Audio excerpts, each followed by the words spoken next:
Oh,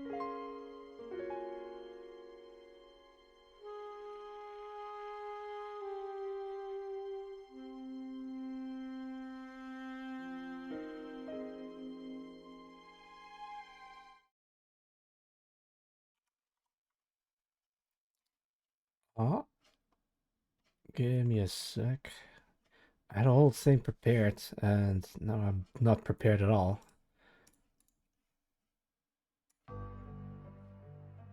Actually, no, let's use this one. I think this is loud enough. Alright, there we go. There we go. Hello, I am known as Oxida Genome, and I am all alone. Hello everyone. What are we doing? Here's the fun part. As of today, it would mark the first time I'll do a reading stream. Um, so I got a little bit into a certain novel known as The Path to Demonhood. Oh yeah, the whiskey wiggle's so cute. Hang on, I'll wiggle myself too. Where is it? Yeah, there we go. um, I do want to try something where, depending on the situation in the story, I'll play a certain soundtrack in the background, but it's probably going to be very difficult to time that accordingly. So, I might just stick to one song at a time, and then just have that for the rest of the stream. But however, um, let's dive right into it. But what right now? Really?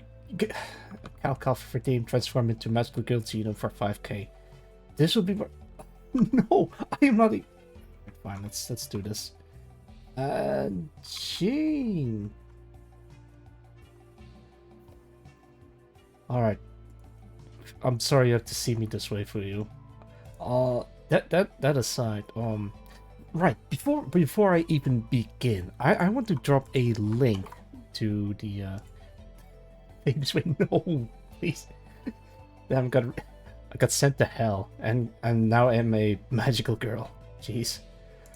All right, hang on. Yeah.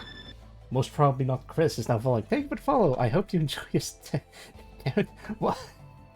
I hope it's not because of the magical girl outfit that you followed me, but thank you nonetheless.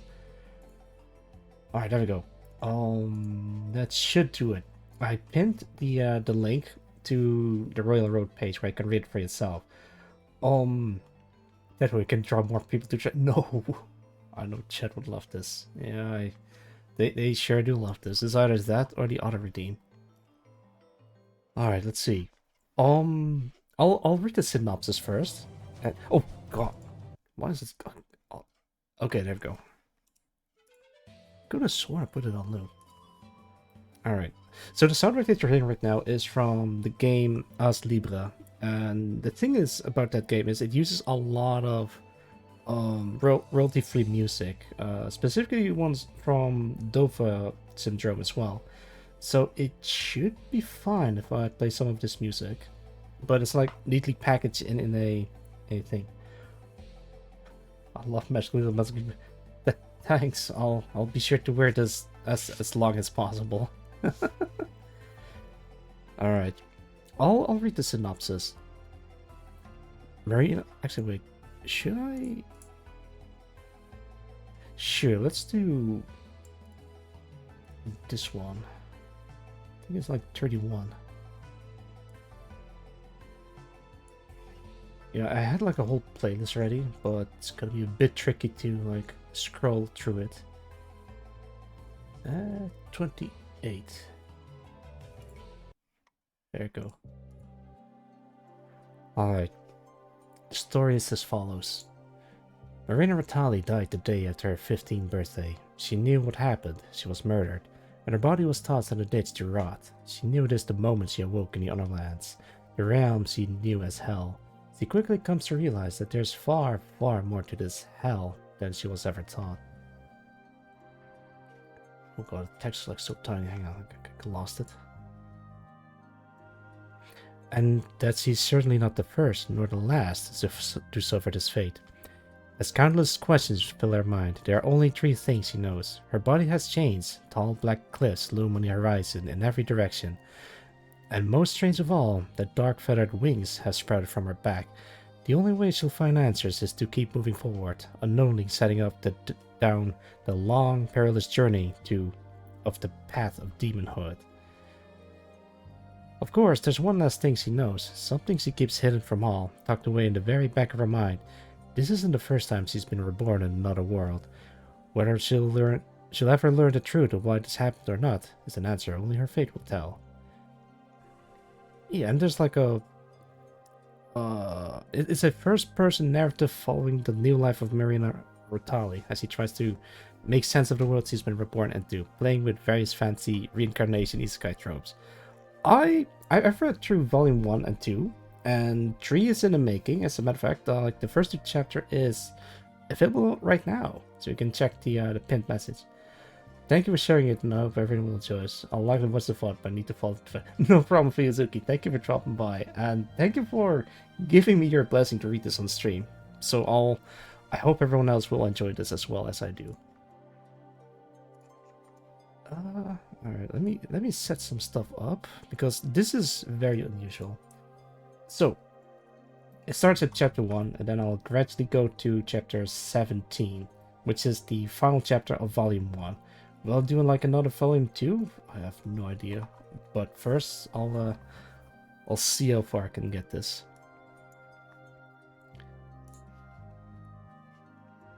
I put I copy pasted the entire text into a text file so I can like show this on stream without all the other unnecessary bits. So we'll see how far we can get this. I think I should put this in a different window. Okay, I think this would work.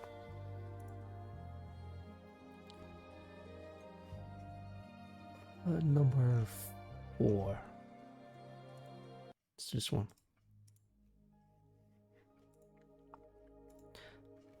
It's cold.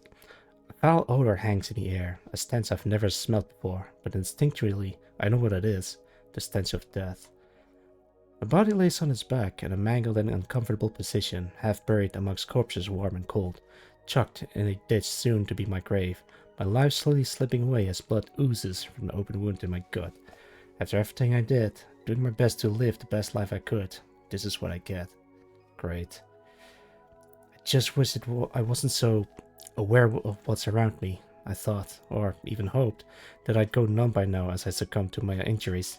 That stench in the air of death and something burning. The body strewn around across another mine, the bony ridges of what's probably a skull pressing hard into my back. The fact that I feel almost fine, is this some sort of trick the dying mind plays on itself? Like I could just open one eye like everything was fine. Upon half opening one eye, it's immediately apparent that things are not fine. The sky is red, either from the sunset or the source of whatever that burning smell is coming from. I don't know. This was a bad idea. At least I can't feel any pain, discomfort, sure, but it could be worse. I guess I'll just close my eyes and wait to die. I don't know how much time has passed. I don't want to open my eyes to find out. The smell of something burning is still there, and I don't want to figure out what that is. And the skull against my back is actually starting to hurt now. Weird that I can feel mild discomfort, but not the pain of multiple stab wounds. I don't know, just get this over with. I want this to be over. Okay, dying is taking longer than I expected. I almost don't think I'm dying. I don't feel like I've lost any blood, and the only pain is this bony protrusion against my back. That's really starting to get to me. Thinking about it, my whole body hurts with this haphazard precision I'm in. I haven't moved in ages, but can I? My finger moved across what feels like another... Oh, screw this. My eyes open and I sit upright. I'm sitting on a pile of skulls in some dark cave. Not a pile of bodies or even a pile of skeletons, but a pile of skulls. It's neither warm nor cold, but the air is heavy with a strong earthy scent that smells somewhere between the smell of soil after it's rained and the iron-heavy scent of spilled blood. With that background wave of something foul burning, I can see that I think it's the sky through a hole above me. dark, starless, with a foreboding glowing red. Alright, give me a second. I gotta do a little bit of.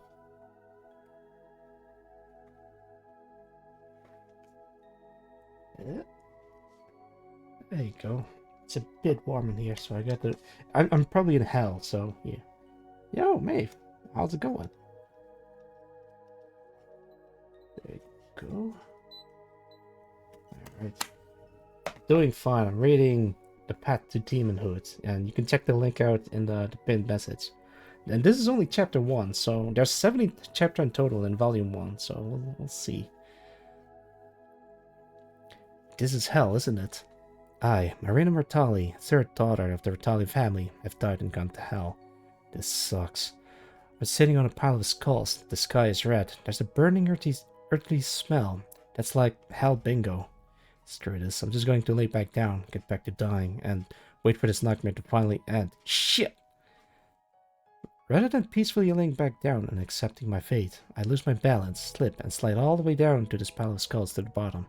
There's embodied skulls bouncing down past me before everything settles, and I'm now sitting on my arse at the bottom of the highly concerning pile of skulls I woke up in. I seem to have adjusted this of... Huh? Were my hands always so... No, these aren't my hands. I take my first good look down at myself, and this definitely isn't the body I died in. I was 15 years and 1 day old when I died, but now I look to be in my early 20s. Guess I'm a late bloomer no matter what. I seem to be wearing what I was wearing when I died, just aged up a bit, and conveniently tailored to fit my new, more mature form. Button-up shirt, check. Pants, check. Belt, check. Boots, check. Underwear, good enough. Hair, longer. It used to be dark brown, but now it's so dark it's practically black, and the tips are now bright red. Wow, they give you a makeover when you get to hell. How thoughtful. My hair feels soft to the touch, although I keep bumping my ears as if they are bigger. They have points. They're longer, and they have points? Am I an elf now? Is this elf hell? Why would I be sent to elf hell if I'm human? Unless... Hold on. I never saw an elf myself, but people say they have super long ears, and these are too short to fit the bill for that. I could really use a mirror, but I doubt I'll find anything like that down here. Huh. This really sucks. Sure, this sucks, but enough moping. I'm clearly still alive, and I'm in one piece. So I guess it's time I try to get up. At least my legs work. My balance is fine. Yeah, this is probably hell. But I'm alive, and everything feels more or less real. Too real. It seems that since the moment I woke up here, this place has been assaulting my senses with simultaneous, contradictory feelings. It's cold and clammy, and the air is stale, yet the pervasive smell of something burning comes through, and the ground is muddy and slick. It is uncomfortable. At least I got here in one piece, nothing is missing, and I seem to have gained a few years maturity. Whatever any of that ever even means. Am I just taking this in stride real well, or has this new reality not sunk in yet? I definitely died. My whole family probably died. Our home is torched, dragged out into the open, and to be cut down and butchered, but that feels distant now. That could have happened years ago, given I've suddenly grown up. No matter what happened, I'm alive down here. Now to figure out wherever here is, beyond the pile of skulls in a cave I woke up in. I walk a few steps towards the exit of the cave in front of me. The closer I get to outside, the thicker the air gets, but at least it feels warmer. I tentatively step outside the cave onto a ledge. I seem to be on a hill with what is certainly a view.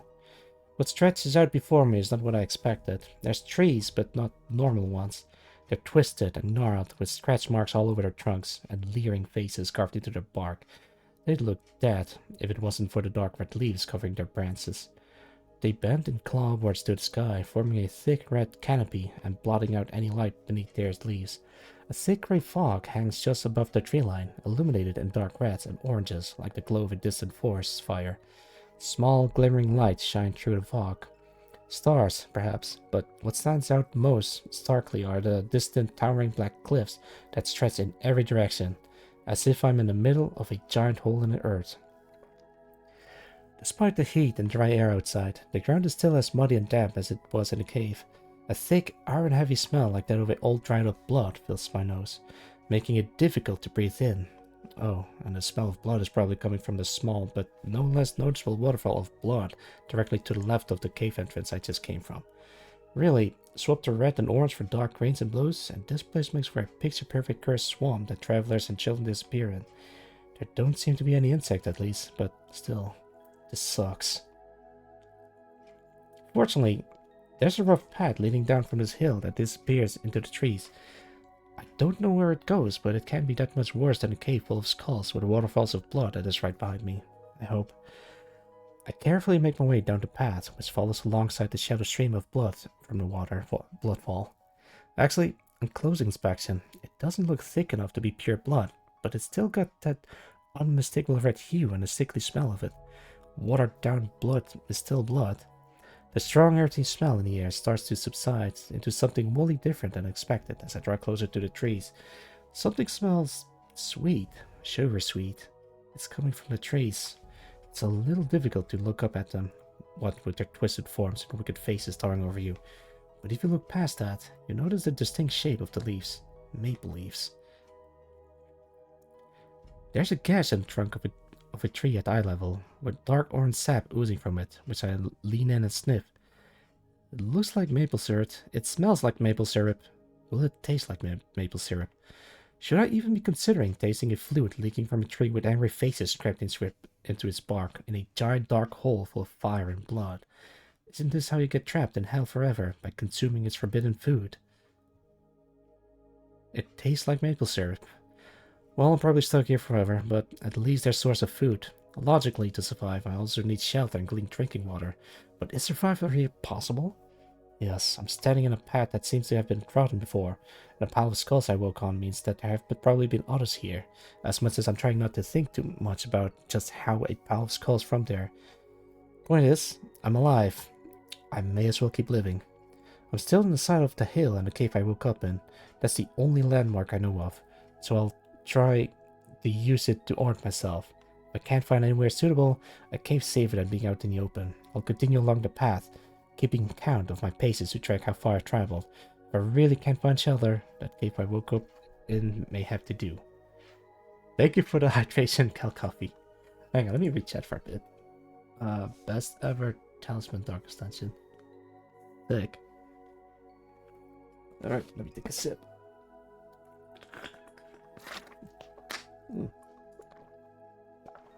Alright. Thank you. Oh, for those who know, this is how I usually look like, but someone redeemed the Mexico girl. Well, because it's a very expensive redeem, I'll guess I have to wear it for a little bit longer. Yeah, there we go. Let's see if I can put on a different song. Let's try number 9.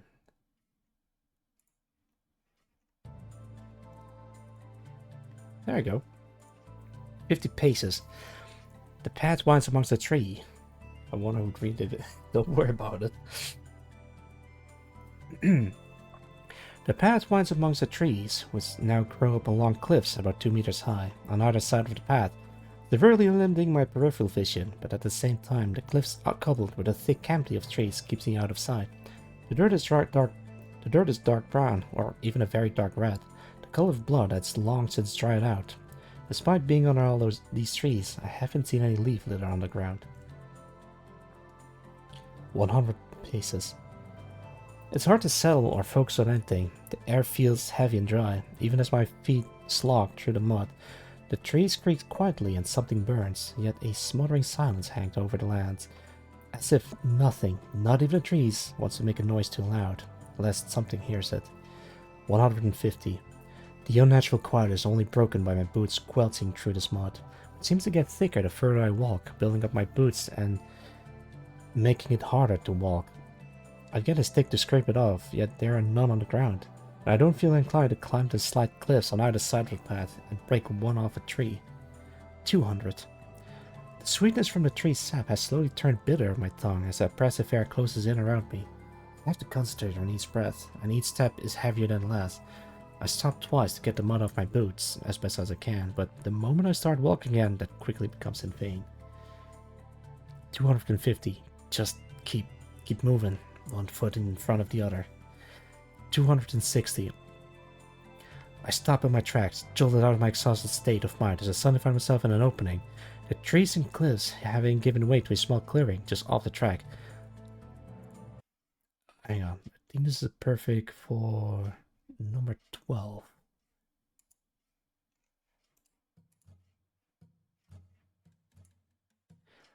Let's see. A hooded figure wrapped in robes sits on a log by a small campfire.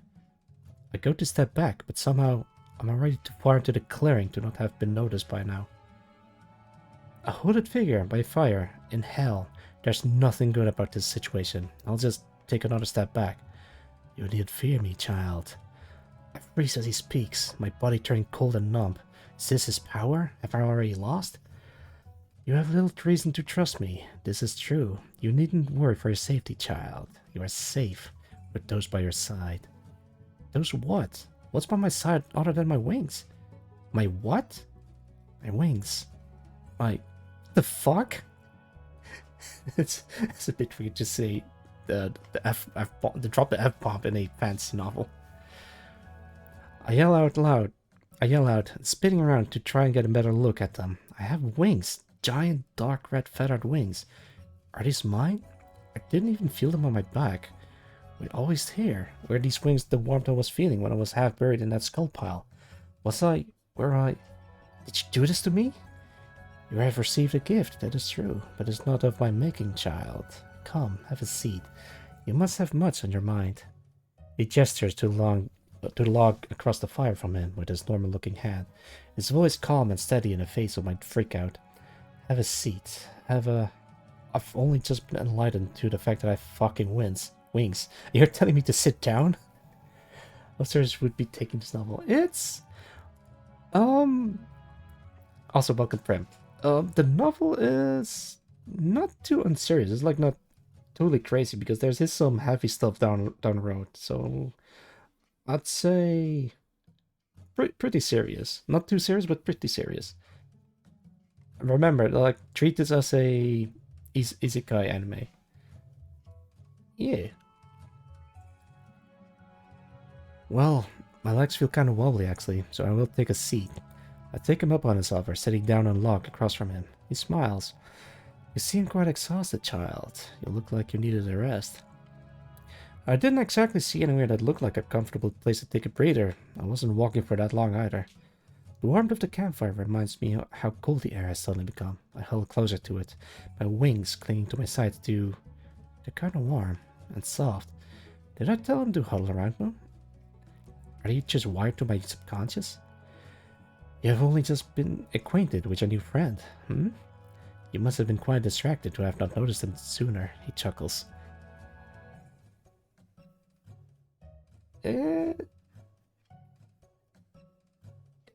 I guess so. That this guy was not a good baseline.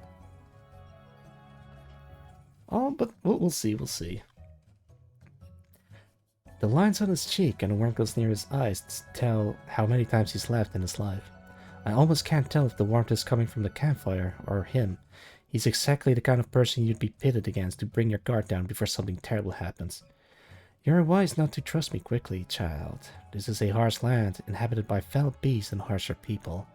You have a gift that is a true rarity, perhaps the first of its kind in this land. Such a gift would likely draw others' ire in such a terrible place as this, child. You will do well to hide them from others' sight, so I'll leave you with a gift of my own, and some advice. I blink, and he's suddenly standing behind me, draping a short cloak over my shoulders. Before I can spin around to push him away, he continues. You who have known that twice, your path does not end within this hole. Nay, it leads to the world beyond. You must live, you must guide, you must spread your wings and fly to the world beyond. Only you, having known death twice, will live life thrice. You must go, child, and deal unto those what they have so wrongfully dealt upon you. He's gone. The uncomfortable quiet sets in fast, whatever. I yank off the cloak, but I halt before throwing it to the ground once I realize how well made it feels. It feels like some sort of soft linen with a fur linen lining around the top. And one of my wings pokes at the cloak. Did I make it do that? Was it subconscious? Can I make it stop? No, it's still poking it. I can't directly control these things. That's, Wait, huh? Half my wing pokes its way into the cloak, but it doesn't come out the other side. Is this cloak magic in some way? I stick my arm in it, and rather than pushing the cloaks aside, my arm just goes into it. Like there's an empty space inside it. One side of the cloak is normal, but the other is enchanted or something that lets me stick stuff in them. Do I look inside it? No. No, I'm not sticking my head in the pocket of the magic cloak. Okay, I have wings and a magic item. Now, and a mission, I guess. Looking up at the sky, which is almost clear of fog above this clearing. It's had to escape this hole. I have wings, so I can fly, right? It can't be that hard. I tucked the cloak into my belt up into the sky, and I have absolutely no idea how to fly. Maybe my wings knows how to fly? Hey, wings, if you can hear me, can you fly? Can you make me fly? My wings spread out to their full extent, each wing wider than I am tall, slowly reaching up, and they tilt upwards, then recede in a motion that feels a lot like a shrug. Did my wings just... Did you just shrug at me? Your wings and you don't even know how to fly? You are correct. I do not know how to fly. However, I did not shrug, nor am I wings. A voice says out loud as I heel turned to face the source of it. I saw old hooded guy again, sitting in his log beside the fire like nothing happened. Well, you're still here? You were busy inspecting the cloak I gave you. I never left. Where would I go? He has a point. Okay, so two things. I start, sitting back down on the log. First, why can't I control my wings? And second, is this cloak some magic item of holding that I can stick things inside? The man gives another warm, disarming smile, but I know better than to let my guard down now. You ask more than I know. The cloak is enchanted to hide things within it, yes. As for your wings, they are as new to this world as you are. A bird is not born knowing how to fly. It can only try. It's not just the fact that they don't know how to fly, it's just that I can't feel them on my back. I only feel them when I touch them. What? Whiskey! Hello? Okay, hang on. Thank you for dropping by. How's it going? And, alright, Operator Claymore? Yeah, there we go. Can't believe we got the Genome ASMR. Wait, hang on, why am I typing this? Oh, shit. Okay, there we go. Have fun with the novel. Thank you, Whiskey, for dropping by. And, yeah, I hope you enjoy the, ASMR reading stream. It's just a lot of fun. Yes, he is. I've also read through the entirety of the Path of Daemonhood, and she is something. I'll say that much.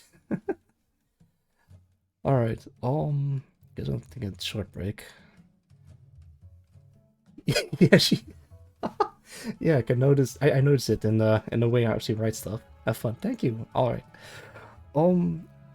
Also, a little side note. The reason why I put the stream in a ASMR category is because someone else that I know who also does like reading streams also put it in ASMR category, which technically counts as ASMR, I suppose, but no one has like called them out on it, or me. So if it's a problem, then I'd love to know. Hang on. All right.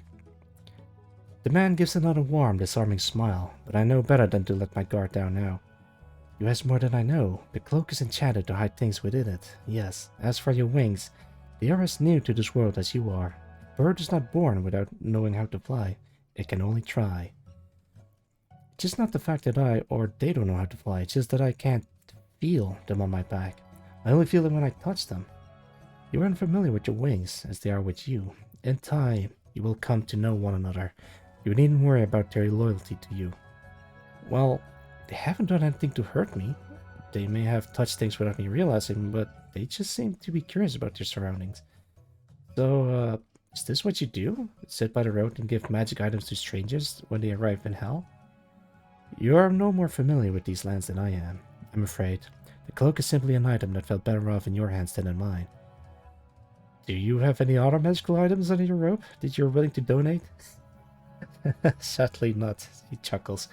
He then stands, looking out beyond the trees. You would be wise to move along from here, before the blood rains comes. It can be very hard to wash it out of your clothes.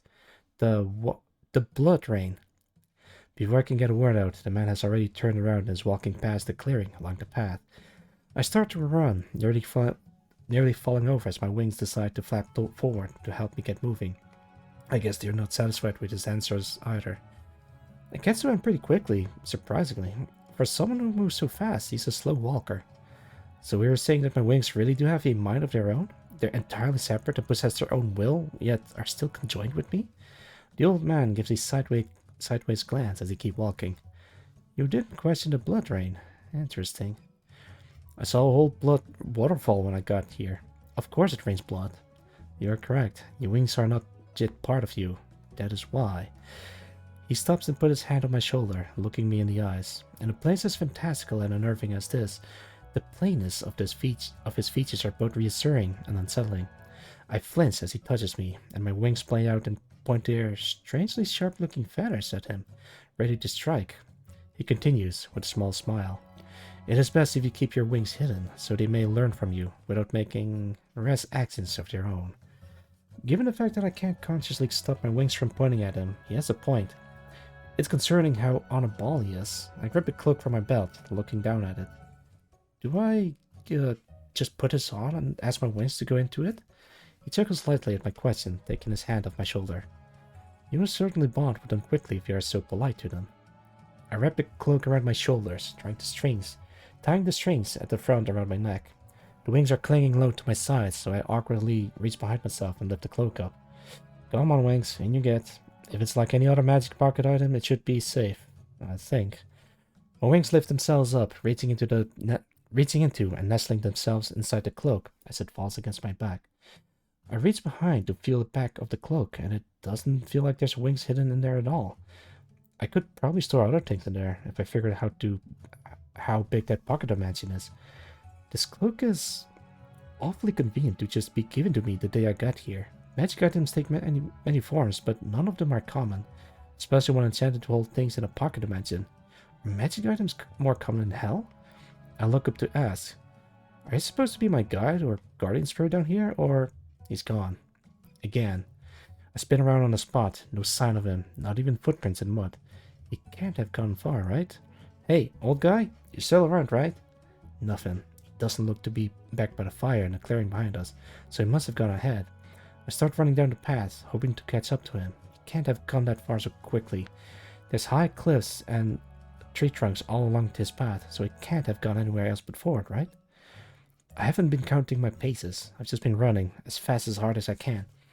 How far have I run? How long have I been running? My legs won't stop moving. I have to find him.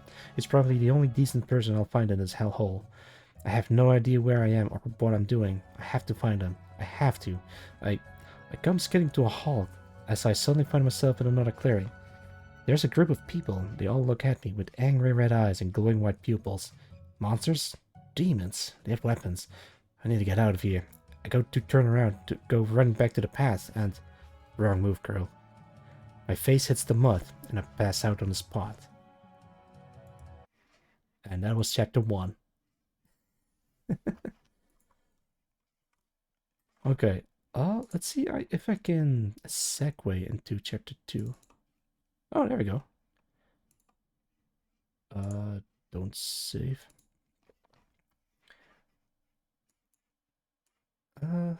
Give me a second. I'm still setting up like some soundtrack for this. Let's do... I think 67 might be worth it. Oh! Yeah! Infinity's rating with Army of 3. Oh, right on time. Hang on. Give me a second. Let me put in a soundtrack. Hello, I'm known as Oxida Genome, and I'm in the Hell Zone. I play horror games, fun games, with art streams in between, and right now, I'm reading The Path to Daemonhood, written by a friend of mine. How's it going, Infinity? Let me give you a shout out. Hello, oh, that's why you are reading it to me. You were playing Tekken 8 over at Twitch.tv/Infinity03. Alright, for the ASMR listener, sorry if it's really loud, but yeah, that's my rate.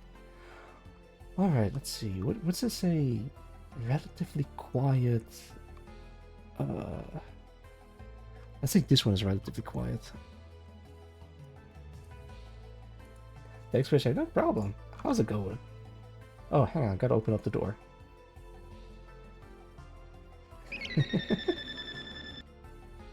Yeah.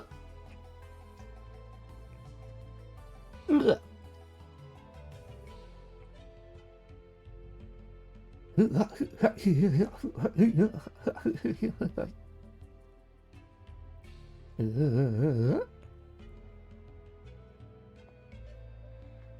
Thank you so much for the raid, Infinity SO3. Hang on, maybe I should pop. Oh no, I don't think this will work. Ah, let's do this once. Nice. Yeah. Okay, wait, who followed me? Sock3T1 followed me. Thank you for the follow. I hope you enjoy your stay. Start to run your group, but there was no sound. Wait, what? Oh, hang on. How did it not have sound? That's so weird. Oh. Oh my god, it didn't have any sound. Okay. Ah, sorry. Yeah, I'm not gonna play that again, but yes. Thank you for letting me know, Jeff. In that case, let me do like a quick checkup. Okay, that has sound. That has sound. Okay, that has sound.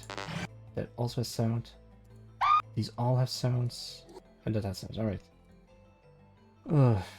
Give it back. You want to... Alright, fine. That's the one with sound. Open up!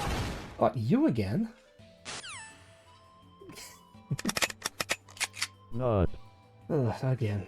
Maybe... Not.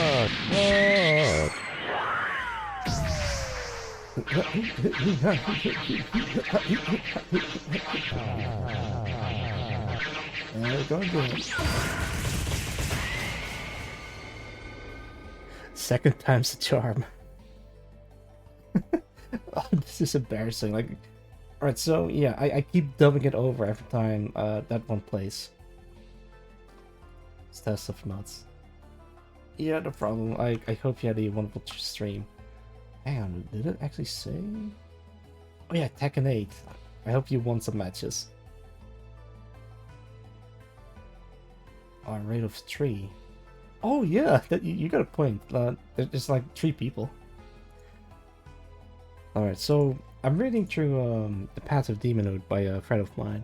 And this is the first time I've done an ASMR stream.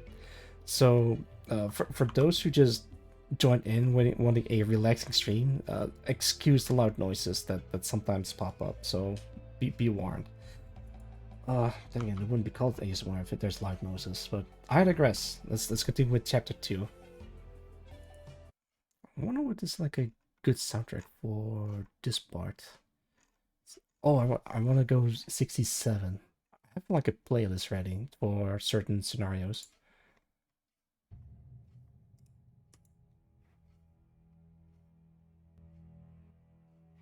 Yeah, this ought to do it. Give me a sec. Alright. Where my ears are ringing. I can't wait, hang on. Whiskey redeemed this, so I have to go back to this. I can't think, can't stay awake. Oh, it's really one disaster after the other, huh? I'm being carried somewhere. My arms and legs are bound with rope, and there's a rag stuffed in my mouth. Even if I wanted to, I can't move. And I can't... No, slipping away again. I'm conscious, again. A strange sweet smell is the first thing I noticed as I realized I'm awake once more.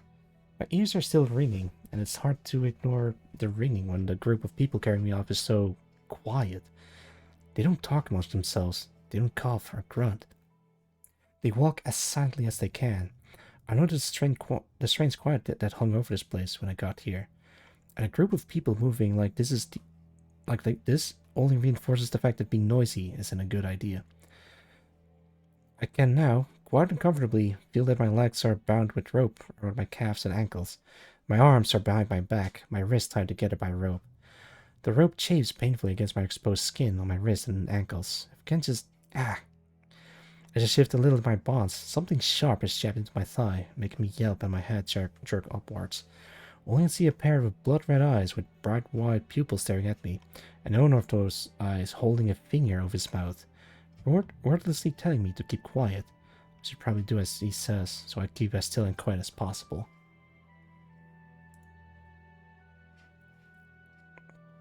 Thank you, Jeff. It would seem I'm being carried over someone's shoulder. Wait, does it... Oh, it does show up when you go. Okay. With my head near their back, however, jabbed me in the thighs, and it's the only person that glared at me and told me to be quiet, but the exertion of that moment suddenly hits me, as the strength quickly leaves my limbs. Rather than resisting its pull, I don't really have anything to do, so I might as well get some more rest, so I let my consciousness slip away again. Maybe I should put like a longer version. Let's do 16.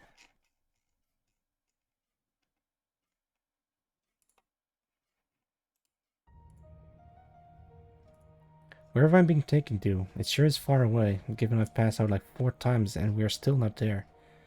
The shoulder I'm unceremoniously being carried on does feel less tense than earlier. So, and there's the occasional murmur amongst the group. Where do you think this one's from? Half's lot? A young male-sounding voice asks in a hushed tone. Doubt it, no weapons, likely an outcast. An older one answers, with a voice that sounds like it's gargled gravel every day of its life. I don't know what a half's lot is, but an outcast? Me? These people that captured me must be part of a larger group, or settlement if they are taking me somewhere pretty far from where they found me. It's hard to tell how much time has passed. The thick fog and the red glow obscuring the sky. Well, obscuring the sky doesn't make it easy to tell what time of day it is, if this place has days, let alone a sun. If it truly was stars I was seeing through the fog when I got here, it was probably sometime at night then. Of course, draped across his shoulder as I am, I can't exactly look up the sky to check how bright it is. I must say, though, I'm remarkably calm given the fact that I've just been captured and kidnapped. I could be dragged off to be eaten or sacrificed or something, but I'm in hell already. How much worse can it get? Where'd we bring this one back anyway? Could have just left him where we found him, the man carrying me suddenly speaks up, his voice flat and glum. That's not how I read his thing. Welcome, cool ghost. We were sent out to harvest sweet tree sap. Why are we bringing back a captive? The young male voice asks again. Because I said we are, the gruff, gravely voice answers. Sweet tree sap? Do you mean the maple syrup? Now that I think of it, that's the smell that's been hanging over this group the whole time I've been with them. If they came all the way just for maple syrup, then they must be part of a settlement of some sorts. A settlement of demons, presumably. Humans don't have red eyes and glowing white pupils, although they all had pointed ears, like me. Do I also have red eyes and white pupils? Does this mean I'm a demon? Or are these people still human, like me? The stories I was told growing up was that hell was full of all sorts of monsters and demons, horned humanoids with scaly tails and leathery wings. What could crush a boulder with their bare hands or drain your life force with a single touch?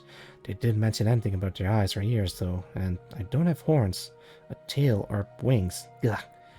My train of thought is interrupted by something soft rubbing my nape. Was that my wings touching me? Yes, it is. Hello, Wings. Sorry I forgot about you for a moment. I'm still getting used to having you around. Although, the people that captured me don't seem to know about you, Wings. They haven't removed my cloak, and he didn't, well, check me for wings. We've been moving for quite a while now, so I hope we're getting close to our destination, wherever it is. I tried to look up, and, yep, the same guy from earlier is still staring a hole in me. I try to avoid staring back into his eyes as best as I can, but he leans closer, right up in my face. You're a long way from home, girl. Yeah, no shit, is the message I try my best to convey by staring at him. I go to rest my head down, only for the group to abruptly halt, and a commotion to start. We've been moving all damn day, Ran. It'll be another 5 hours. 5 hours march to get back to the Vagabond in tow. Without a camp, cutting loose and cutting. I hadn't taken another step forward. For a moment I thought I was still in the depths of my concussion after hearing a pitch-perfect New World Bostonian accent. I don't think I can do a Bostonian accent, but so bear with me. But the threat of cut him quickly steps you back to the objective reality of my situation. A silence hangs in the air for a moment. Fine, we camp. Blindfold the prisoner first, that gravely voice answers. Blindfold? Wait. Before I even start to struggle, a piece of cloth is wrapped around my head, covering my eyes. I'm then finally lifted off that shoulder I've been carried on for I don't know how long, and dumped right on my ass on the floor. At least the dirt here is drier than the mud I was trudging through earlier. Scout from Team Fortress 2. That alright, I'll keep that in mind. With no other options available, I just sit up and listen to the hustling and bustling around me as this group sets up a camp, going by how many I saw earlier and the number of footprints I could count while being held upside down. There's about 8 of them, give or take. They sound like they're all male, of varying age groups. Compared to earlier, they're not trying to move so quietly, so we must be far enough away from whatever the thing that you're not supposed to be loud around is. That doesn't mean I'm safe from them, though. If I just sit quietly, hopefully they won't notice or do anything to me. No, oh, welcome. Hang on. Let me. Yeah. Well, I know. I'm sorry, but this is this someone redeemed this, so I have to abide. All right, go back, Claymore. Yeah.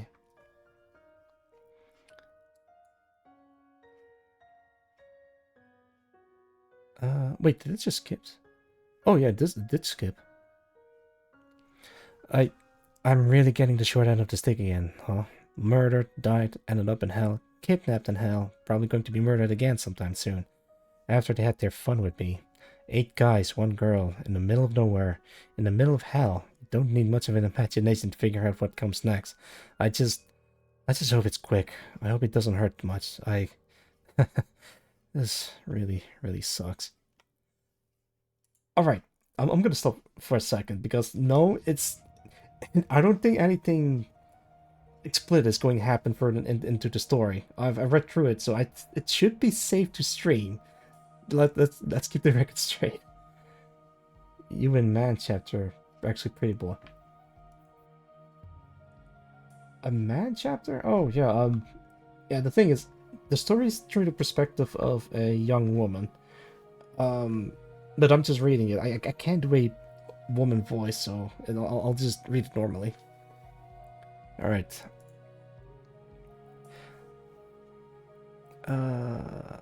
I bet God, the hell did you do to the captive to get her crying like this? She's gonna soak through the blindfold if she keeps this up, the new with accented voice says, standing somewhere in front of me. It wasn't me jabbing her leg when she moves, the glum voice of big guy answers. She was making noise. I kept it quiet, the young voice pipes up. She made more noise when you poked her, the glum voice sighs. Fair enough. She doesn't know where she is or what's going on, the graphic voice says, as I hear something approaching me. The gag in my mouth is yanked down, and something else is stuffed in my mouth. It's... I'll get to that.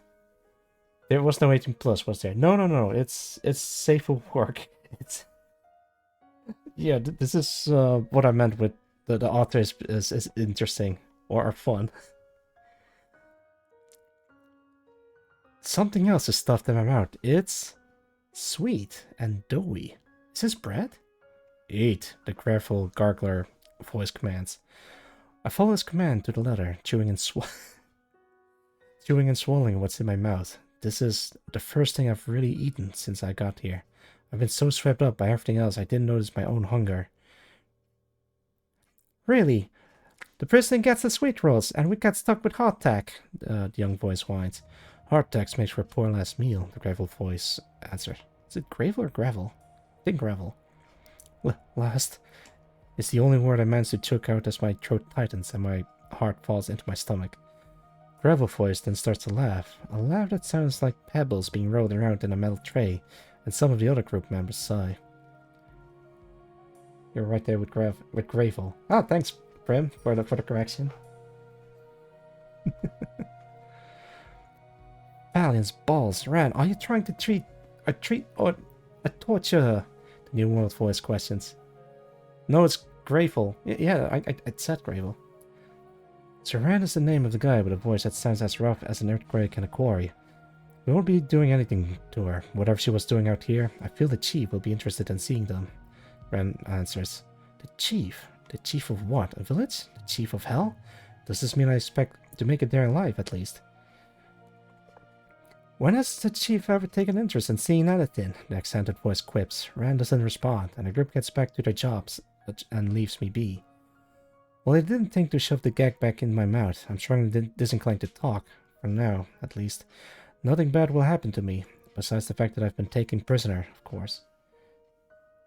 Fast description of someone being fed bread forcefully. It's think of the scene in Attack on Titan where Eren Yeager got shoved a loaf of bread into his mouth, and then he starts crying because how tasty bread is. But as the terror of danger Iron subsides, more and more questions popped into my head. If they have hardtack and sweet rolls, that means they must have flour, right? Do they have a mill? Is the mill powered by wind or by more blood waterfalls? The guy with the accent said Phalion, the name of the god of metal, so clearly he knows about the 12 gods. So, is he human stuck here in hell, like me? Are we all just humans trapped forever in hell? Let's see, let's do... Temple. This is vows.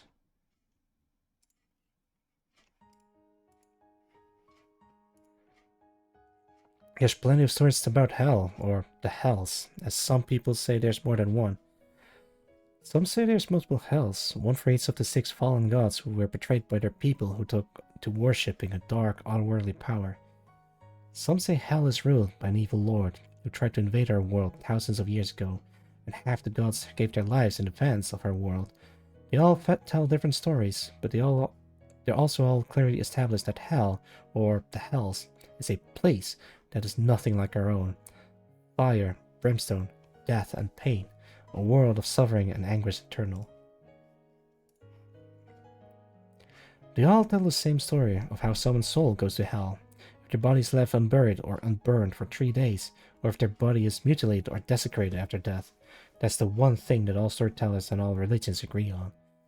If a body is not treated with care and respect after death, that body's soul will be forever damned to hell. Of course, some claim that their pious service to the gods mean they are guaranteed to go on to the lands above, the heavenly realm of the gods. But this is obviously not the heavenly paradise or the lands above. But is it really hell, though? None of the stories said anything about hell having baked goods and maple syrup. Does hell have sweet... Yeah! We'll find out who you really are, girl. I jump as the one who keeps calling me girl talks only, sounding like he's right in my ear again. Does he have to be so close when he talks? Leave it be, Einar. They'll be locked in the cellars until the chief decides what to do with them, Rand says. Einar seems to follow his order and leaves me alone. So, one is named Rand, another Einar, and they're going to lock me in a cellar. Hooray. We eat, and then everyone's in their tents. We move at dawn, Rand orders. The others grumble in agreement. Dawn. I guess this place has a day-night cycle after all, not that I could really tell. Looking up at the dark, fog-mottled sky. You, Rand says. Is he talking to... Eat. Another sweetened piece of bread is stuffed into my mouth before I can get a word out. I eat it as best as I can, given my hands are still tied behind my back. I'm then picked up over someone's shoulder again, and carried a short distance to a tent.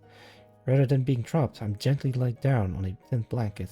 My blindfold partially lifted, and I blink the dry tears out of my eyes as my vision adjusts to see a face in front of mine.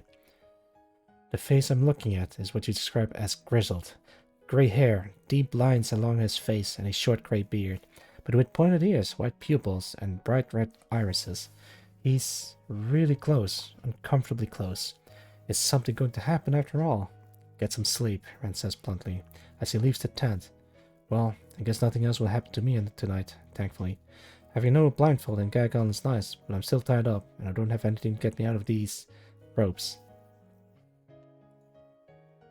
It's literally me. Or do I? Hey, Wings. Wings. I'm gonna keep this soundtrack on. I don't want to change every time. Something soft rubs the back of my neck. Yes, hi Winks. I'm talking to you. Good to know you. You can read my thoughts. You've got some pretty sharp-looking feathers. Is there anything you can do about this rope? Could you loosen it? Got it. My wings shuffle about under my cloak, a bizarre sensation, feeling the cloak rub and shift against my skin without me feeling like I'm moving it. And as I look down over my shoulder, a sharp, almost sword-like feather appears from beneath the cloak, poking at the rope wrapped tight around my wrist. Poking it won't do anything. Why are you poking it? Saw through it, back and forth. No, not back and forth with the tip. Get the edge of the sword feather thing against it and saw back and forth against it. Evidently, my wings get flustered with all these requests, just resorting to poking the rope from all different angles as it rubs up against my neck restlessly. Okay, just calm down. We can cut the rope later. Don't panic. Although, if I cut through my ropes, break free, run, and somehow get away from them, where do I go? I don't know anything. I don't know where anything is. I don't know a good place to find food or shelter. I don't know anything about the dangers of this place or of this world. I probably just get captured by someone again. Probably a harsher group than this one. This group, well, they did tie me up and give me a mild concussion. They gave me food and they're taking me to some sort of shelter. Yes, I'm their prisoner, but this isn't the worst treatment I could be receiving as a prisoner. Maybe I should play along for now and see where they take me. They haven't done anything else to me yet, and if they try to, I have a backup plan if any of them get scrabby. I guess, for now, I'll lay my head down and try to get some sleep. If I'm lucky, this is all just a bad dream, and I'll wake up back in my old bed, with the same family, and none of this actually happened. If this isn't a bad dream, then at least I'm finishing my first day in hell alive. I've been captured and tied up, sure, but I'm alive. That'll do for now. And that's the end of chapter 2. Let's see if we can... There we go.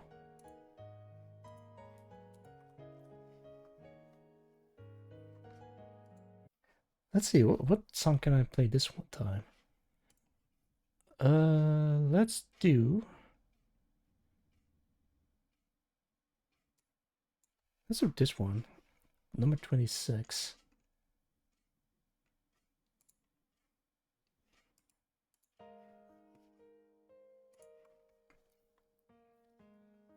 Alright.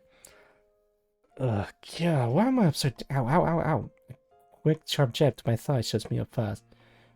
Keep it down, we're nearly there. A different voice says. I go to look up, but there's those same eyes whose glare could bake a potato, trying to burn a hole in my forehead. Hi, Einar. I'm glad to see you're still with us. Einar scowls, going to draw a dagger attached to his belt. Oh, wait, huh? Why did it do that? Oh, it's because it's... Huh. I gotta be careful with that. How do you know an elbow to the gut from another member of the group cuts Einar off? A member that looks like a girl? With a soft face, gentle brown eyes, and perfectly wavy orange red hair. Wow. Quit staring, captive. A young-looking guy butts in front of the girl. I was staring at, with a voice to match that young-sounding one from earlier, and eyes matching those of the orange-haired girl. Arshak, keep in line, Rand calls from the front, and Arshak begrudgingly trudges past me to return to his position. The orange-haired girl walks up with him, flicking me on the nose on the way past. Guess I deserved that for staring. Well, I'm awake, and I'm still in hell, so this probably isn't a dream. I'm not blindfolded or gagged at least, but I'm still tied up and being carried on some guy's shoulder. I don't know how long I was asleep, but it seems a bit brighter than it did yesterday. So I assume this is what counts as daytime here. I'm pretty sure the sun was going down when I died. It was nighttime when I arrived here, in what is presumably hell. Are the day-night cycles synced up? Maybe there's no other way for me to tell. As for wherever we're going, it must be far away from wherever I ended up if we're still moving. As for the group that's more or less abducted me, they don't seem like the average pack of brigands. Most such group will have a young-looking girl like the one with wavy orange hair as part of the group. I settle back down as best as I can, while being tied up and carried over someone's shoulder, watching the ground go by as they keep on a move for what must have been hours by now, until the group comes to a stop. Everything goes still, no murmurs, no movement, not even the wind blowing through the trees. The shoulder I'm slung over is tense again. It's so quiet. I can hear the man carrying me breathe slowly and cautiously. I'm also doing my best to stay still. If anything happens and I get dropped, I'm probably dead, so I'll be a good captive for now and follow along. Silence hangs in the air. Tension slowly rises. Every second feels like an hour long. Are we about to be ambushed by something? A predatory beast? Another group? Am I dead weight waiting to be dropped? There! Arsec shouts. An arrow flies through the air after hitting a tree a dozen meters away with a trunk. The underbrush rustles, something squeals and scurries away, squeaking as it turns off. The tension lasts another moment before it drops, and the shoulder beneath me relaxes. Just a jackhorn. It would have run towards us if it was something bigger chasing us, Rand says, as the rest of the group breathes a sigh of relief. You missed, boy, Einar states, disappointment in his voice. Like you could have done better, and it's Arshak, not boy, Arshak growls, walking away from the group to presumably recover his arrow. Next time, hotshot, if you gotta yell, do it after you shoot. Chuh, we ain't had meat for weeks. Cullen made one a hell of a stew out of that jackhorn, that accented voice sighs. I can't do the accent because real quickly, it's kind of difficult who's talking, because the one it reveals after they talk who was talking in the first place, so I can't just do the accent on the spot. Again, what the hell is that accent? Is that what people from the Imperial colony sound like? The sooner get back. Oh, thank you for the call for my Gino. Thank you very much to release me from my restraints. There we go. Thank you, Cal Coffee. The sooner we get back, the sooner we can organize a proper hunt. Get a move on, Rand says, as the group starts to move again. Why are we bringing back another mouth to feed? Why another drain on our supplies? Arsec groans, before being cut off as the group suddenly comes to a halt again. We're in charge of the expedition team, Arsec. You get to make the decisions. Until then, Rand trails off. You make the shots. Yes, sure, sir, Arsec finishes, his voice shaking a little. Huh. Got his tail between his slack now, don't you think, big guy? The accented voice quips. I just want to get home. This girl is starting to get heavy with how long I've been carrying her, the big guy carrying me sighs. Heavy? Wait, no, calm down, Marina. Let's not agitate these people. I mean, I am bigger than I used to be, and I don't know how much these wings actually weigh on top of that. Yeah, I never even been called heavy. I didn't get why people took issue with it until someone called me heavy. The group falls back into line and resumes their course toward whatever their home or base is. It's nice not being blindfolded, but it's hard to keep track of where we're going when there's just dirt and mud and trees everywhere, and then I'm kind of upside down. We don't seem to be following a clear-cut path either, as we weave and wind our way through the rough terrain for an hour, maybe two, just quietly trudging along. Given we've traveled so far, I'm kind of thankful that I've been carried most of the way. We've been walking for a good part of the night, and now at least several hours of the day. These people sure came a long way from wherever they're from, especially if they were just harvesting the maple syrup, or sweet tree sap as they called it. I guess none of the trees near where they live produce a similar kind of sap. If they came this far, maybe it's their only source of natural sugar. Sugar, huh? My family was well off enough that we've always had a jar of sugar in the house, alongside a number of herbs and even a few spices. My mother's cinnamon biscuits were nearly as famous as the violins our family were renowned for. Not as widespread, sure, but we got a special discount with a spice trader if you got some cinnamon biscuits back as payment. I'd sit and watch those biscuits bake in the oven, from the moment my mother put them in, till the moment they cooled down enough to eat. If this really isn't a dream, I'll never taste anything like that ever again. Let's see. Let's try... I think I can do this one, number 13.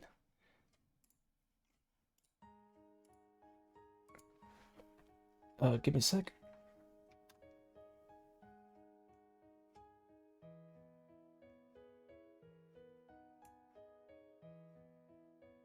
I'm still here. Alright, I have to adjust something. By the way, if the audio is bad or is wrong with it, then please let me know. I can probably fix it. Oh no. Okay, there we go. It's weird that it just goes back to the part where it's like highlighted. I'm running out of things that I can think about. There isn't much else to do when I'm being carried through a seemingly endless sea of reddy brown mud and dark brown trees. The only notable landmark we've passed, from what little I can see from my upside down vantage point, is a small stream lined by coal black rocks either side of it. Pretty normal if the water wasn't blood red and didn't stink of rust. Well, not as deadly silent as before. After the escapade with whatever the jackhorn was, my captors have been pretty quiet, however, since we could cross that stream. How much longer do we have to march, Ran? We've been moving for hours, and all this sweet tree sap is heavy enough on its own. Yet you have to bring the captive back with us, Arsec whines. Guess I spoke too soon. Are you volunteering to carry the captive, Arsec? Ran asked. No, carrying the sap is fine, Arsec says reluctantly. I like the break from carrying, the big guy carrying me, mumbles. Given how far I'm off the ground and how muscly this shoulder is, I can't be that heavy to you, dick, is what I'd like to say. But I'm doing my best to behave right now. I'd be happy to walk myself, it meant I wouldn't feel sick from being upside down this whole time. Wait, who's talking? To think you complained so much about coming along for a boring sweet dream world, and how you wish something exciting would happen. Then something does happen. You spend a whole trip back complaining about it. Everything could go your way and still be a complaint about it. There's no pleasing you, is there, kid? The excited voice gives Arsec a thorough dressing down, as a few other people in the group murmur in agreement. There was no excitement. That dumb girl just ran straight into Einer's club, Arsec huffs. A club, you say? I didn't run straight into it, but it sure knocked my lights out and it's still ringing in my ears. Having my head hanging down like this probably isn't good post-concussion. Concussie. After a short while, the group comes to a stop again, spreading out. I like to look around, but Einer's still standing behind the guy carrying me, watching me like a hawk in case I try to make a move. One of the group members whistles, imitating a songbird's call, like those visited the trees around my house in springtime. It feels really out of place in hell. A loud rumble shakes the trees, accompanied by the grunts of people something heavy is pulled through the mud. Welcome back, Expeditionary Team. See you've caught yourself a stray, someone calls out from higher place. The group starts moving again, as the familiar hustle and bustle of village life reaches my ears. From what I can see, we're now inside a walled compound, with a dozen people or so gathered around the gate. The walls are in fact palisades carved from straight dark logs, with platforms along the inner sides for guards to patrol. Large trees loom overhead, their leaves all yellow, orange, and red. It looks like a relatively normal village, with houses, workshop, a market, guards, children playing among the fallen leaves. A small parcel of normalcy in a world of cruel absurdity. I love to look around, but by now I'm just trying not to be sick. Please set me down. Just let me stand up straight.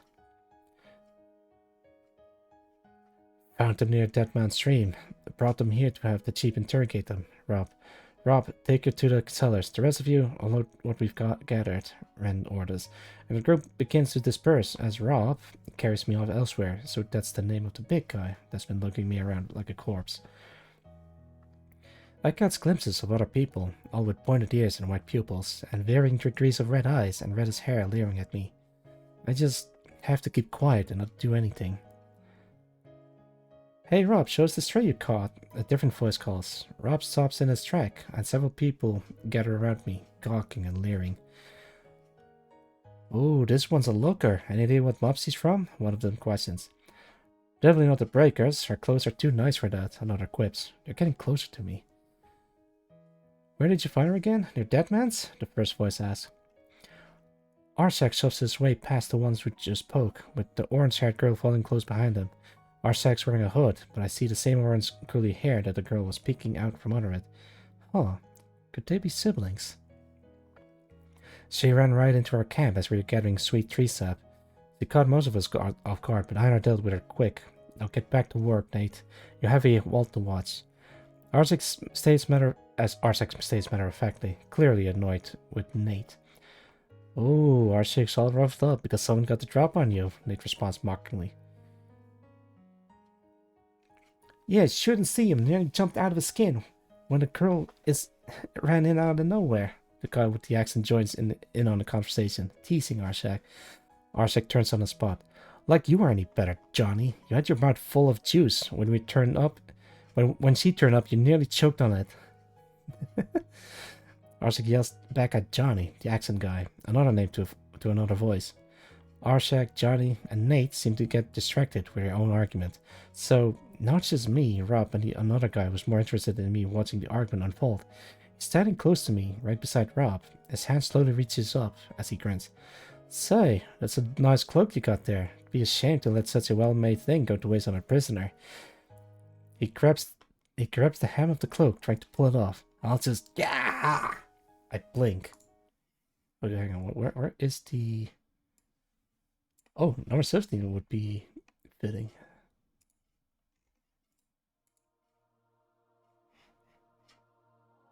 I blink. Actually, no, wait. This is a bit too... Maybe 20?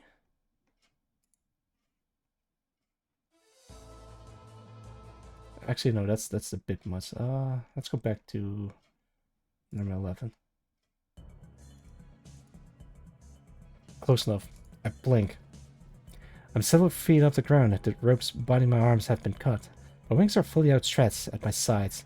A spray of blood hangs in the air along.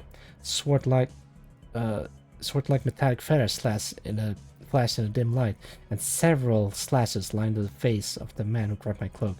Did my wings suddenly figure out not only how to fly, but how to cut things? The moment passes, and I land face first in the mud. Pushing myself up, I hastily tug at the ropes around my leg. Damn it, Wings, can't you cut these too? I never clanks off one of the outstretched pinion feathers of my wing, falling to the ground harmlessly. My other wing slashes the rope around my thigh, so I quickly jump up to my feet as adrenaline overrides all other feelings.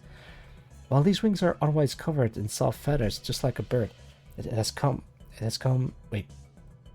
some as hard as steel, with a reaction time to intercept an arrow. The people of the settlement quickly move to surround me, numbering 5, 6, 14, 19, 24. I'm not quite sure why I'm so certain that there's 24, but I can save that question for later. Opening my eyes, and it looks like there really are about 24 of them. Weapons drawn with several archers pointing at me. My wings restlessly shift and flap, trying to warn those surrounding me to back off. I appreciate the effort, Wings, and the fact that you can apparently count, but could we fly out of here now?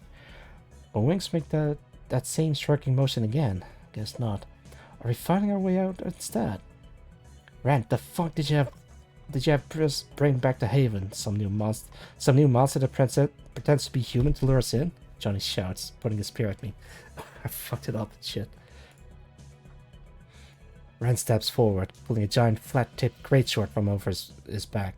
Now that I can directly see him, he's a full head and shoulders taller than me, and he can wield that greatsword that looks over half as tall as I am, like it's a butter knife.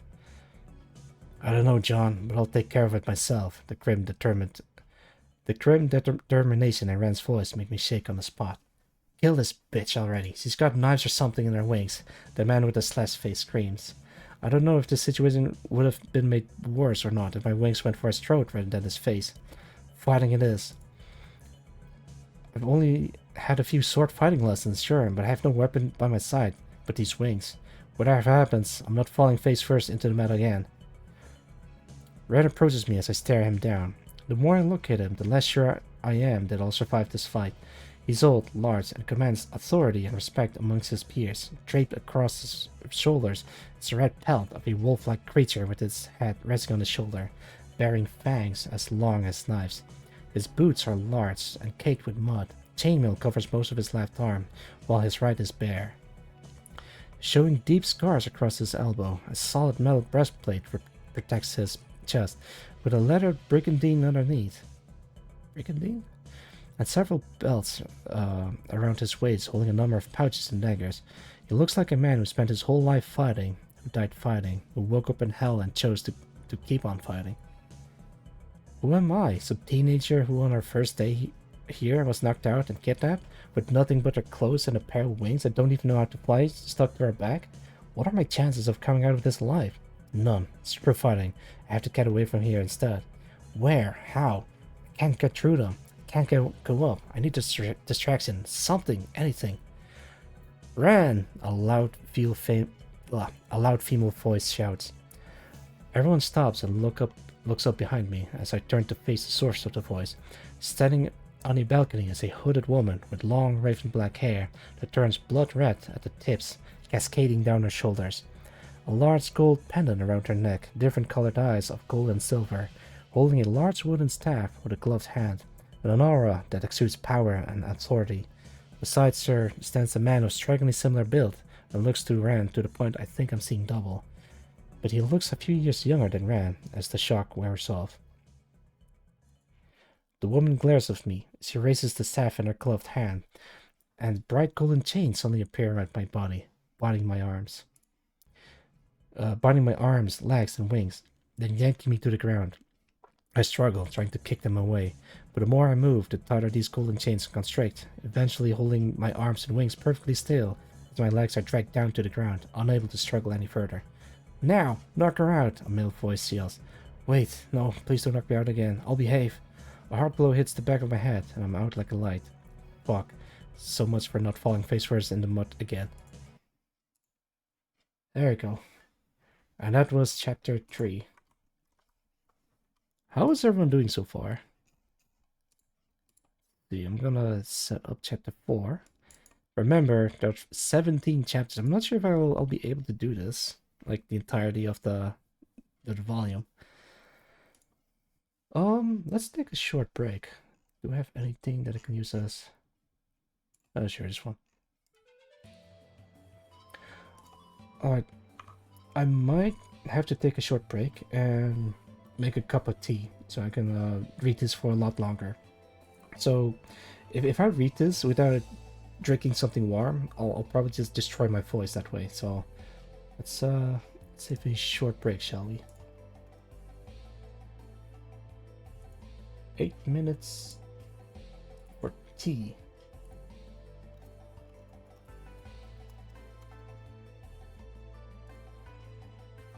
Oh, that thing is too huge. Hang on.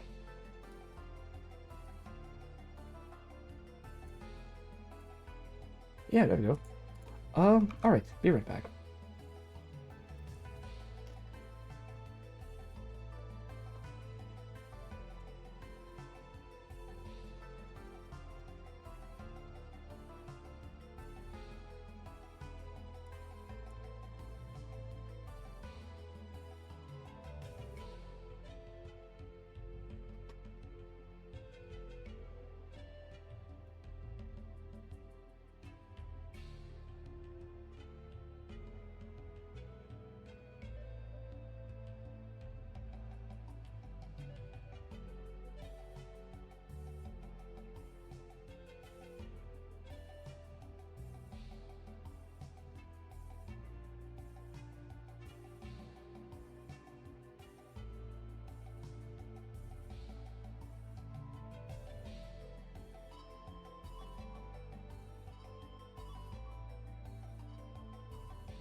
Give me a sec. Oh, 20 seconds to spare. Right on time. Welcome, Nicholas. Hang on. Alright, I'm back. Let's turn this off. Let's see. Chapter 4. Alright, there we go.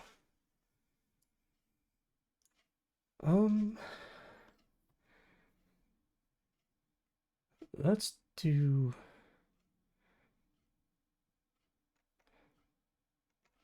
I don't know, maybe we should do like number 61. See if that fits the current situation. Or, no, wait, hang on. Let's do number 7? I am reading his story. I'm doing fine. Thank you.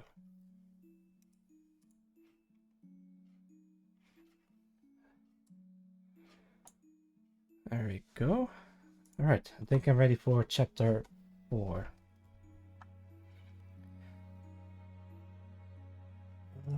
Double check. Yeah, that is working fine. Alright. I haven't sipped my tea yet. Oh man, it's hot. But it has to be. Alright, chapter 4. Got knocked out again.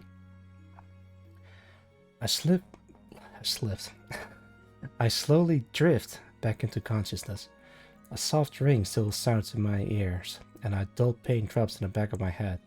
I'm bound, arms and legs, to a chair, not by rope, but by the warm golden chains that surrounded me earlier. I open one eye to find a face staring at mine. 2 eyes, the right of shining gold, and the left of shimmering silver, framing stark white pupils, thin red lines drawn with purpose around the silver eye. Be they tattoos or scars, I don't know, but they look strangely familiar. Dark, thick eyelashes frame. Dark, thick eyelashes frame them beneath a neatly cut fringe of black hair. Upon seeing my eye open, their glare intensifies. I lean back in my chair with both eyes open now, but she only leans closer, intent on winning this staring contest. The person before me is the hooded woman from earlier, with her dark gray woolly hood resting on her shoulders. A mole marks her otherwise unblemished face just below her right eye. Her ears are pointed, the same as all the others, but not nearly long enough to be an elf. Long, well-kept black hair that turns dark red near their tips rests on her shoulders. A gold pendant with a star-shaped but unrecognizable marking hang around her neck, held by a black leather loop. Her white buttoned shirt and brown linen pants under her cloak are a lot more form-fitting and show her to be quite well endowed, but as my eyes wander down her form, they get stuck on her chest. She's, big. Hang on me. In case. Telling where I'm looking, the woman growls softly, and my gaze flicks back to meet her eyes, now scowling at me. She leans closer, as if trying to read my very soul just by staring intensely. She smells faintly sweet, not the sweetness of the maple syrup tasting sweet tree sap, but sweet. Her hands are hidden within her black gloves, which have a white, very clean panel of fabric on their backs.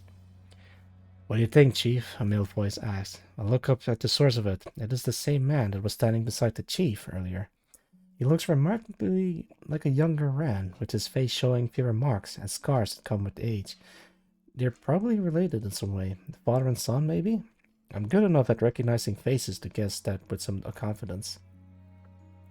The chief sighs, standing upright. The sound of chains rattling starts. Looking to my side, I see my wings, fully splayed out and wrapped several times over in chains, struggling against her bindings, trying to lash out at the woman before me. "What I know, Van, is that this one isn't part of any clan or group down here. She's new," the chief answers. "New? What kind of new? She's clearly an adult," Van questions, sounding surprised at the answer. The chief sighs softly, then leans down right into my face. "How old are you?" She demands, rather than asking. I answer honestly, and thankfully, I'm not gagged this time. 15. 15? Van spits out. How could you... Where the hell are you from to look that old at 15? Does it matter where I'm from? I died. I'm in hell, as far as I know. I didn't choose to look like this. The chief furrows her brow, taking a moment to think, before asking a little more politely. Oh, hang on. Thank you for calling Colonel Roosevelt. Hello. 15. Yeah. It'll make sense later. I gotta keep that in mind with chat. Alright, so sorry. Wait, how long did you redeem that? 2 minutes ago. Alright, that's not too bad. The chief furrows her brow, taking a moment to think before asking a little more politely. How long have you been here? A day, maybe 2. I spent a good part of it unconscious. The chief looks back at Van. Van's eyes widen and he turns away, pacing about the room as the chief looks back at me. Did you always have those wings? I only got them when I got here. They don't know how to fly. I don't even know how to fly. They're less wings and more of a fancy cape with an attitude. A wing tries to poke me in my side, straining against the chain. It didn't like being called that. Van turns to face the chief again, raising an eyebrow. Chief, if you're certain, does this mean... I am certain, and it doesn't mean anything yet, Van. This girl has no idea where she is, or even what she is. The chief pulls out a chair and sits across from me, crossing her legs. The way she carries herself has an air of nobility, but her blunt manner of speaking stands in stark contrast to it. Let's start from the beginning. Do you know how you got here? I died. My village was attacked, my home burned, my family murdered, then I woke up here, in what it is presumably hell. I don't know what I did wrong to end up here, but here I am. Guess the people that murdered my family didn't have the courtesy to take care of our murdered bodies respectfully. Do you know of the Underlands?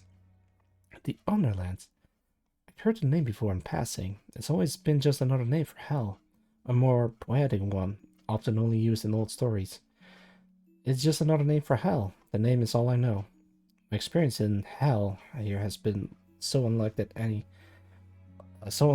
any of the stories and fables talked about. I'm not entirely sure that this is hell. Just a name? She continues. Just a name. She sighs, standing up and walking over to the bookshelf to parse its contents. Now that I have more of a chance to look around the room, it's surprisingly homey. It's a word I use. Several bookshelves line the walls, separated by shuttered windows. The floors is solid wooden planks and a wooden beam span above, holding up a thatched roof. I'm seated next to a large table with papers and books strewn across it. Candles dotted throughout the room provide light alongside the fireplace. Man, I never would have thought hell would have such respectable accommodations. The chief pulls out the book she was looking for, walking back over and sitting down in front of me as she opens it. Flicking through the pages as Van leans over her shoulder. I can't get a good enough look at what the title of the book is, but I don't think it's in a language I can read. The History of the Damned, Their Afflictions, Curses, and Gifts, Chiefs? Van comments the book's name, conveniently. 6 of the 7 sums that the damned awaken within afflict... hang on. I think there is a... This is number 7? Let's try number 19.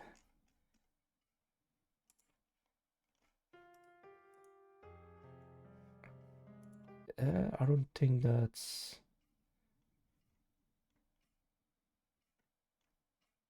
Maybe number 4 is better with this.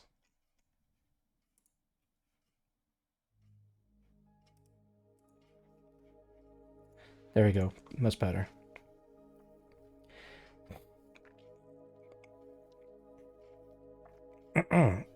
Six of the 7 sums that the damned awaken within afflict, they're damned with certain unique, consistent traits, but sometimes there are greater changes to a person's bodily age, height, build, or even gender. It's not something unheard of. There's no direct record or mention of wings in particular, but there are accounts of damned having unspecified new body parts that aren't consistent with what their sum afflicts them with. However, the chief slams the book shut, returning her glare to me as he stands, walks up to me, and lightly traces her finger along the uppermost feathers on my wing. I almost don't feel her touch, as jarring as it is to feel, through a limb I'm unaccustomed to having. As the word damned rings in my head. Damned, as in damned to hell?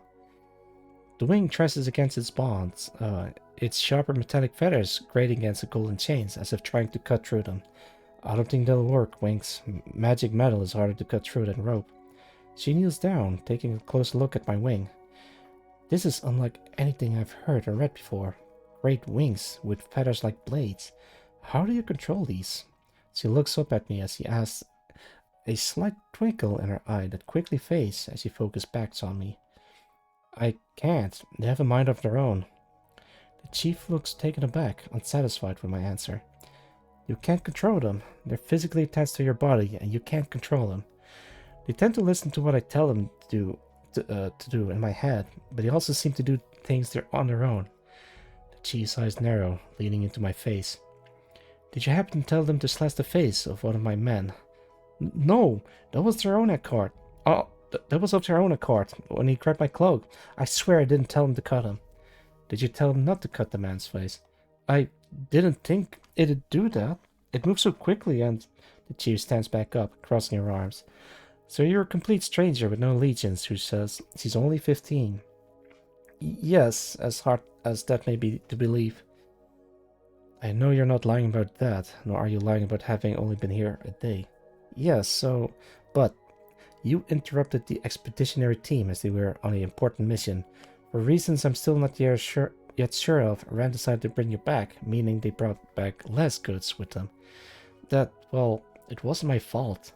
Most perplexingly, you have wings. You say you don't know how to fly, which is somewhat understandable. However, your wings hide swords within them that have already injured one of my villagers, and you say you can't control them. Evidently so if you failed to stop them from cutting a man's face off. Finally, you are also in possession of an enchanted cloak that conveniently hides your wings within them, meaning you kept them concealed from the expeditionary team right up until you made it inside my village walls. You do understand how this makes you look, yes? Well, when you put it like that, I don't have any good answers or reasons to give. Haha. The chief sits back, crossing her arms and raising an eyebrow slightly. You're doing a poor job of negotiating your way out of those chains, let alone the cellars. Wait, I was brought here to negotiate? The chief sighs, rubbing the bridge of her nose. You really do know nothing. Van steps forward, a look of equal parts hope and concern on his face. What do you think, Chief? Does this mean the curse has been lifted? He asks. The chief raises a hand to stop Van. One outlier doesn't prove anything. She hasn't lied about anything she said, but I can't yet confirm anything else. Confirm what? I ask, nervously interjecting in this conversation. The chief sighs, sitting back down and raising an eyebrow. Do you think you're in hell? She asks.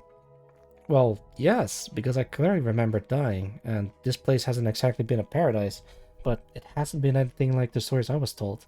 She sighs, rubbing her temple on her forehead. Where to begin? She sits up straight, staring me straight in the eyes. You are correct. You've died and gone to hell. The Underlands is the name we use, making the world we came from the Overlands. You are, as the priests of the last world would say, damned to hell, just like the rest of us. You died, your body wasn't properly treated, so your soul ended up down here. Damned wake up all over this world, in places called sumps, graveyards, etc. You're in one such sump, the Red Abyss. It's called that because, as you may have noticed, it's a giant red hole in the ground and no one has escaped it in hundreds of years. Just like the rest of us. You have awoken with pointed ears, red hair, and red eyes. My eyes are red too? A glare from her shuts me up fast. Yes, you haven't seen them yourself, but your eyes are red too. Not everyone gets red eyes or red hair, but everyone gets the pointed ears and white pupils. That's just what everyone in the Abyss looks like. Damned from other sums look different and possess different afflicted traits, but I haven't seen any to confirm. How did you... Another glare. I really should just let her finish, but I have so many questions. You're in Haven. Specifically, Haven's interrogation room. This place was established about a century ago when some idiot with a heart too big lowered himself down here with a pile of books and materials to make things better for us. It hasn't given us a way out of here, but we at least have information on the outside world, and better equipment than most other groups down here. And yes, you're lucky you got picked up by us.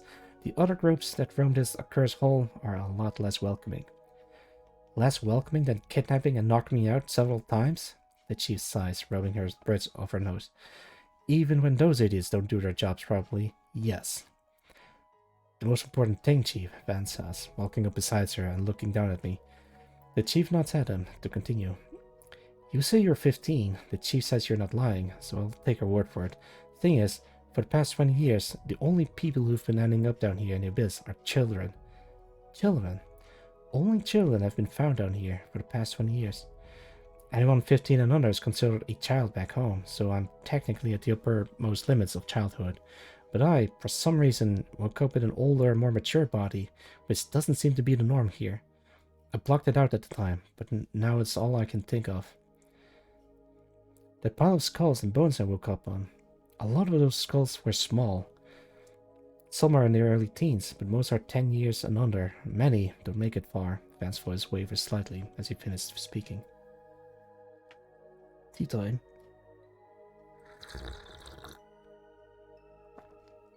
Okay.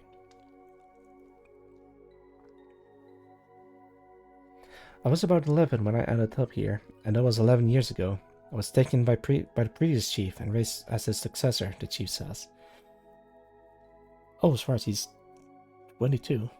She waves her gloved hand, and the golden chains binding my body disintegrate and fade away, letting me slump back in my chair, my wings slumping to the floor. For 20 years, it's been children, many younger than 10, ending up down here. The same age as my little brother, so if I'm here, then... My little brother! I nearly jump out of my chair, but Van puts a firm hand on my shoulder, stopping me in my tracks as he looks me in the eye. You won't find them, lass. People can die side by side and wake up here not only hundreds of miles, but hundreds of years apart. People normally end up here on their own, and you are the first one we found in 2 years. He may have lived and died a century before you made it here, or he may have never been dragged down to this hellhole at all. Trust me, you won't find anything but a swift second death out there. My family, my little brother, my elder sisters, my parents, they all ended up down here, like I have? Have they already lived and died here? Have they not even made it here at all yet? I fall back in the chair, holding my face in my hands. Fuck. Everything is hitting me, my legs twitching, my wing rubs against my side, like it's trying to console me. Van looks at the chief, then turns to walk towards the door. The chief stays seated across from me, giving me a moment before speaking. What's your name?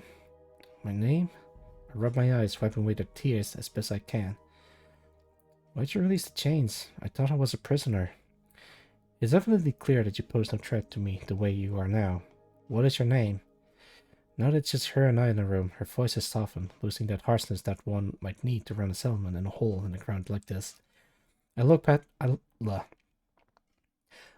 at her. Even her natural glare under her dark, sharp eyelashes has softened. Marina. You've been brought to Haven, Marina. This settlement's location is kept secret, so we can't exactly let you leave. For now, I'll find a spare room with a bed for you. Tomorrow, we'll find a way to put you to use, and given you'll be staying here.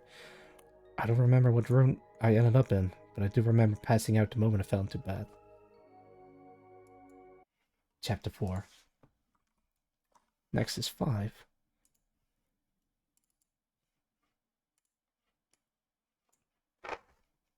Let's see, what can I do for chapter 5? I guess I could try number 27.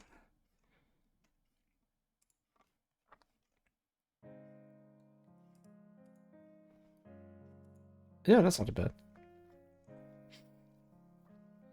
After everything that's happened, it feels strange waking up in a relatively normal room, in a relatively normal house. Sure, the light coming through the windows is more red than it should be, but that's not terribly difficult to get used to. I have my own room, a hay bed, and clothes. How's the music? Is it like too low or too loud? Because I'm not entirely sure how it sounds. I'll leave it as it is until you guys say something. You would think that having wings would make sleeping on your back uncomfortable, but it's not that big of a deal if you can't feel them there. They're flexible and soft enough that I can lay flat on my back with my wings out and not feel like I'm in a weird position. I can feel them when they touch other parts of my body, but I can't physically feel them attached to my back. If I reach behind myself and touch the base of them, I can feel that I've touched it with my hand, but I can't feel it through my wing, as if they're numb. I sit up and my wings curl themselves around my sides and rest in my lap. I guess they knew I wanted to take a closer look at them. Give me a sec. Given they seem to be able to hear my thoughts, they give a small flap of acknowledgement, running my hand over their uppermost edge. They feel soft and smooth to the touch. The uppermost feathers, the coverts, is the exact term I believe, are smoother and flatter, while the longer flight feathers are rougher and less evenly spaced. Some of the flight feathers are as long as my forearm and consistently a dark wine red color throughout. Towards their tips, however, there are 4 notably shinier feathers hidden amongst the others. They're firm and metallic with knife-sharp edges and pointed tips. They slice a man's face with frightening ease, after all. Each wing has 4 of them, making them sword-like fingers, I guess. They do have the little thumb bit along... Do they have the little thumb bit along the upper edge of the wing? My left wing lifts itself up in my flap, extending a small, something-like tuft of feathers along its upper edge. Basically give me a thumbs up. Neat. The sword-like sword feathers? Wing swords? Blade feathers? I'll just call them blade feathers for now. They fit quite neatly between the other feathers, and they're flexible enough to move mostly concealed within my feathers without much issue. 4 blade feathers on each wing, 8 swords permanently attached to me, with quick reflexes of their own. How far can they reach out from me, though? The guy that grabbed my cloak was close enough to be in arm's reach, but my left wing lifts up and stretches itself out to its full length, reaching almost halfway across the room. With a flick, its blade feathers extend out an extra meter in length at the very tip. That answers that.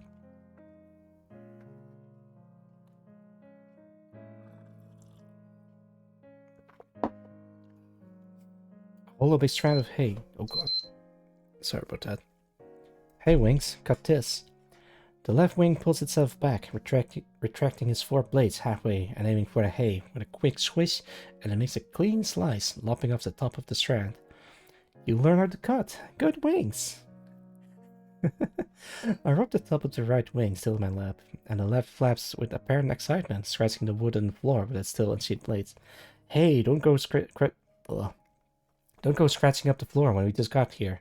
We're living here now. Also, don't cut people unless I tell you, okay?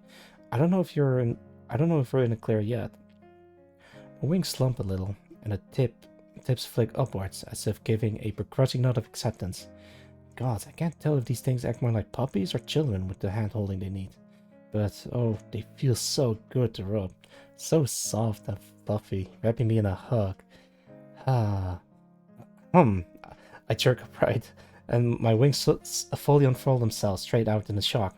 The right one banging against the wall. The chief is standing in my doorway, arms crossed, looking very unimpressed with my actions.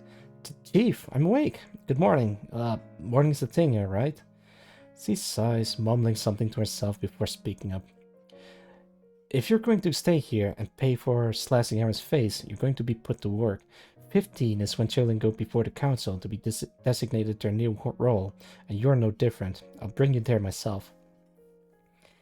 Do you really believe that I'm 15? Because I'm not even sure of that myself by this point.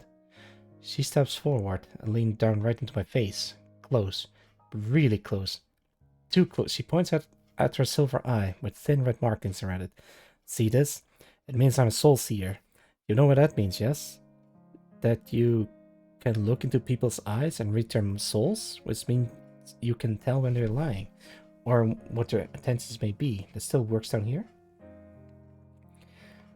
She stands back up, crossing her arms.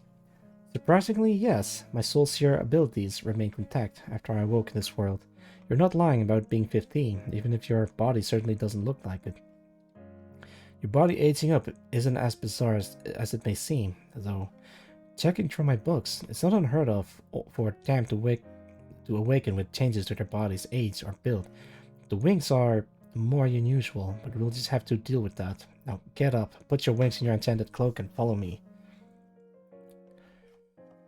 Give me a sec.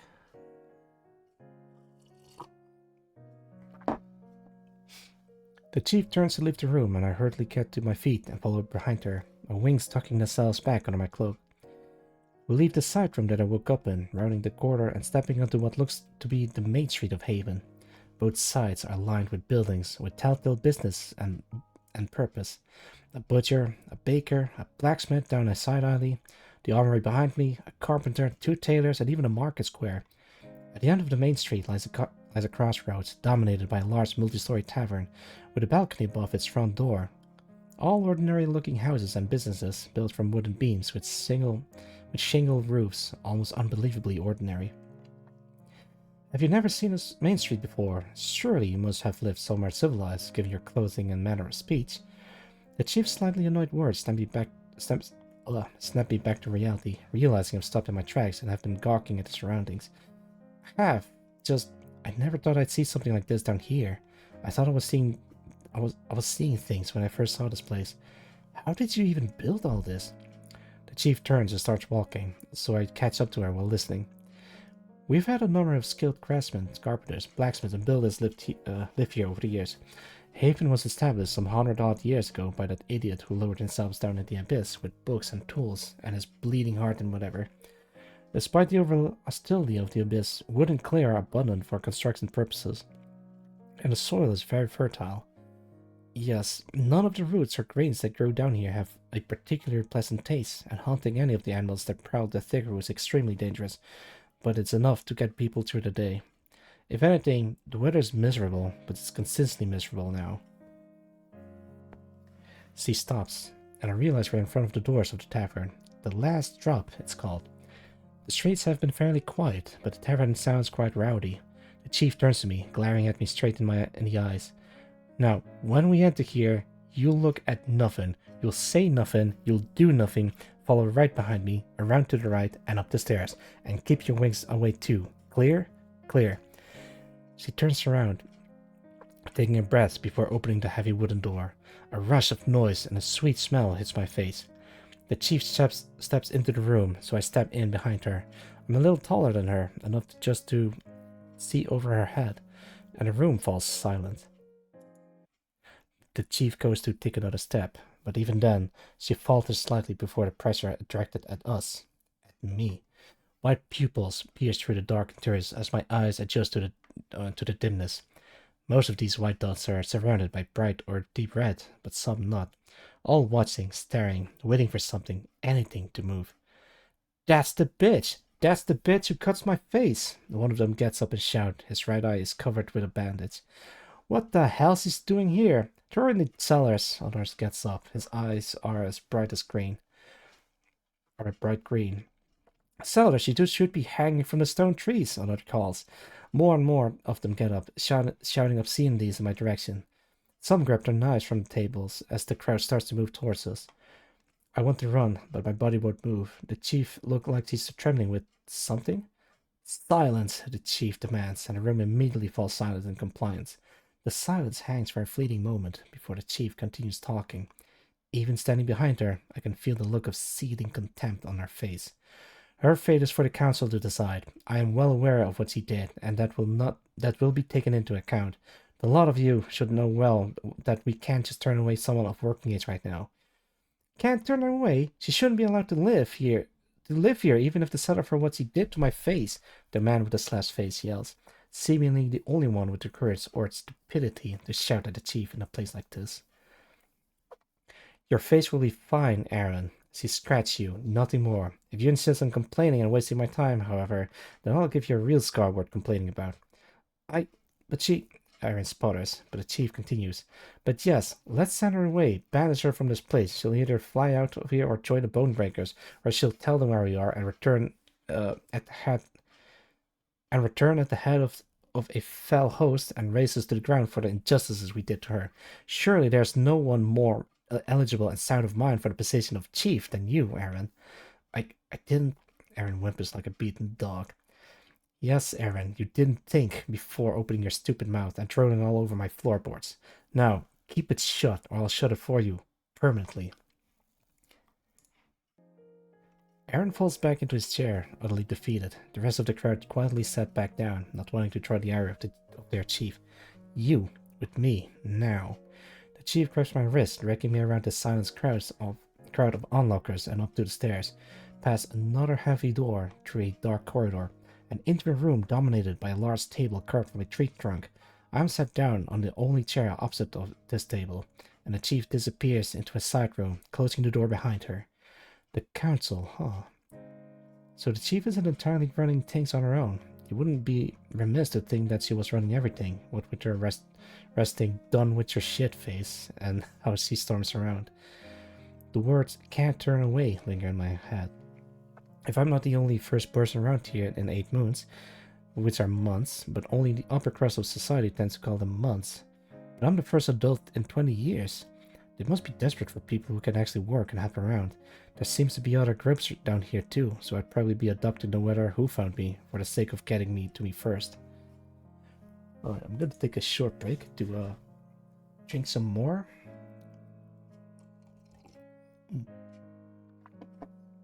I could grab some more tea later, but I still have a little bit left. The thing is, the notepad that I'm reading it from is like very tiny, so I kind of have to squint my eyes a little bit.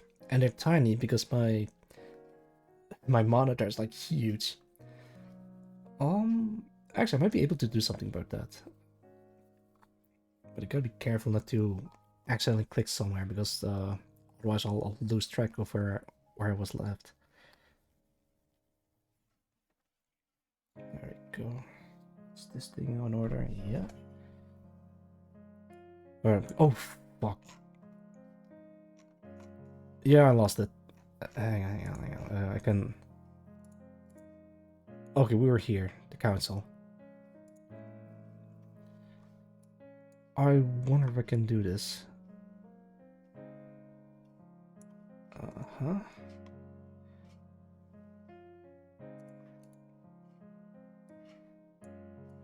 Oh, excuse me. Bear with me. I'm adjusting it. Like, it's small now, but... Let's see, can I... I can. Oh, that's much better.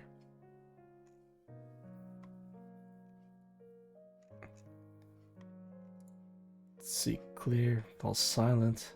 That's the bitch. Yeah, I think this is much better. The words can't turn away linger in my head. If I'm not the only first new person around here. Oh wait, this. So I'd like to be abducted no matter who found me for the sake of getting to me first. Actually, wait, is this like...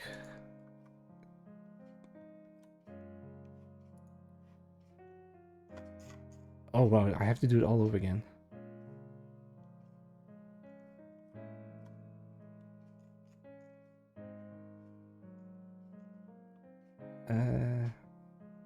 Yeah, I think this is a pretty good size. This is zoomed in 260%.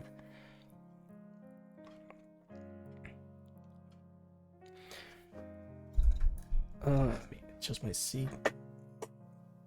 Oh, come on.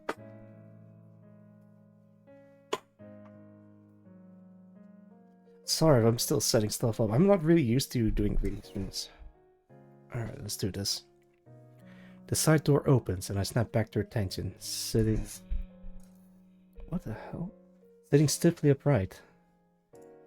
Wait, I might have to do like a different song.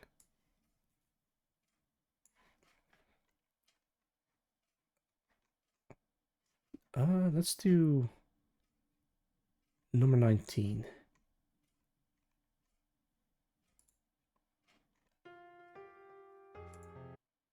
And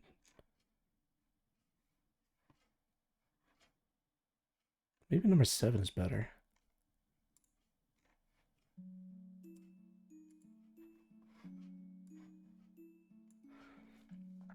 Five people walk in. Rand, Van, the chief carrying her wooden staff. A tall, thin man with a long face and dark blue deep-set eyes, partially hidden behind small, round spectacles. And a woman, slightly taller than the chief, with a smile on her face and bright apple-red wavy hair. They sit down at the table across from me in the order they entered, all of them carrying a book that they each opened before them. With the chief setting down her staff beside her chair. Is this an interview or a death panel? Of course Hell would have stressful situations like these to layer on the punishment. Name, the chief asked. Marina. Surname, the long-faced man asked. His voice is sharp and critical compared to the blunt and judgmental tone of the chief. Bertali. Marina Bertali. The wavy-haired woman says, leaning back in her chair to ponder. Her voice is sing-songy and soft. Surnames don't matter much down here, Rand grunts. The long-faced man doesn't seem to register Rand's complaint. It matters for bookkeeping's sake, Rand, the chief opines, writing down in a book before her. Ah, the Ratali family, near Monte Sequoia, right? In the Sovrano Republic, the wavy-haired woman explains, looking excited to have guessed my origin. Yes, I'm a daughter of the Ratali family from Monte Sequoia, the Sovrano Republic.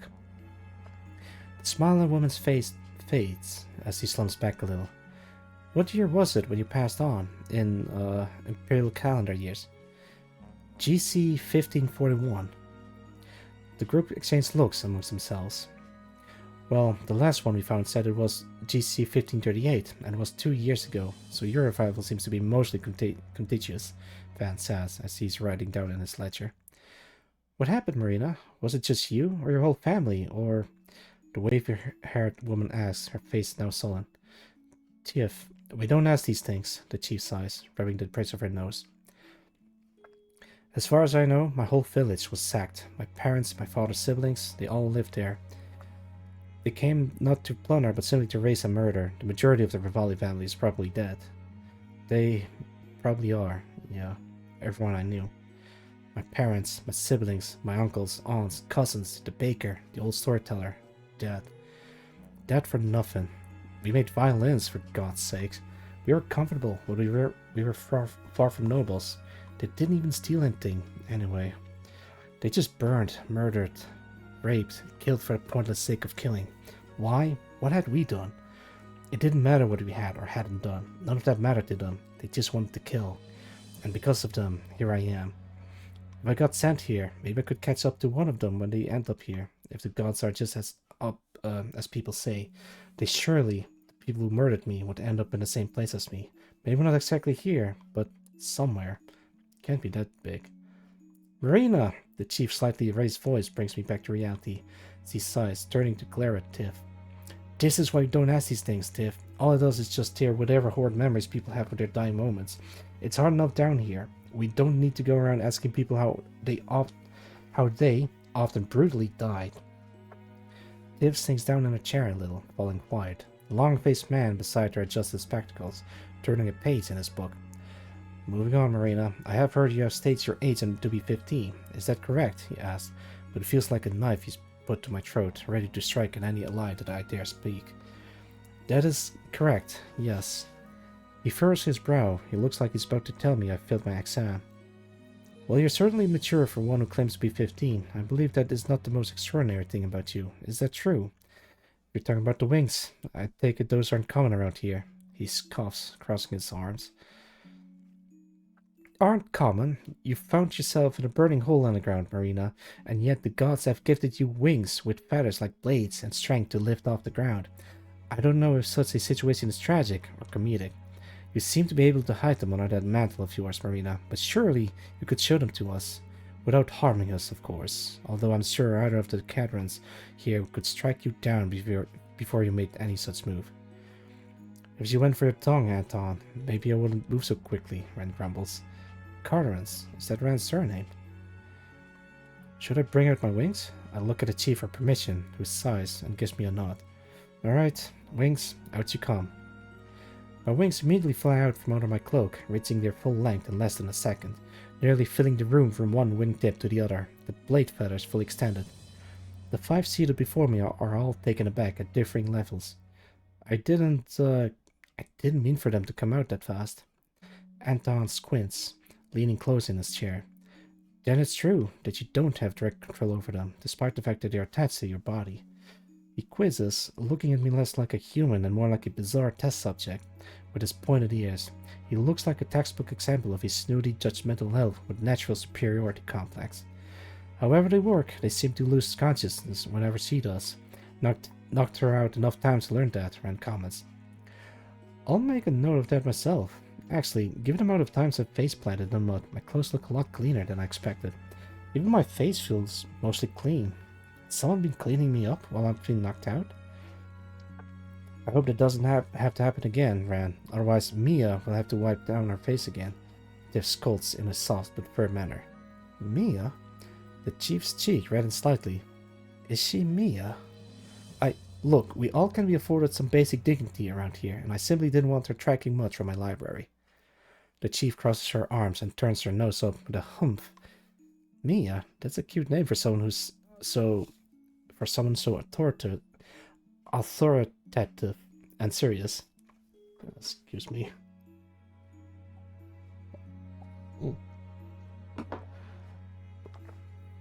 But it can't be, right?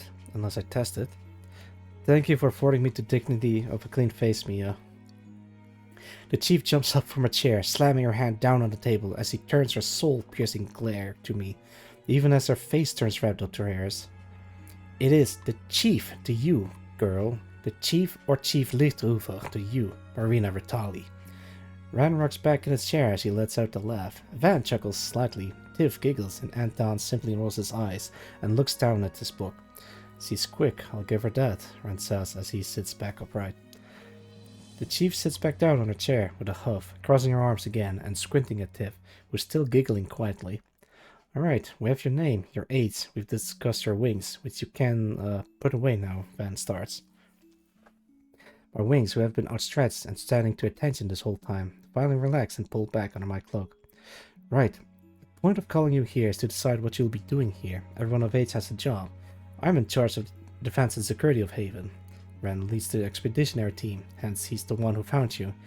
Anton is our head chef of sorts, in charge of food preparation and farming. Tiffany at the end is responsible for managing the craftsmen and carers of Haven. If you're working here, you're working under one of us. The chief handles leadership duties and teaching.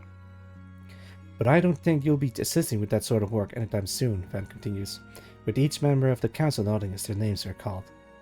The chief gives an annoyed grunt of affirmation. For now, I should stick to calling her the chief to avoid trouble. She seems prickly and can be very harsh with her words, but there must be something more to her if she personally took the time to clean me up a bit while I was knocked out. What skills do you have in your previous life, Marina? Tiff asks, as the others picks up their pencils or quills. Quills I expected, but pencils are something I haven't seen before here. Can I... There we go. I was the third daughter of the Vitali family, with two elder sisters and one little brother. I had just turned 15 before I ended up here. My family were luthiers, or more commonly, violin makers. Well, they made everything from lyres to cellos, but we are mostly known for our violins. I learned what kind of woods are best for certain parts of the violin, how the strings are made, how to choose the best hairs for the bow, but I'd never built or assembled one myself. My father said you need at least 2 decades of experience before you can make your own Vitali violin, but I realized violin making may not be very useful down here. Anton is the only one writing notes. That doesn't look good. Van speaks up. Well, yes, making violins isn't a high priority here. The associated skills of woodworking may find use in carpentry. What I'm interested in, however, have you any experience with weapons or combat? In my spare time, when she wasn't teaching me how to sew, my mother taught me and my siblings how to fight with a sword. My mother was an experienced duelist, and given most of his children were girls, my father wanted his daughters to be able to protect themselves from any enthusiastic suitors. Is it suitors or suitors? Suitors, I think. Ren and Tiffany are writing down now, and continues. In regards to combat, those hidden blades in your wings seem to know how to defend you adequately from anyone in your vicinity. How experienced are you with using them? Well, I've only had them for the 2 or 3 days since I ended up here. But given they have a bit of a mind of their own, I'm having to teach them even the most basic things, like how to cup something. I did wonder why you didn't just cut your ropes when we caught you, Ren comments.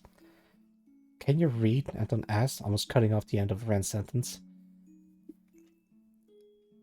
Oh. Okay, yeah, I got confused for a bit. Yes, Jornovan and Dragensprache, a little bit of the nearby Elvish language too. We had the occasional help client. The chief raises an eyebrow. Jornovan and Dragensprache. Dragenkönig is a long way from the Jornovan Empire. I had a cousin in the capital who I exchanged letters with since I was young. I learned Dragensprache from her, and she learned Jornovan from me. Jornovan. I don't think this is like a common thing too. Anyway. The 5 of them exchange looks again. The chief closes her book, looking at me. Well, while you're here, any questions? Are Ren Van brothers? I had to ask. It's been on my mind since I first saw Van. Van chuckles. Actually, Ren here's my grandson. Yes, Prim. Drakensprache is totally made up. It's a fictional language that doesn't exist. Oh, give me a sec. Alright. Actually, oh, thank you for calling in from Gino. Yeah, thank you for freeing me, Prim. Alright, can take another sip. Alright, let's do this. Rana here is my grandson, as Anton referring to us as the Carterans. I passed when I was 34, before he was born. He passed away when he was 27, but he turned up in the Underlands before I did, so here, he's 10 years my senior, he says, glancing towards Ran. It's a strange thing to run into your grandfather as only a middle-aged man. Stranger still when I'm older in years than he is, Ran rubs his chin. Middle-aged? I was still in my prime when that Archer got unlucky hit my neck. Our kids these days not taught to treat their elders with respect. Van furrows his brow, giving Ran a disapproving look. You're certainly over the bar for middle-aged now, young man. Take it from this wizened old man of 10 years your senior. I'm nearly old enough to be an antique. Ran smiles, sitting back. Only an old codger would call themselves wizened, the old codger. Van shoots back, unamused. The chief sighs. If you two are quite dumb, I've made my decision. She crosses her arms, looking straight at me. Already? That's faster than usual, Mia. Tiffany opines, but the chief brushes this off. You will be serving directly under me, doing whatever tasks I tell you to do. Some here are out for your blood, so you will need to face some hard labor to make up for cutting Iron's poor face. Where you're not doing a task I've set for you, you'll be assisting and training under Van. With enough training, you and your wings could become Haven's best defenders, the chief says. The rest of the council nod in approval. Can I ask one more thing? Yes, go on, the chief says, waving her hand. Defend Haven from what, exactly? Blood beasts, bonehounds, Lesterers, wildlings, the other factions that survive down here. Nothing outside these walls are friendly, Marina, Van answers. Certainly evocative names for creatures I definitely don't want to run into. The chief picks up her book, putting it in the satchel she carries, then standing up as he grabs her staff. That concludes this council meeting then. Thief, take Marina back to her room for now. Marina, you'll be starting tomorrow. The rest of you, back to work. And that's the end of chapter 5.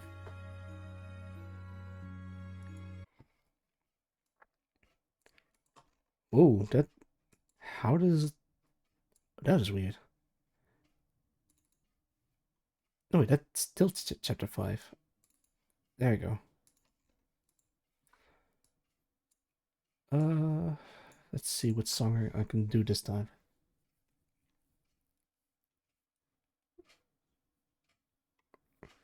Okay, I think I can do number 6.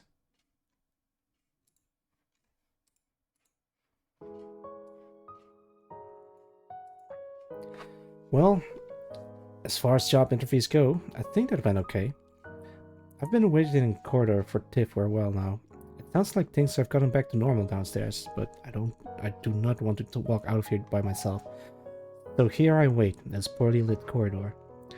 It's weird that this town exists here in the first place. You'd think this was a young frontier town, not a hamlet in hell. This red abyss. On the surface, this place looks like it fits the bill for the common perception of hell. As fiery and inhospitable, yet building materials are plentiful. There's clean drinking water and fertile soil. Maybe some parts of the other lands look as normal as my hometown did. Oh, you look very deep in thought, Div says, startling me. When did she get right beside me? I don't know, this place is so weird, but this town feels almost normal. The town feeling almost normal makes it even weirder. It's nothing like what they told you it'd be, isn't it? She asked. Well, I am suffering, but not in the way I thought I would. Tiff giggles. I giggle a little before catching myself. Tiff has this disarming aura about her that makes it far too easy to lower your guard without realizing. She's shorter than me, about a little shorter than the chief is, with a mature figure and slightly muscular-looking arms. She wears a simple, pretty but utilitarian dark green dress that goes down to her calves. Large leather boots with a white blouse and a red shawl matching the color of her vibrant red hair, which helps bring out her grassy green eyes. Green is her red color down here, and it suits her well. She's also, big. God damn it. Not like Chief big, but big enough that I feel somehow inadequate compared to every woman I've met here. She has sharp eyes like the Chief, but while the Chief has an eternal scowl, Tiff has a warm, inviting, comfortable smile. Maybe she smiles a little too much, if anything. Mia told me to take you back to your room, but if you'll be your personal lackey, it'd help if you knew your way around here, She smiles. She has a point. I've never had a chance to really look around this place beyond being dragged up the main streets by the chief. Alright, but can you take a side exit or something? I'd rather not go out through the tavern. Come with me, Tiff hums, dragging me towards the door by the arm. Great, another dragger. She throws the heavy door open with ease, practically pushing me down the stairs in front of her as I stagger down into the tavern, leaning against the wall when I get to the bottom. There are less people down here than before, but... Hey, wing girl, Aaron calls. He and a couple of others that moved to the table right next to the stairs, waiting for me to come out. They get up and walk towards me, with my back already against the wall. Shit. Hi, Aaron, Tiff jumps in between Aaron and I, catching Aaron off guard. Tiffany, what are you... Aaron starts, taking a step back as Tiff continues to invade his personal space. Ooh, cool scars, Aaron. How'd you get them? Fighting some great beastie? Tiff takes a step forward to match Aaron's step back. Get them. Didn't you see Aaron shoots. I didn't see anything. Those scars are cool. Girls like a man with a few scars. Tiff shoots back. Wait, they do? But they came from... Aaron stutters out, crumbling under Tiff's relentless onslaught. Anyways, I have places to show Marina here, so bye, Aaron, Tiff sings, before dragging me away from a bewildered Aaron. Tiff pulls me around to the outside of the room, paying no heed to the eyes following us, then yanking me out the door onto the main street. Looking outwards from the tavern, the town actually consists of 3 streets lined with buildings, all converging onto the tavern that seems to double as a town hall on the first floor. The streets are busier, with people moving between the shops, carrying planks, food, new clothes, weapons. Impressive, isn't it? Div asks, standing beside me. Do I need to worry about money here? Haven runs on a needs-based economy, where everyone gets the tools for their jobs, their clothes, and their food based on their role. If you want something in particular, you can trade personal items, or your labor in the form of promissory notes for it. Everyone is entitled to 3 meals a day, and 2 drinks from the tavern, although more may be permitted at the superior's discretion, Div answers succinctly. That is impressive. A lot of the work of our current economic system was put in place and enforced by Mia, the chief. There used to be a lot of fighting over good equipment or decent food before she took charge after the previous chief has passed. Tiff continues. Say, I move closer to Tiff, lowering my voice. Do you know what happens when you die here? Did you know what would happen when you died up there? Tiff shrugs. I had a vague idea, but it didn't involve job interviews in town halls. It's good you've kept your wits, Marina. Now, let us go on with the tour, she grins. Tiff puts her hand on the small of my back to pull me along with her down the rightmost of the 3 streets before me. This is Cellar Lane, named so because the cellars here are at the end of it. A whole bunch of dark caves that you're very lucky you didn't end up in, Tiff says very nonchalantly. Do people often get locked in the cellars? Well, you may just be told to go down there to harvest some of the vegetables that grow on the ground, but if you get on the chief's wrong side, she'll drag you down into the deepest, dankest hole there is and leave you there until you've learned your lesson, she nods. And that lesson is, don't get on the wrong side of the chief, she chuckles sheepishly. Sagely advised, Tiff steps out in front of me, gesturing at her surroundings. Houses on one side and multiple fenced-off gardens and small fields on the other. But, aside from the cellars, the lane is where farms, gardens, and the tarry, the blacksmith are. Marina. Wait, Marina, do you know where the tannery is as far as possible from the rest of town? I've never seen a tannery in person before, so... No? Tiff leans in close, putting an arm around my shoulder. This 'cause it stinks of shit. I stifle a laugh at such a blunt delivery of such crass words from such a soft, girly voice. Tiff grins in triumph. Even if it smells, the tannery is just as important as every other part of town. We have to make use of everything we survive around here. Hunting trips are rare, but whatever is hunted, every part of it must be used. Meat, organs, bones, fur, skin. As Anton would say, it is imperative that we do not allow anything to be put to waste. After all, we are a civilized folk, and failing to act as such would leave us no better than the barbarians that stalk these unhallowed grounds. Tiff puts on a pretty decent impersonation of Anton's gait and posture. After all, Anton is standing right behind her, so visually I have a good point of reference. Tiff doesn't seem to notice this, despite me doing my best to convey this with my eyes. Henceforth, under the expertise and leadership of Anton Clemenceau, we shall all rise above the muck and grime of this crimson abyss, and ascend ever upwards to the greater heights of civility, decency, lack of humor, and he's right behind me, isn't he? Tiff drops the act, turning to look up at Anton, who is flicking through the pages of his ledger, having paid no heed to Tiff's performance. Miss Val, I am concerned with the quality of blood potatoes supplied to the kitchen in recent weeks. They have been consistently decreasing in size and in taste, with the more recent samples tasting too much like blood for many residents' palates. Additionally, I am concerned with the quality of the most recent set of cooking knives supplied to the kitchen. Small amounts of rust have appeared on some of the blades, and the wooden grips are less durable and prone to causing splinters compared to the previous leather grips. Anton raises objectively fair concern. Tiff just sighs and looks at me. See, he doesn't even acknowledge when people are trying to make a joke with him. He's no fun. She turns back to answer Anton, her voice notably flattered. We hadn't had a successful hunt in 4 months now, so we're very short on new leather. As for the rust and quality of the wooden handles, I'll come around to the kitchen later to check them myself to see which ones need to go check to Martin's. Satisfied? Anton nods and wordlessly walks away from us. Tiff lets out another sigh before our mood perks back up. Right. Marina, do you want to see the secret of Cellar Lane? Is it something in the cellars? No, but it is near them.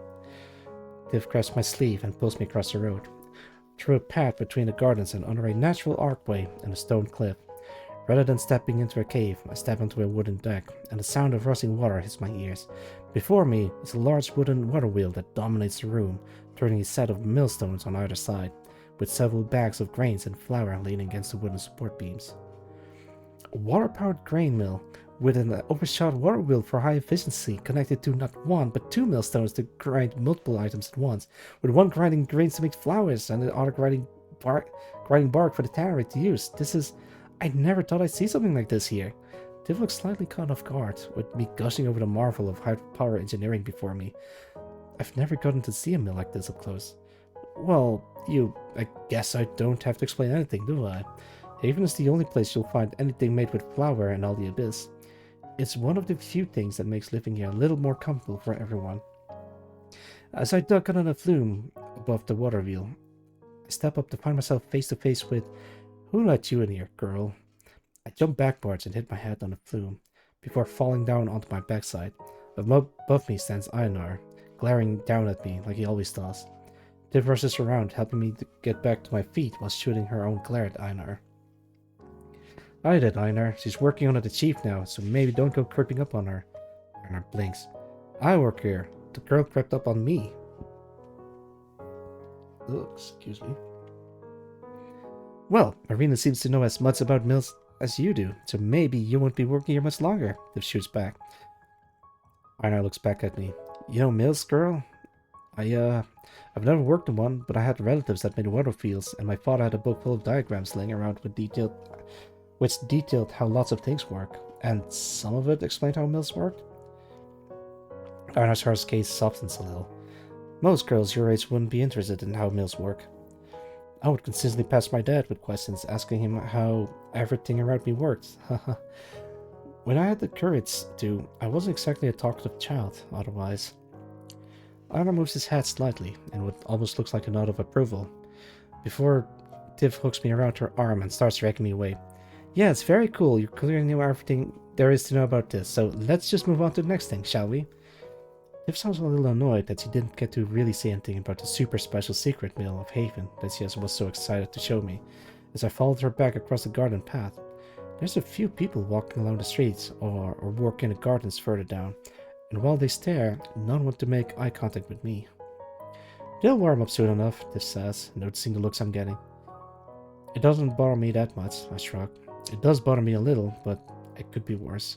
If there's anything on my mind, it's that this is the third time Tiv has used the word cool in a sense not relating to temperature. It's an odd term for someone to use like that.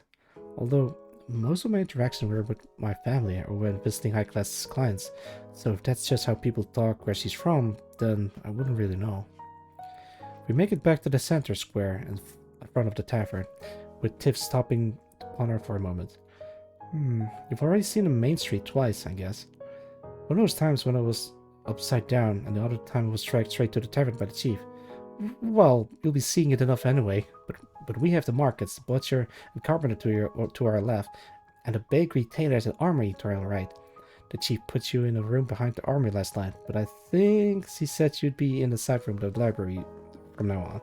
So, on to Crystal Road. I set up before Tiv starts yanking in my arm, following along beside her down Crystal Road as he points to the structures on either side of the road.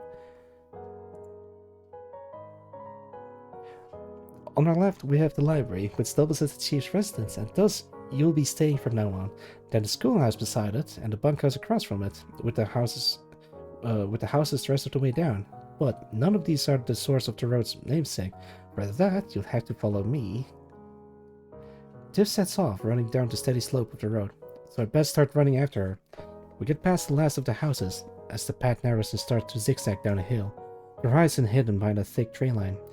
Tiv rounds a tree near the bottom, disappearing out of sight. Whatever's down here, it better be... Wow. A sheer, obsidian dark cliff rises before me, disappearing up far beyond the low-hanging clouds. From the unseen heights of this towering cliff face falls a great waterfall, a shock of blue and white and a world of red and black. At the base of this waterfall is a large shimmering pool of water, feeding into a number of other pools on downward steps along the hillside. This slice of paradise, hidden away from the rest of the world, was flowing water as clear as crystal. Hang on, I gotta switch songs.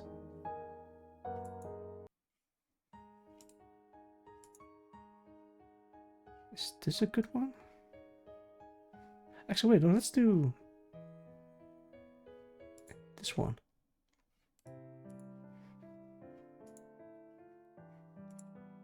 Oh, wait, oh, there we go. Crystal Fall, the hidden treasure of Haven, Tiv smiles, standing beside me.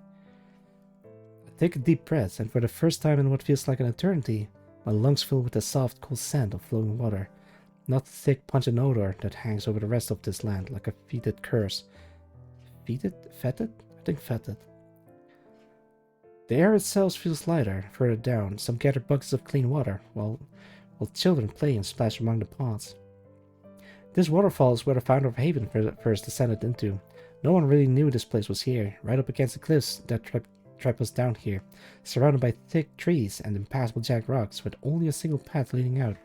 Sure, we have pastries, alcohols, and other small comforts, but it's this place that makes Haven feel like home, Div says, looking up at the waterfall. My old home near the mountains was known for its waterfalls. There's something serene about just listening to the sound of rushing water. Div takes a deep breath, enjoying the moment of peace. Hey, who let you come down here? A young, familiar-sounding voice calls out from behind. Div sighs, giving me an annoyed look before turning around. Arshak is marching towards us, accompanied by the orange-haired girl who was with him earlier.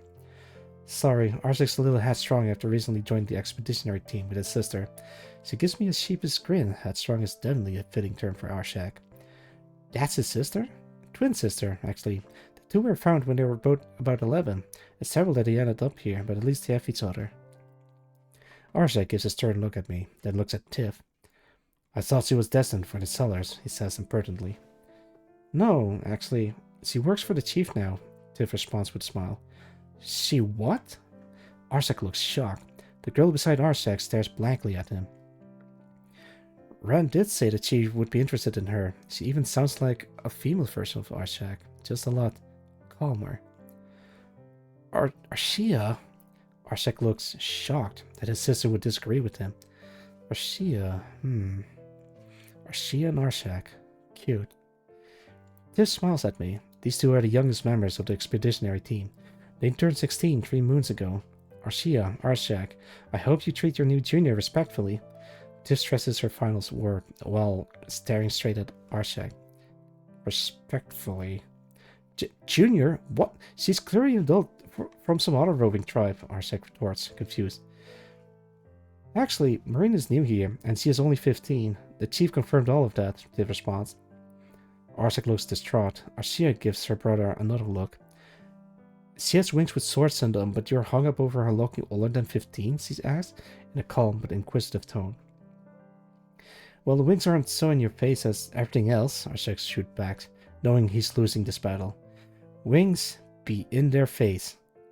My wings flick out from under my cloak and stretch out to their full length, making everyone jump back and Arshak go for a sword. I just smile. Aren't in your face, huh? Arshak looks more and more distraught. Oh, poor guy. More distraught by the moment, while Arshia steps forward, mesmerized with my wings. They look so soft. Can I touch them? She asks. Sure, as long as you don't do anything to upset them. Arshia reaches out, going to stroke the upper edge of my wing. Gah! I recoil, just as Arshia does. I felt that.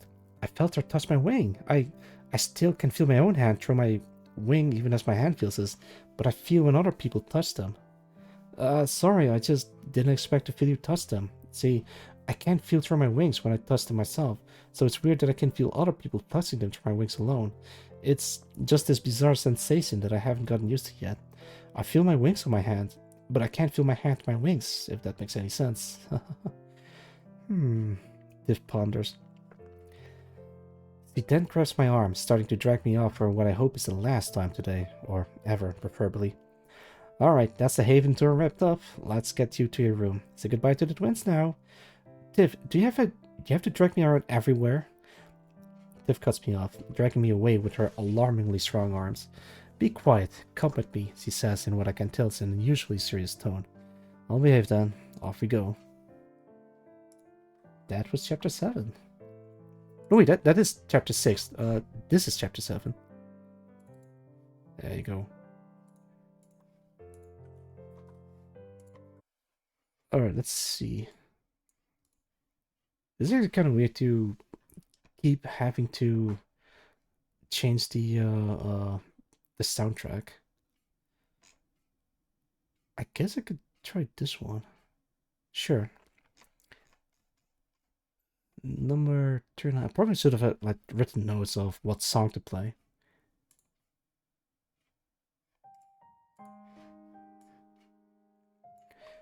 I'm back in the same room that I woke up, tied to a chair in. Actually, wait, no, maybe not this song.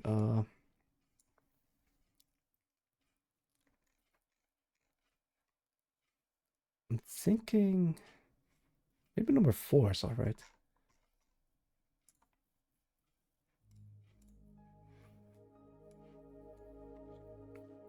I'm back in the same room that I woke up, tied to a chair in. At least this time, I'm not tied to the chair.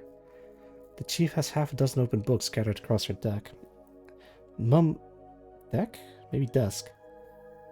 Mumbling to herself as he flicks back and forth between different pages, Tiff and Van are standing on either side of the chief's desk, each looking through books of their own. Do you guys need help, or can you read Underlander? The chief cuts me off without looking up at me. Underlander? Is that a language here? No. Then your help isn't needed, she says, flicking through the pages of a particularly thick book. They told me to keep my wings out while they look for whatever they're looking for, so they're not out from under the cloak resting by my side. Even sitting in a chair, they're big enough that they nearly touch the floor. Some of the largest feathers are longer than my legs, and the blade feathers have nearly triple the reach of my arms at their full length. The fact that they can extend out so far, yet fully retract between the normal feathers to be perfectly hidden is almost like they were designed rather than, well, natural. You don't have to have them out like that, Marina, Van comments. Oh, I didn't notice that my left wing is fully outstretched, taking up a lot of space as I look over its feathers. These things really take up a lot of room. As I'm looking at my left wing, the right wing bumps my shoulder with some force. Did you just hit me for saying you take up space? When I look at my right wing, the left hits my other shoulder. What, you... I jump to my feet, grabbing one of my wings as it keeps trying to hit my shoulder. I get it, you don't like what I called you. Can you just stop? Marina, the chief calls, raising her staff as golden chains materialize and wrap tightly around my wings, restraining them, and tells me as they struggle against the chains, even as they struggle. So, the chains binding them don't rattle against themselves. The only noise made is of the air being displaced as such a large surface area traces about. Okay, wings, can you let's just calm down, okay? If we calm down, the chains will go away, okay? My wings eventually settle, resting limply in the chains, the chief sighs. If this really is what it is, this is going to be a problem. What is it, then? Do you have answers for why I have, well, this? I say, gesturing out at the giant red wings flanking my sides. The chief leans over a desk, giving me a look to keep quiet as he's about to explain everything. From what I've read, you have a gift. I'm not being ambiguous, that is the actual name of it. A gift can take nearly any form, and is attached either internally or externally to a dad. It is not known how people receive gifts or where they come from, but they exist. There are books that go over very loose definitions of the categories that gifts can fall into. Those replace a body part, those that function as a new body part, and those that have a mind of their own. This book has an example of a dad with snakes on his shoulder that bit people, and eventually he died from the snakes biting him. With the way that you described your relationship with your wings, it would seem that you fall into the latter category. Tiff steps forward, giving me a concerned look. If they rebel against you like that, it could mean they pose a danger to you, on top of the potential danger it poses to other people. You've already cut someone's face. Next time could be worse. Tiff sounds uncharacteristically dire. I look down at my wings. They remain motionless, still bound in golden chains. Why didn't you tell me any of this when you first interrogated me? Because we only had just met you, and I wanted to observe you for a time to ascertain the nature of your wings. As a soul seer, I can read people easily, but sentient wings with a mind of their own are a different matter. Your actions, including the apparent fight with your wings, just then conclusively prove that they are indeed a gift, the chief explains. Besides, you were a prisoner. You hadn't earned our trust then. Give me a sec.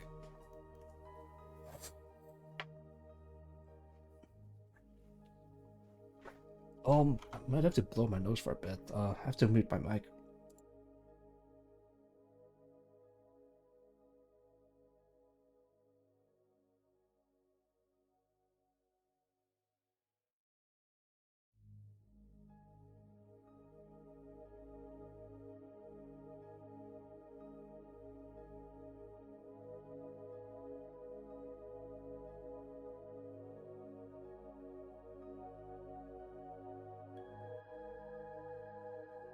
Oops, nearly forgot to unmute. Alright. Well, you didn't miss anything. I just, like, blow my nose. But I have now? Well, you've earned some. You've been well behaved and show no malice so far. She shrugs slightly. Does this gift also explain how I died when I was 15, but here I look several years older? That, maybe. It isn't clear on that. What is clear is that you're not lying when you say you're 15. You've earned some trust through your own effort, but I have absolute trust in my ability to read people. You're not the type of person to lie, Marina, she answers, crossing her arms. If Mia trusts you, then we trust you. Your wings, however, Tiff says, glancing at my chained-up wings with concern. Van steps forward, putting a hand on Tiff's shoulder to reassure her. Look, if she wanted to, or if her wings wanted to, I'm sure she could have easily cut her way out of being captured by the expeditionary team earlier. I don't believe that she poses us a threat. I don't think she poses us a threat, Tiff, he says. I'm not so much worried about her hurting others as I'm her hurting herself with them. Tiff sighs a little, rubbing her elbow. Actually, I sorta let myself be captured. You guys had sweet food and tents. I figured being your prisoner would probably be safer than trying to survive by myself out there. The chief raises an eyebrow, crossing her arms. You certainly put a lot of trust in us, then. There's a far worse out there that could have grabbed you, or eat you.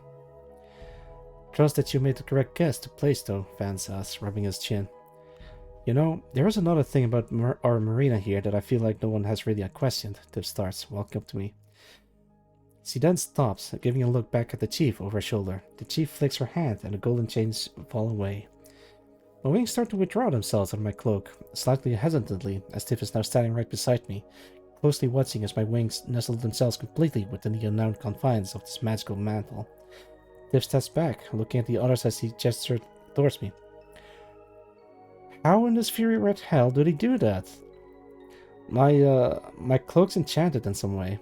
Van raises an eyebrow. Waking up here with a magic item? That's a silver lining. I didn't wake up with it. Some old hooded guy I met shortly after I left that cave full of skulls gave it to me. The chief looks like she didn't hear me properly. What? Some old hooded guy gave you an enchanted cloak that perfectly hides your wings? Yes, I'd hope I'd maybe run into him again if you have anyone that fits that description. Yvonne, the current school teacher and previous craftsman representative, is the oldest person here. The only place I could imagine someone like that would be is the Keepsguard, but Van starts. The Keepsguard aren't known for their charity, the chief finishes. Keepsguard, are they another group down here? They operate out of the castle on the far side of the abyss.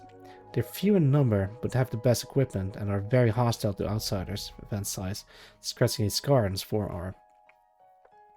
Tiff, meanwhile, has been standing beside me, staring intently at my cloak. Can you take it off with the wings inside of? She asked. I haven't tried that, now that I think of it. I stand up, undoing the small hoops holding it around the front of my neck, shrugging my shoulders back. My cloak slides back off my shoulders, then stops falling once it gets caught on the base of my wings between my shoulder blades. Tiff starts to reach over. So, if I pull it back now... I grab Tiff's wrist, pushing her back.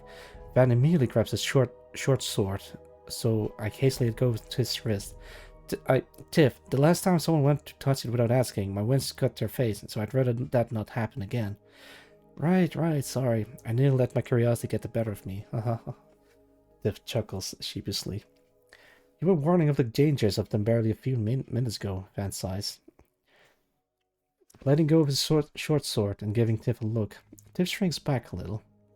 Right, I also should have asked beforehand. They didn't hurt Ashia when she has to touch them, so that does seem to work, she nods. Wings, can you shake off the cloak? I immediately regret asking this as my wings start to trash about under the cloak, trying to wriggle it off, shoving my back around in the process like I'm being dragged around by the back of my collar. Tiff and Van step back, leaving me helpless as my wings struggle to free themselves from under the cloak. Marina, are you okay? Van asks, concerned. I'm fine, just my wings are failing to get the cloak off themselves. Eventually, they seem to give up, falling limp, which makes the cloak fall straight off. Evidently shocked, my wings curls inwards with their feathers played and flap a few times, in what looks to be the unmistakable universal gesture of, "Are you kidding me?" I carefully pick up the cloak off the floor by its fur-lined upper hem. This is the first time I've taken it off since I first put it on. 2 days ago. Feels more like 2 years. On closer inspection, the enchanted side looks noticeably darker than the other side. It doesn't reflect the light, it just absorbs it. Holding it up to my face, I can't see anything inside it. It's just a black void of unknowable size that my wings have been quite comfortable with staying in. Let's take a short break. Yo, welcome, Noodles. How's it going? Thank you for dropping by. I'm reading The Path of Daemonhood, written by a friend of mine. You can check the whole story out for yourself in the pinned message. Oh, actually, I might have to refill my my cup of tea. How's about we take a short break and I'll get back to reading shortly after.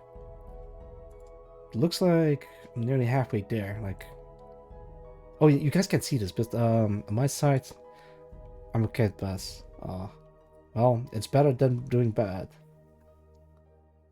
Give me a second. Alright, you wanna? I'll finish this chapter and then I'll go pour myself another cup of tea. Can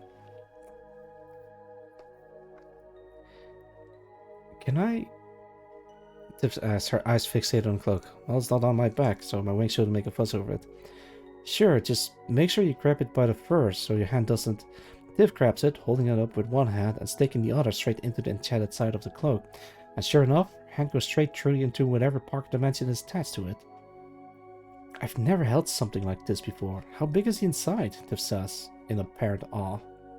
I have no idea, and I'm not inclined to stick my head in it to find out. Tiff blinks, pondering for a moment. That's probably not a good idea, yeah, she agrees. It's big enough to comfortably fit my wings, but I don't want to put anything else in there in case it just falls forever. At least, I think it's a comfortable fit. Is it comfortable? My wings give a small flap of acknowledgement. Good. I'm glad you're comfortable, Wings. I don't think I'll ever sleep on a real bed again.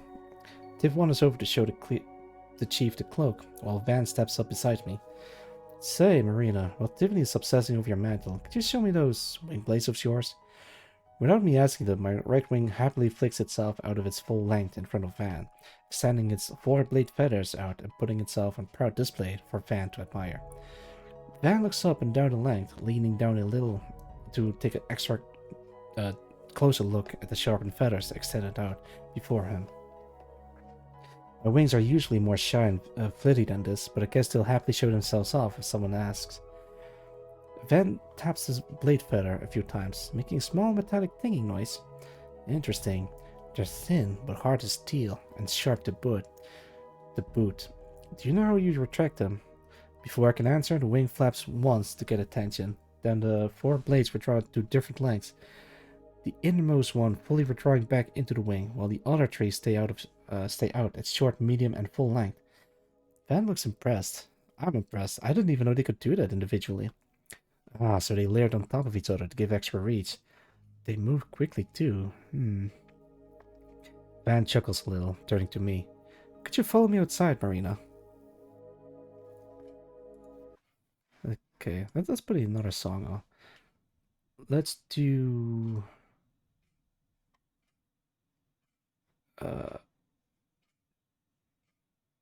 different? No, this is a different one, yeah.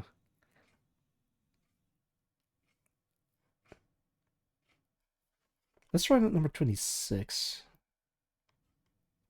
Or 53. I think 53 is better. Alright, let's do number 53. I'm looking through like a playlist of music.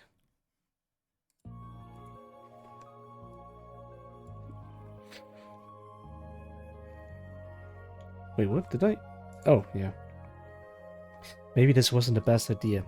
Standing behind the library in the small yard, Tiff and Mia are by the back door, and Van is standing across from me, holding some red, overripe-looking fruit with a bucket full of them beside him.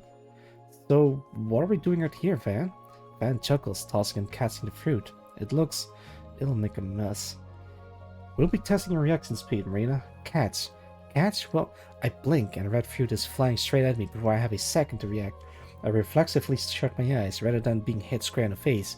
A spray of cold liquid hits my neck. Opening my eyes, I see the fruit hanging limply.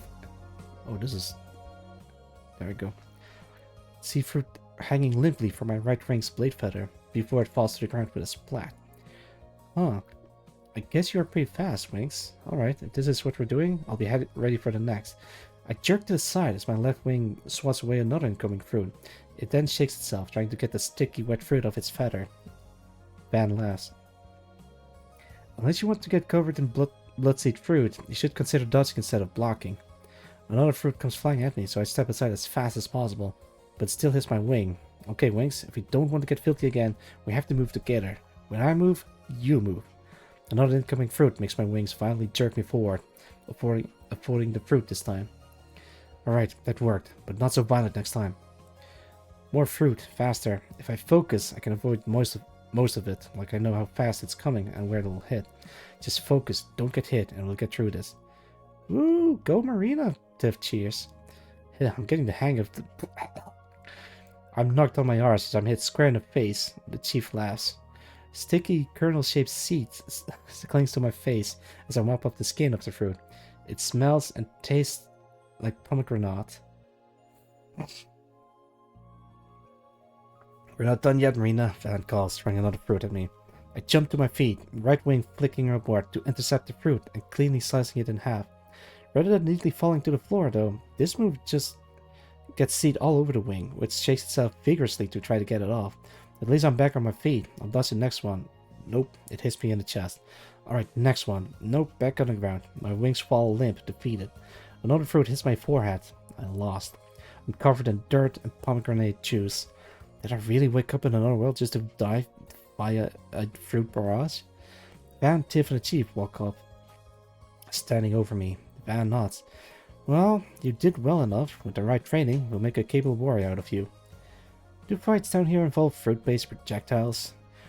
They sometimes do, actually, the Chief comments, crossing her arms. Do I have to stay like this and shave until I'm told otherwise? No, Tiff will take you to the bats, right, Tiff? The Chief sighs, and Tiff nods. Van extends a hand to help me up, which I take. He chuckles, wiping the pomegranate juice off his hand. Pomegranate or pomegranate? I think pomegranate, then. Give me a second. Let me check something. Let's see. Translate. Pomegranate. Pomegranate. Right. Thank you, computer.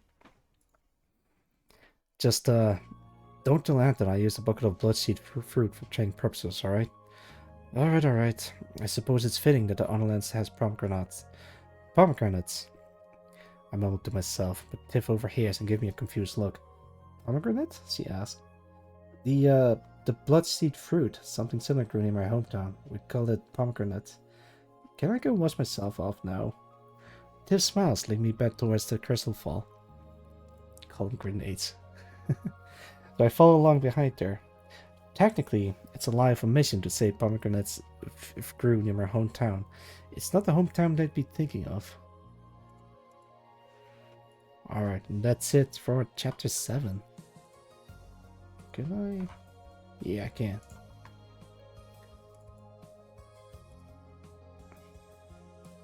Alright, I think I'm gonna take a short break again. So actually I don't want to leave this on. So I can grab another cup of tea. Maybe I should have like a bit longer than 8 minutes. That should be fine. Alright, another break time. I'll be right back. See you in bed. Ugh.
Alright, I'm back,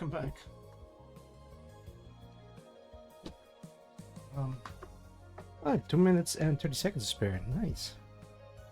Personal record. I'm getting faster. Excuse me.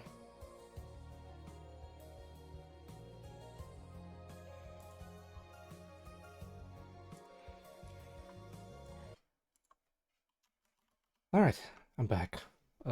Let's see.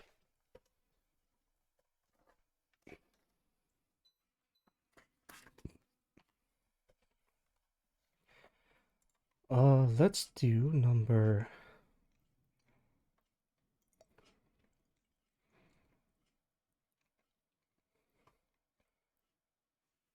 Oh, this one. Number 60.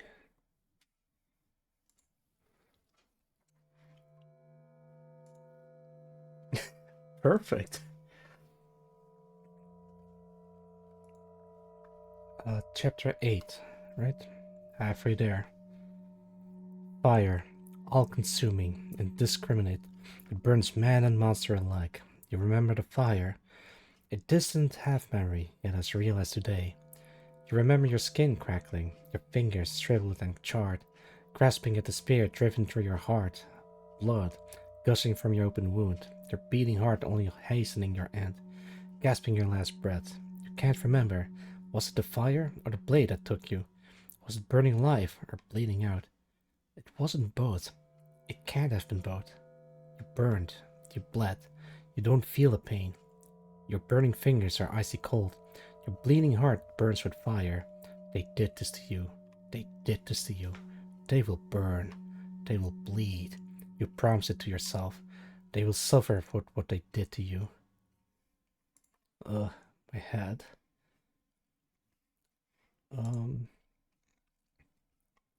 Let's go back to number 4.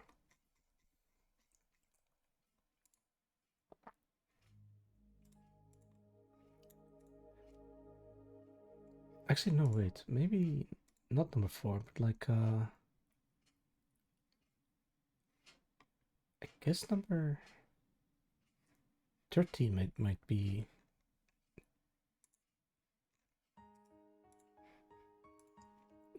my head.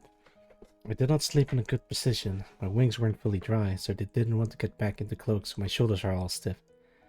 Sit up, stretch. Wings, are you awake? Do they sleep independently of me? My wings shudder, rising up a little to greet me, so you do sleep on your own. Are you asleep all the time when you're inside the cloak? They don't move, pretending they didn't hear the question. Alright then. My new and presumably permanent room, beside the library, is a little nicer than the first one I was in. If anything, it's a little cramped, what with the bookshelves lining the walls. I have a chest at the end of the bed for personal items, not that I currently have anything personal to put in it. It's a thought that counts. Judging by the noise outside, it's probably mid-morning, due to the towering cliffs on all sides. The daylight hours down here are short, but there's always that comfortable red glow no matter what time of day, giving the air an eerie backlight. At least, right up against the cliffs, that red glow is a lot less prominent than it was on that hill I woke up on.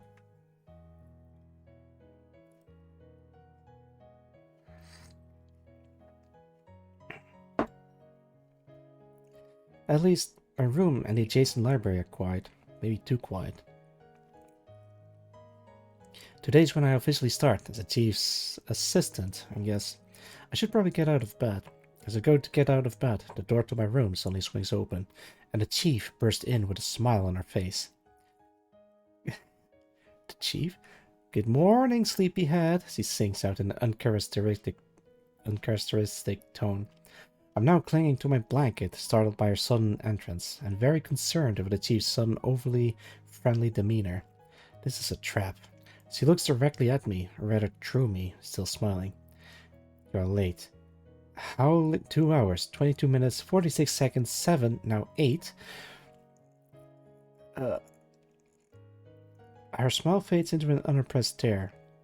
That's 2 hours, 22 minutes, and 48 seconds of water carrying duty. You're lucky I'm not taking your breakfast as well. If you're not out of bed out of your room this instant. She turns and leaves after saying her piece, so I spring to my feet, hurriedly following her out the door, only for my wings to get caught on both sides of the door's frame, nearly making me fall flat on the ground before I just catch my balance. The wings clinging close to my side in apparent shame, the chief watched all that happened, thoroughly unimpressed by it.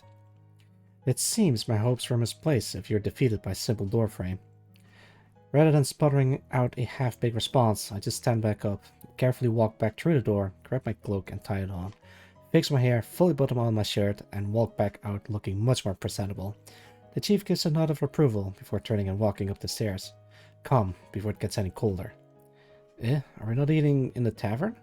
She stops halfway up the stairs, turning back again with an annoyed look on her face. Would you rather be harassed than eat? Because it certainly seems like that is your goal with these constant interruptions. No, I would like to eat. She turns back around, marching up the rest of the stairs. Good. I hope you like porridge. If you don't, you'll learn to. At the top of the stairs sprawls perhaps the best furnished room in all of Haven. Finely carved bookshelves, more ornate than those on the ground floor, are lined with old books, some wrapped in plain brown leather, and others with intricately detailed covers. Several large tables span across the room, all covered with books, loose bits of parchment, quills, and clay inkpots. A fireplace warms the room, and before it is a smaller table with two bowls, a few simple chairs, and one noticeably larger lounge chair that's actually padded. By the gods, I've never seen something so comfortable looking. Naturally, the chief walks over and sits on the lounge chair, quietly asserting that chair is hers. Fair enough, I sit across from her by the fire. The chief starts eating like it's nothing. Is this... She looks at me. What? Is this something I should get used to? This feels very high class. She sighs, putting down her spoon. It isn't, but this is the only suitable arrangement currently. I will be blunt, Marina. People here are afraid of you. You have giant red wings with swords in them. You cut a man's face. The only reason you're still here is that I've convinced the townsfolk that you are my prisoner and pose no threat to them under my watch. For you to truly become part of Haven, you will have to earn a lot of goodwill amongst people before they'll start to trust you. Well, is water carrying a place to start earning that goodwill? She smiles a little, starting to eat again. Is this a place to start?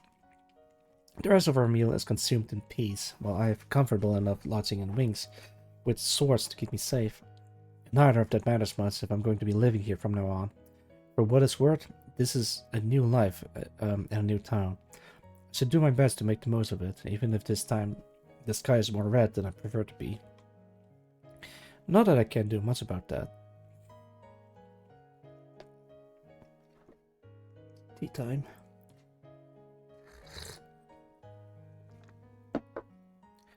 Once we finish eating, the chief insists on taking her bowls,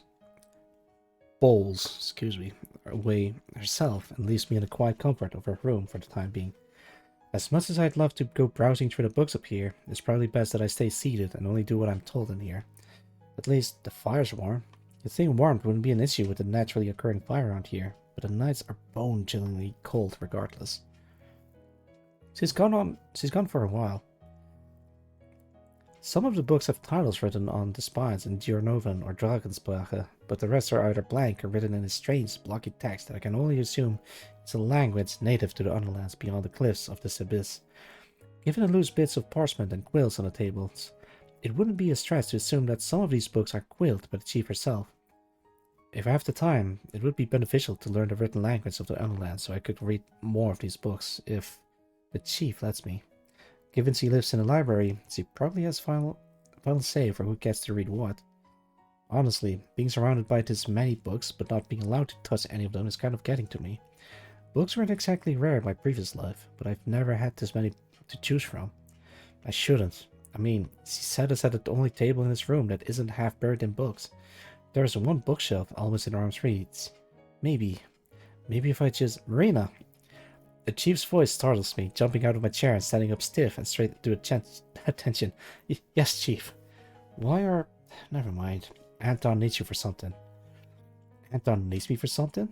Yes, I do, Anton slowly answers. Anton's voice makes me spin on the spot, finding that Anton is standing beside the chief, looking nonplussed over my startled reactions. He then continues, "You know how to cook, yes? Good. Giselle burnt her hand yesterday, so you'll be filling in as the soup chef for this week." The soup chef or sous chef? Soup chef, I guess. Soup chef? For the week? But the Savannah Republic is known for its vegetable-based soups, yes? We've run out of meat, and you should be capable of making something palatable enough for this week's soup. Anton continues like he never heard me open my mouth in the first place.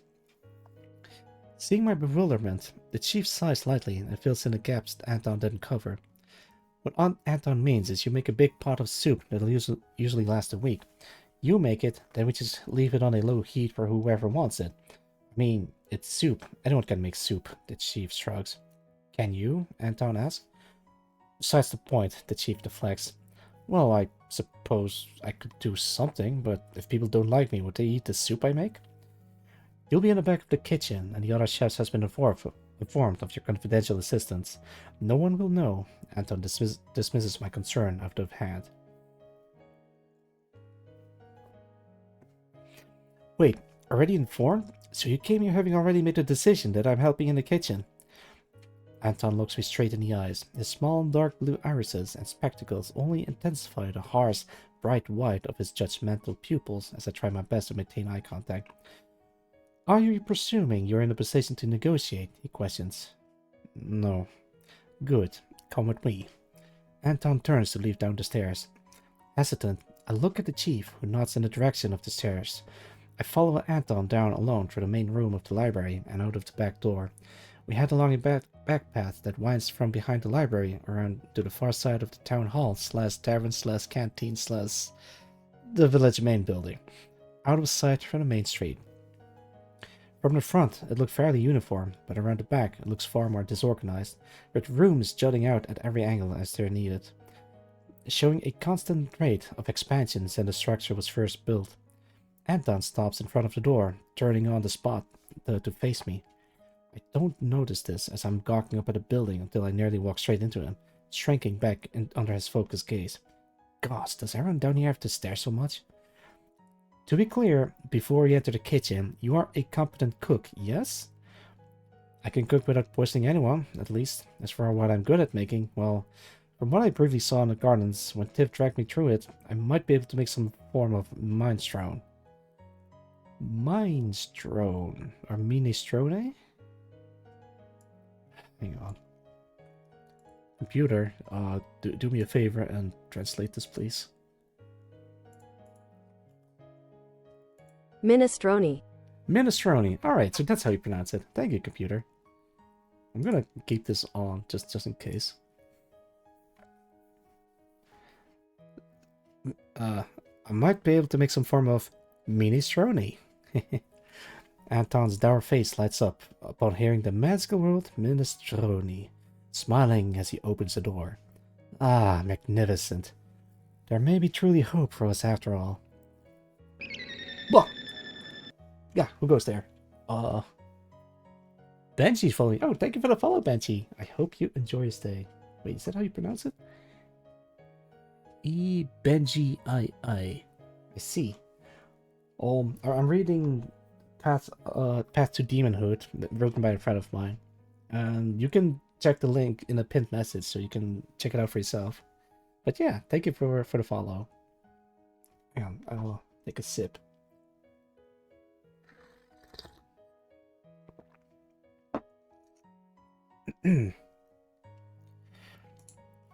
Anton steps through the door, and I go to follow him, and only to be hit by a wall of light and a rush of fragrance. Maybe I should... No, let's keep the song. The first thing you notice about the kitchen is it's the brightest room in all of Haven. Pale blue crystals hang from the ceiling, 5 in all, shining as bright as daylight over the bustling kitchen below. A wood-fired oven dominates the center of the room along the back wall, with iron stoves flanking either side of it. Pots and saucepans of differing heights and sizes are spread across the stove tops. With the smell of baked goods, roast vegetables, and enticing spices filling the room. 2 men, one lean and tall like Anton, another burly with broad shoulders, tend to the various pots on the stoves, while a short and thin, dark-haired woman watches over the oven. This... You arrived here in GC 1541, yes? The last year of my life was GC 1764. Cooking, at least in the Western Gernorvan Empire, has advanced significantly in the next 2 centuries, and I have done my utmost to bring those future improvements to Haven, Anton says, smiling proudly. He's from the future.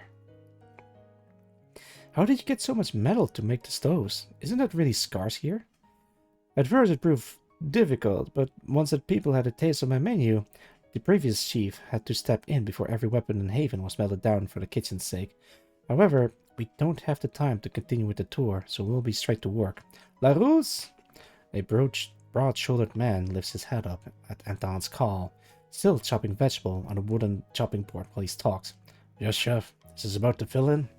Our station's clear down to the end. We've got the leftover produce ready there, he says. I have to mention something. Chopping vegetables on a wooden chopping board while he talks.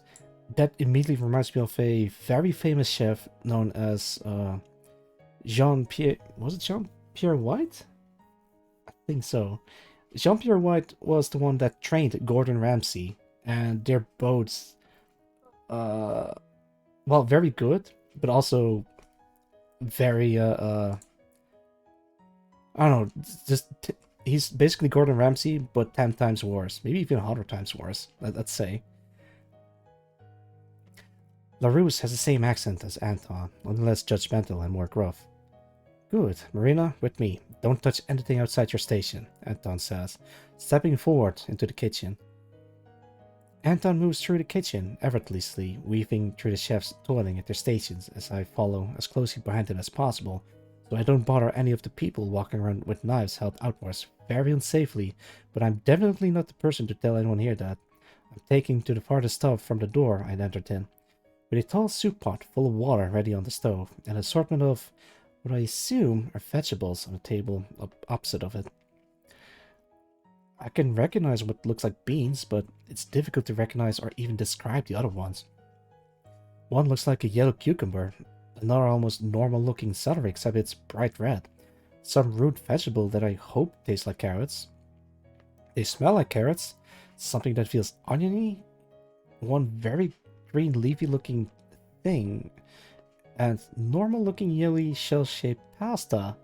Okay, I should be able to do something with this. Mr. Talley, Anton's curt statement of just my surname sets me back to reality. Yeah, sorry, I was just familiarizing myself with these ingredients, I think. Are these more or less like the vegetables they look like from the overlands? If you're familiar with the celery, cucumber, carrot, the common onion, cabbage, and... I'll list off the ingredients before brushing aside some of the leaves of the cabbage and picking up a bright red, unmistakable tomato. Is that what you call it? Is this wolf peach reminiscence of something from the Sofrana Republic? I wasn't aware of any produce from that region resembling this bizarre berry. It grows like a fruit, yet it has a far richer taste and is wholly unsuited to take part in any fruit salad. They grow wild around here, so I started picking them to examine their worthiness for cultivation, although I had some difficulty incorporating them in anything besides soups. Anton explains in great length his opinion on this wolf peach, as he calls it. No, we didn't have tomatoes around my village, but that's definitely a tomato. Also, welcome, Billy. How's it going? Yes, we call them tomatoes. We use them for soups and as a sauce, notably with pasta. Did I just hear you say with pasta? A short woman, or girl by how young she looks, turns away from the oven, walking up beside Anton and taking the tomato from his hand to look closely at it. Her hair is pitch black with a straight cut fringe and a short braid at the back, with a single red streak and bright red eyes that are, thankfully, a lot more rounded and softer than most other people here. Finally, someone who doesn't look like they want to kill something all the time. And wastes perfectly good pasta with this rotten false fruit? I'm not letting this tomato anywhere near anything I've baked, pastry or pasta. She scowls and her soft face hardens into an angered glare directed at me. Gosh, why? Why are all the women here so scary looking? Story of my life. Now, Minagumo, I'd already put aside some pasta for this week's soup to give it some more weight, given we're short on meat, so consider it a trial run for the compatibility of tomato and pasta. Anton continues, closely inspecting the wolf beads in his hand. You what? After I just... Minagumo starts stamping her foot in anger. We can discuss this later, Minagumo. We still have things to get ready for lunch. For lunch, Anton sighs lightly. Lunch? Is it really? Anton guides the angered Minagumo back towards the oven, leaving me to my own devices with a soup pot and an array of ingredients before me. Right. I have a soup pot. I have the soup ingredients. Time to make a killer soup that'll get everyone to maybe not be so afraid of or hostile towards me. Easy enough. Besides the vegetables, I have some dried herbs that smell enough like oregano and thyme. Alright, I know people are pronouncing it as oregano, but I'm pronouncing it like oregano. Oregano, I think. It's something somewhat garlicky. Actually, you know what? For the sake of it, let's just pretend it's a normal minestrone. I adored my mother's minestrone, and she made full use of whatever I was sulking off or generally unhappy. I'm not calling it that. Orangutan. No two minestrones are ever quite the same, yet they all have that same heartiness to them that I just can't get enough of. It's fundamentally a dish with whatever vegetables you have laying around, with meat, pasta, or rice if you have any to spare. But the time and effort it can take makes up care put into its shine true. I was a bit of a reclusive child. I'd get up upset easily, and then I'd spend the whole day hiding in my room. Few things did a better job at getting me to come back out than the smell of minestrone wafting through the house.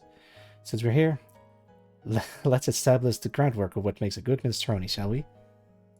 I have the perfect sound for this song. Hang on, let me check. Ooh, number 33. I think number 33 would be perfect. Okay, before I start, I gotta take another sip.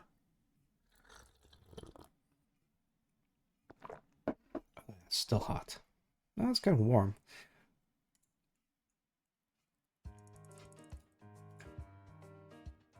Perfect cooking song. All right.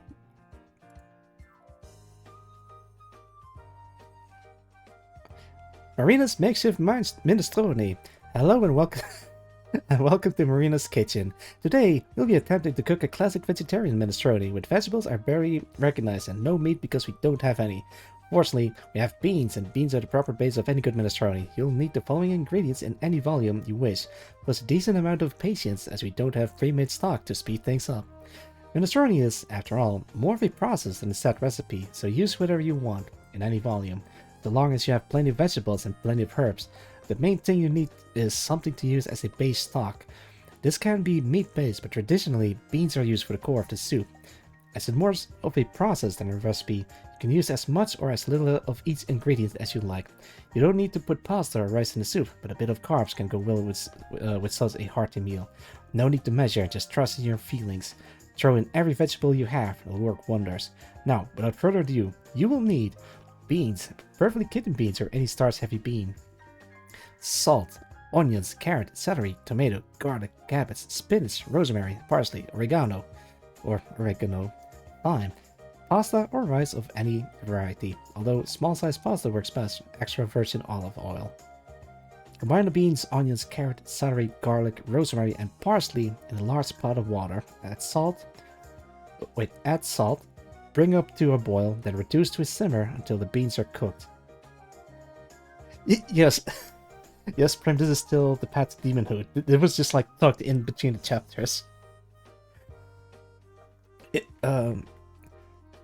Bring it up to a boil, then reduce to a simmer until the beans are cooked in about 45 minutes to an hour. By the way, for those who just dropped in, the main character got put into cooking duty and she's making soup. So this is playing all in her head, like trying to, explaining the process how she makes minestrone. Remove the vegetables, then drain out the beans while reserving the liquid. Place the liquid aside. Heat the olive oil in a large stock pot. Dice all the vegetables and add the onion, carrot, and celery to the pot. Season with salt and cook until softened. You can reuse the vegetables from step 1 for this, or you can use fresh vegetables instead. Add more oil if needed to prevent the vegetable from sticking. Add garlic and cook until fragrant. add the tomato last. Stirring until the mixture starts to fry. You'll know when it's finished when the vegetable starts to crackle as they fry. Add the bean cooking liquid from step 1, then the beans. Simmer for 10 to 15 minutes. Add the pasta and cook until tender for about 10 minutes. Add the cabbage and spinach, reducing the soup to a simmer. Add any remaining herbs and salt as seasoning. Serve immediately or allow the soup to simmer for a few more hours to bring out more of the flavor. Can be served for over a long period of time or several days. Let the soup cool overnight and reheat the next day until consumed. And with those 6 easy steps, the soup is ready to reserve, and I'm absolutely exhausted. I managed to get it ready just before midday, so Adon let me return to the library via the back path.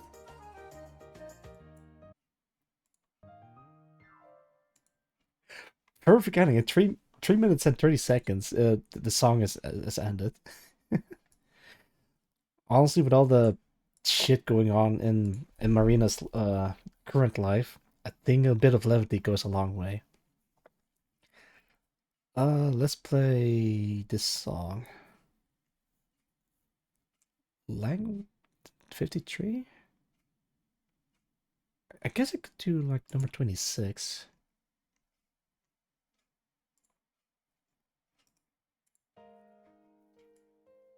Yes, I think this will do. Wait, hang on. Let's do number 27 this time. Yeah, it's about the same. Let's do this one.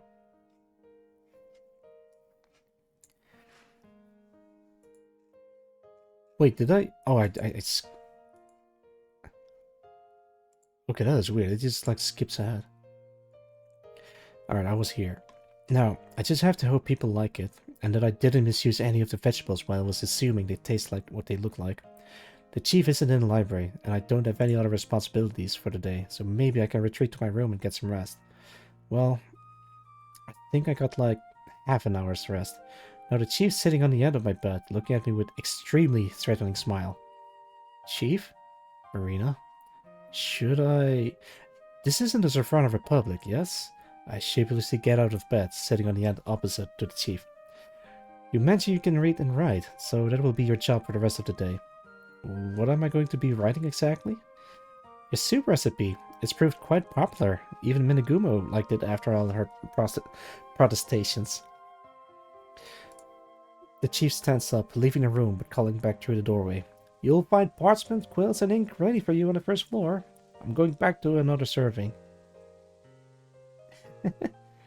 I guess the soup was a rousing success. Or, honestly, I might even try this recipe. A minestrone? I don't think I've ever had that before. Alright, chapter 9. And after that, this would be a couple of chapters left. 9 chapters? 8 chapters after this one. Let's double check something. I think that's fine.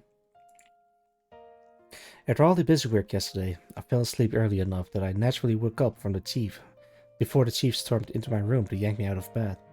After having breakfast, I was told to wait out the back for some sword training to see how competent I am with a blade that's in my hands rather than in my wings. I was told to stand in this exact spot and not move until Rand shows up. How long I have to wait, how long I have to wait, though, is something I wasn't told. I've already been standing out here for 20 minutes at least, and those clouds overhead look like they'll rain any minute now. When I do finally hear footsteps squelching through the mud around the building, there's more than one set of them. They sound far too small to belong to Ren. Newbie! A child's voice yells behind me. I turn on the spot and look down at the three children standing before me. The apparent leader of them is a boy with very short brown hair and bright red eyes, whose self-assured gumption says he's probably no older than 10. He's flanked by 2 girls, the taller on the left, shown older with her red-tinged black hair tied back in a ponytail, and a nervous shorter girl with sandy blonde hair and pale red eyes clinging to the taller girl. Now, despite the fact that a third of Haven's inhabitants are children, I haven't met any of them, let alone been approached by them. Tea time.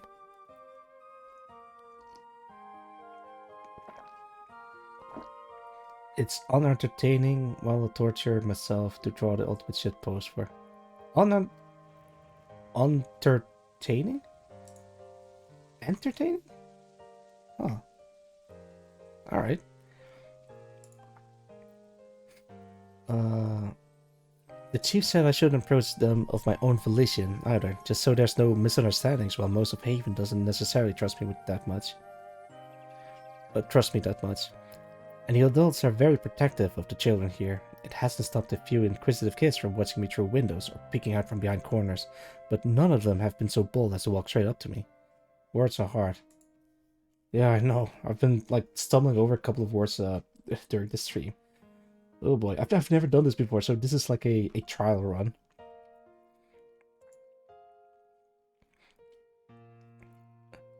As to walk straight up to me. And did he just call me newbie? Are you talking to me? You really are a newbie if you don't know how to address your superiors, the boy proclaims, marching up to me as if he's expecting me to kneel.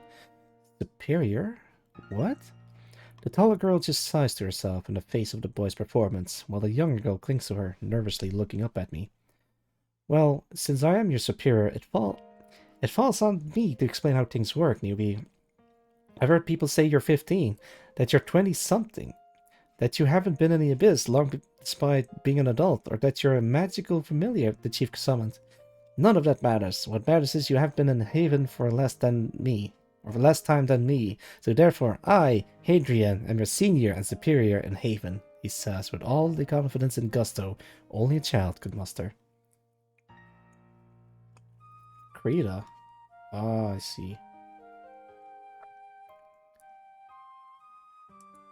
I'm pretty sure Gimp is also free, but if Krita works.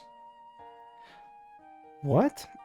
It must be difficult to understand, but you should count yourself fortunate. I've spent 2 years as the newest person in Haven, serving my time at the bottom of the ladder. But no more, now that you're here.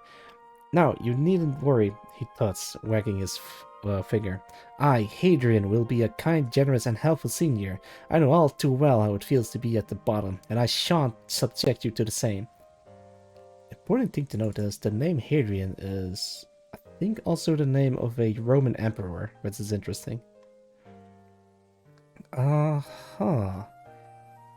Now come, my junior, and let me show you around Haven in a way only I can. He extends his hand out to me, willing me to take it. You don't know her name, do you, Adri? The taller girl speaks up. That doesn't matter, and don't call me Adri in front of the newbie. Adri's a cute nickname. I smile. You will call me Hadrian, newbie. Hadrian, yeah, I'm going to call him... Oh, wait. Hadrian, yeah. I'm going to call him Adri. Retorts as his cheek flushes red. Could either of you two explain what Adri is trying to tell me? I ask, as Adri continues to complain and demand respect, even though he's barely half as tall as me. Adri's been the newest person in Haven for the past 2 years. He just wants to boast that he's not at the bottom of the pole anymore. The tall girl answers. So, seniority is based on when you joined Haven, not your age. Your age matters too. Adri doesn't want to think about that. He sighs lightly. It doesn't matter. It doesn't matter, May. All that matters is that she's nearer than me, Adri yells back. And just what are you three doing here? The chief asks, standing in the back doorway of the library. The three kids freeze. I jump too, and my wings awkwardly flop out of my cloak in surprise, only further confusing the kids. Adri tries to stammer out a response. The younger girl clings even closer to the tall girl, May, and May is the only one that can form a coherent sentence. Chief Litruva, we were, Adri just got worked up over there being a new person in Haven, and Erie and I came with them just so he wouldn't get hurt. May managed to say it as the younger girl, Erie, presses her face into May's simple dress. Marina isn't going to hurt anyone, the chief sighs softly, smiling to let the kids know they're not in trouble. Not on my watch, anyway. She has an important job to do, just like how you three were supposed to be helping weed the farm today, She's named Marina? Erie asks in a meek, quiet tone, peeking out from behind May. Yes, I'm Marina, I smile at her. Erie looks me up and down a moment, before shrinking back behind May, just enough that I can only see one of her eyes. I had a friend named Marina, but you don't look like a Marina. I don't? I don't look like I fit my name? I mean, my body has changed a bit in this world, but I don't look like a Marina? Marinas don't have wings, she says, furrowing her brows a little. Many different people may have the same name, Eri. It's quite rare for someone to have a unique name all of their own. The chief adds in. Now run along your tree. You wouldn't want Yvonne to find out you haven't been helping with your tasks, would you? The three kids shake their heads in unison, you're hurrying past me while giving my wings a wide berth, down along the side of the library and into the main street, leaving me and the chief alone behind the library. Should I apologize for engaging with them? No, it's not your fault, Marina. Nor can I fault the children's curiosity. I'm just glad this happened away from prying eyes, so hopefully no trouble comes from it. She crosses her arms, looking towards the school's house. That's the biggest concern some have. The safety of the children around you. I know you don't mean any harm, but your wings are a different story. The wings shuffle and rub against my back somehow. I get a distinct feeling of guilt in my mind. They're learning and getting better at behaving at least. They don't seem to want to hurt anyone. I shift my shoulders to move my cloak up slightly as my wings slink back inside its enchanted pocket. Towards the mentioned thing. I still can't believe I have such an item. If you're sure, the chief shrugs slightly, looking up at the sky. Looks like it might rain. I'm heading back inside. Ron will be here soon enough. I go follow her in, only for her to pivot on the spot, looking unimpressed. I believe you were told to wait here, weren't you? She squares an eyebrow. But you said it will rain? It might rain, it might not. Only time will tell. You're waiting there. She turns back and heads inside, closing the door behind her. Guess I have to keep waiting here, I guess. That was my first interaction with some of the children of Haven. They weren't as afraid of me as I feared they would be. Well, May and Adri didn't seem afraid, but Eri, she seemed more like the kind of girl that's afraid of everything. I've seen those types before. She almost reminds me of someone. I can't put my finger on who. I met a few girls like that, usually the young daughters of the families we personally delivered some of our instruments to. Young, sheltered, pale, and sometimes sickly, always clinging to someone's dress. It seems she's well looked after by her friends and by the people of Haven.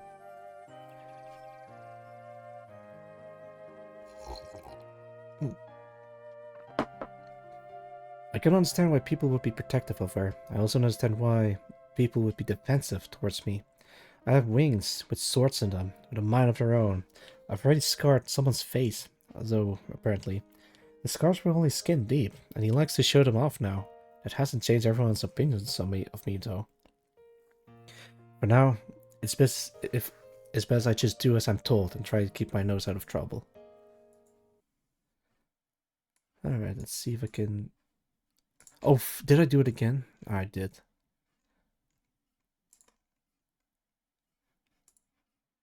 Yeah, sometimes it just scrolls on its own. That is so annoying. Let's do...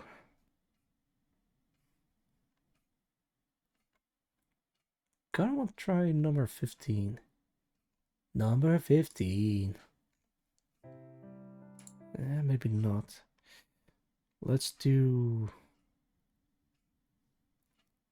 Maybe number 17 is fitting for this one.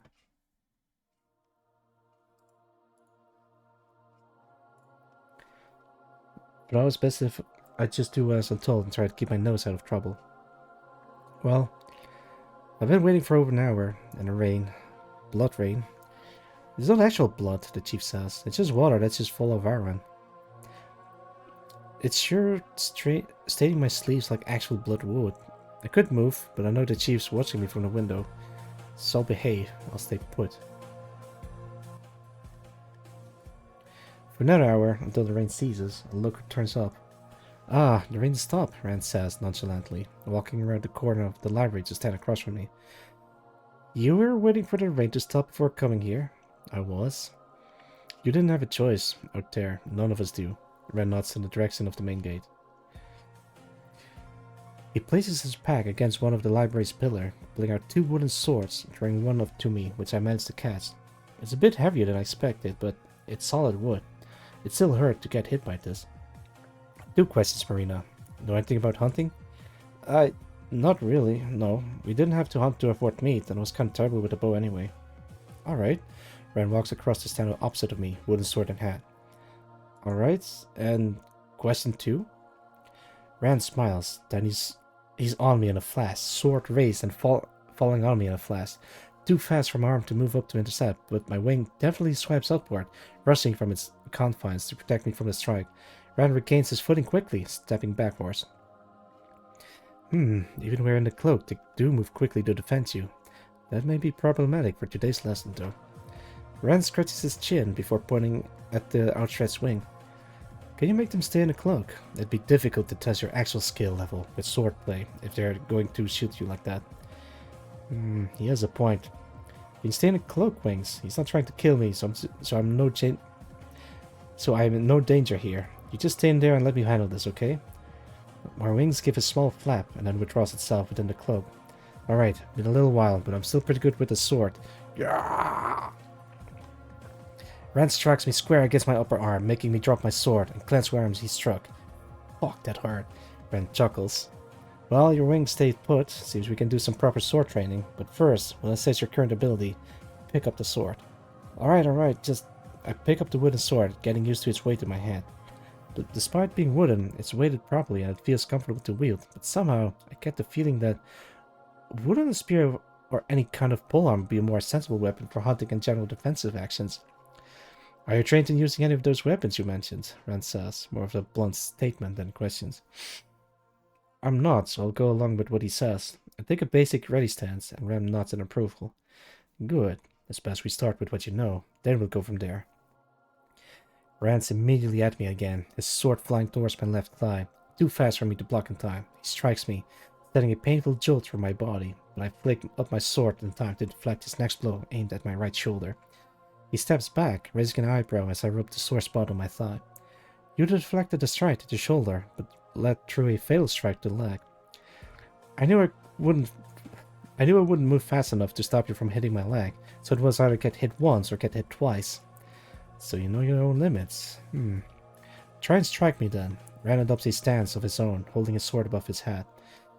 If he's taking a high stance, then let's see how his 5-step combo of my mother taught me will fare.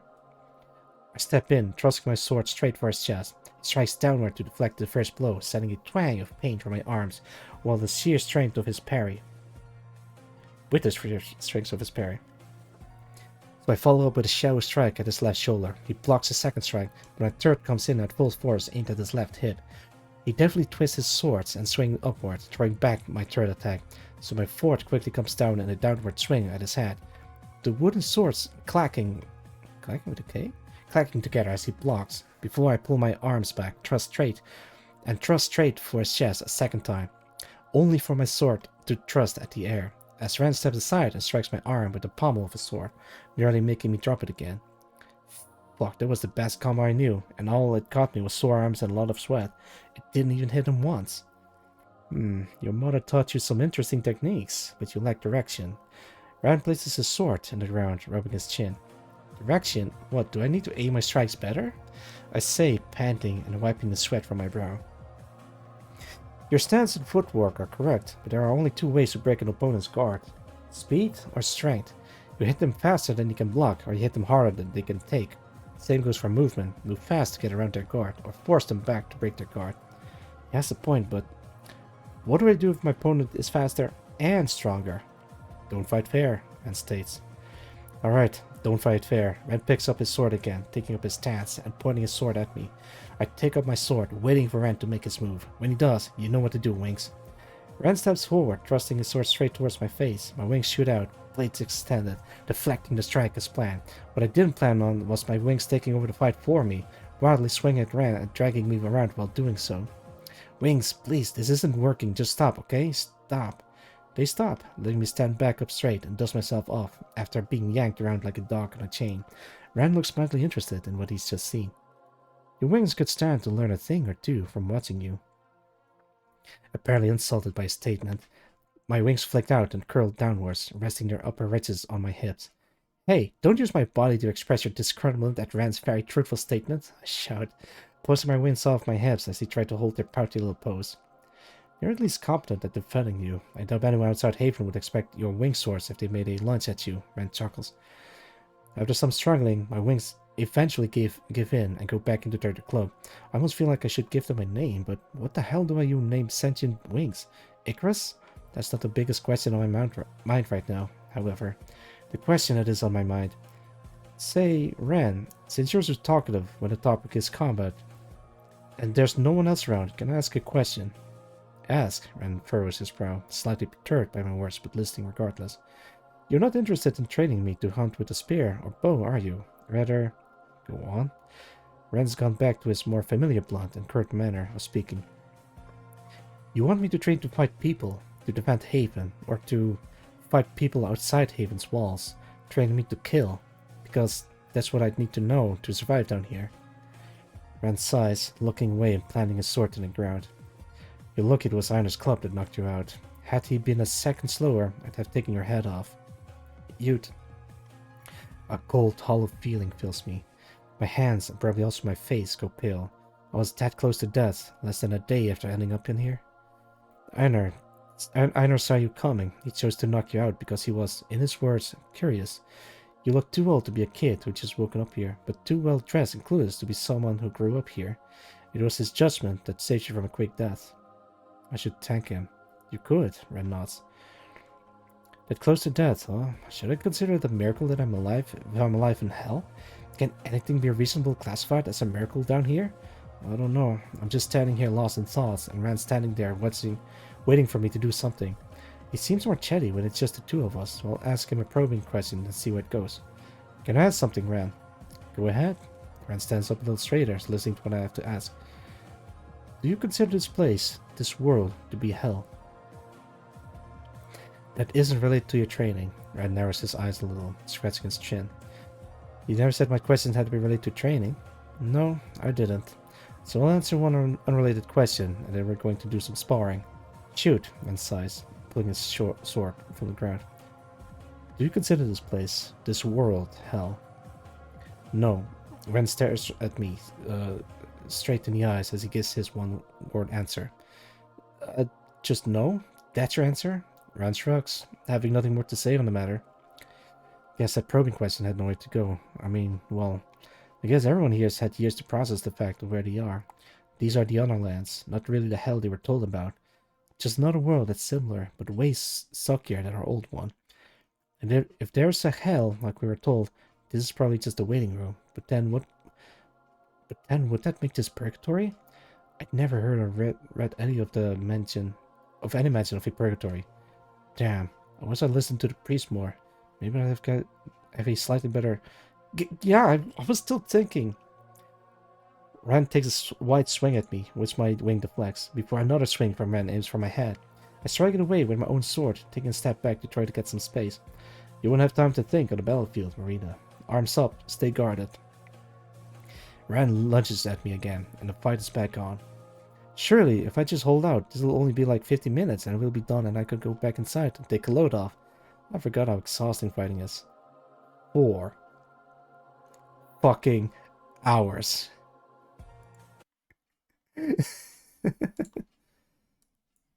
Alright, let's see if I can... Oh, let's do this one. Number 3.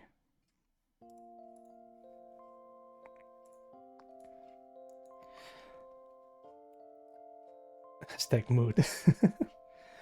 Oh god, how long have I been streaming? 4 fucking hours, alright. So the time that I started reading this until this point, Marina has done 4 hours, 4 fucking hours of training. Alright.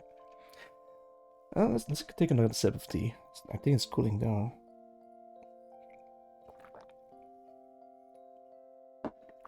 Ah, tea with honey.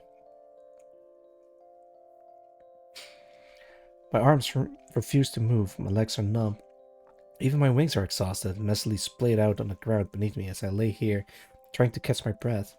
I have so many bruises my body stopped keeping track of where I was hurt, so now everything hurts. Oh yeah, this thing is on loop. I think we should wrap up for the day, if you're just going to lay in the dirt, Ran mutters, picking up my wooden sword that has managed to remain more intact on my arms. Yeah, think. I'm laying in the goddamn dirt, because I was kicked into the goddamn dirt. The only thing that's been trained here is my pain tolerance. High pain tolerance can mean the difference between life and death. The ability to stay focused even in great pain is a strength. Rand scratches his chin, walking up and extending a hand. The more that I read his lines, the more that I want to read his, uh, his lines as Snake. Ugh. High pain tolerance can mean the difference between life and death. The ability to stay focused even in great pain is a strength. Rand scratches his chin, walking up and extending a hand. I glare up at him. You'd think it'd be obvious that I couldn't just take his hand like it was nothing, with the very purple bruises visible on my forearms. Rand sighs, turning to walk away. Hey, don't leave me here. I literally can't leave my arms to take your hand. And like that, Rand picks me up by my underarms and slings me over his shoulder. At least I don't have a bag over my head this time. Phantom Snake also Ocelot. Yeah, maybe.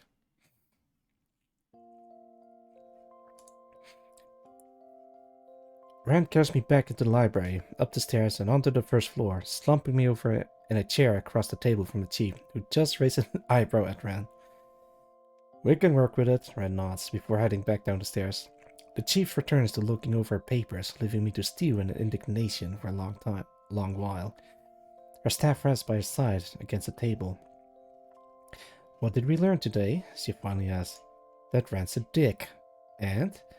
She asked. He kicked my ass. And? She asked again, sounding a little annoyed. I need to be able to fight if I'm going to survive here. Yes, she says, staying up the papers in front of her and putting them aside before continuing. Oh. Everybody here has to learn how to fight, even if it's just pointing a spear the right way. Haven is well hidden and well defended, but we are not the largest group down here, and large predatory beasts can have gotten through the palisades before. You have sword swings and sword training, Marina. Logistically, every person here is an asset, and when it comes to combat, you're an invaluable one. Ran in particular,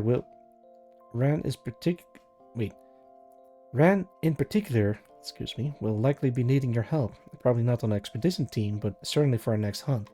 So expect more training session with him in the coming weeks. Ran's the best warrior Haven has to offer. More beat-up assassins, yay! I'll tell Ran to go easier on you next time. It was hard to work while hearing you cursing and yelling in pain for the past 4 hours, Chief sighs, rubbing the bridge of her nose. Do I have any other tasks today? Oh, muddy Chief. Yes, cut the sass and go wash up. Oh, it's so cute how super rich you all their expenses are concerned for you. Huh. Interesting. I'd love to, but my arms, legs, and wings have all been battered beyond repair, and I cannot move. Please, dear Chief, carry me to the bed and wash my broken body. Chief picks up her staff, scowling. If it's a broken body you want, she growls. Alright, just give me a bit. Don't actually break anything, please. I get to my feet, staggering my way over to the stairs in a lot of pain. I look back at the chief, who's still pointing her staff at me. Okay, down the stairs and down to the pools I go. I should probably grab a change of clothes, but I'm already tracking much for the library, so I should just get out of here as quickly and directly as possible. Oi. I stop, going to turn around before an arm wraps around my waist, and the chief drags my arm over his shoulder, helping me towards the door. When we get back, you clean the mud you tracked across my floors, understand? She says, looking forward as you walk. Understood, I smile. Chapter 10. I think the chief finally opened up to Marina. Let's see. I think this one calls for...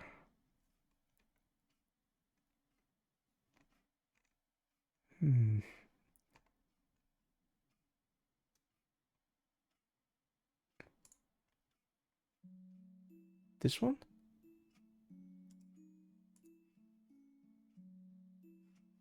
Actually, no, let's do... Wait, not this one. I'm still, like, trying to, find a proper song that I can use. Let's do number 6.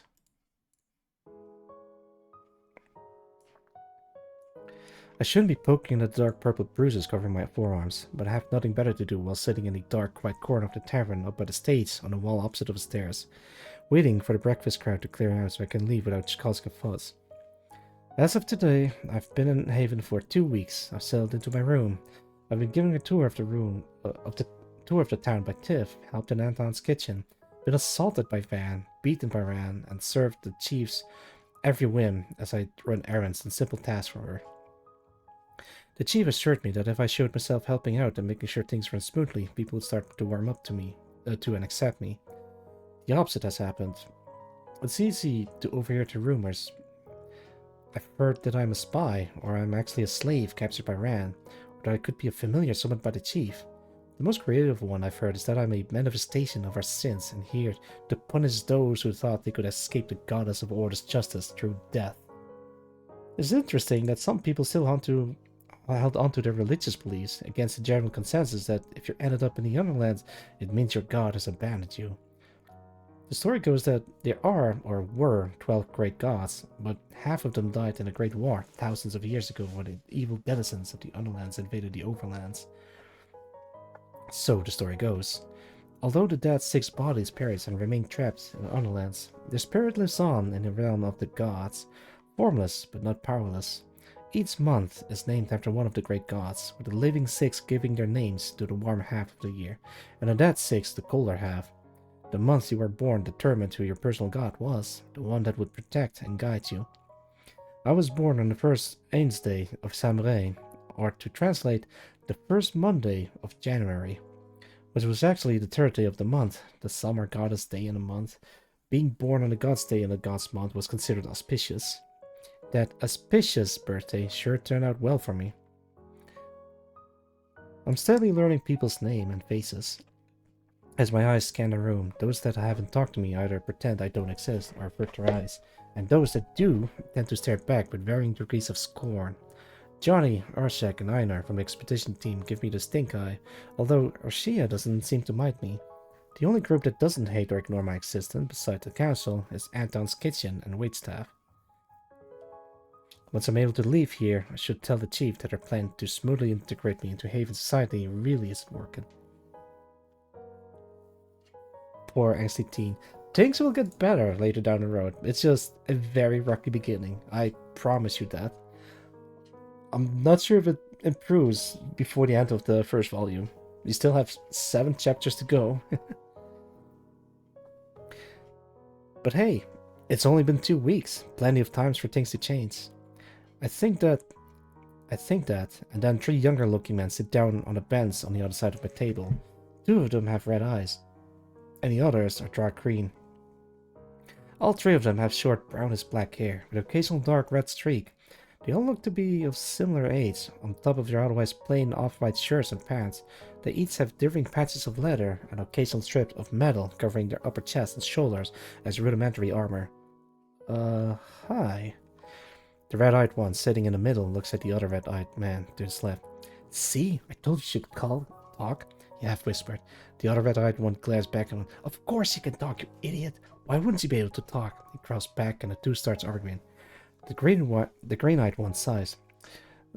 Ignore those 2. What I want to know is, winged person, who are you, what are you, and where did you come from? He asked, staring straight into my eyes. The red-eyed one in the middle stops arguing to turn and face Green Eyes. Hey, you don't get to ask all the questions, Max. That's not what we agreed on, he shouts. Max just sighs again. All you 2 are doing is arguing with each other. I want answers, Max replies, without taking his eyes off me. Okay, if he wants answers, I'll answer as clearly as possible. My name is Marina Ratali. I'm an ordinary human now in the Underlands, and I came here by dying. Or to be more specific, I'm from the Sovrana Republic. The 3 of them now stare at me with a blank expression.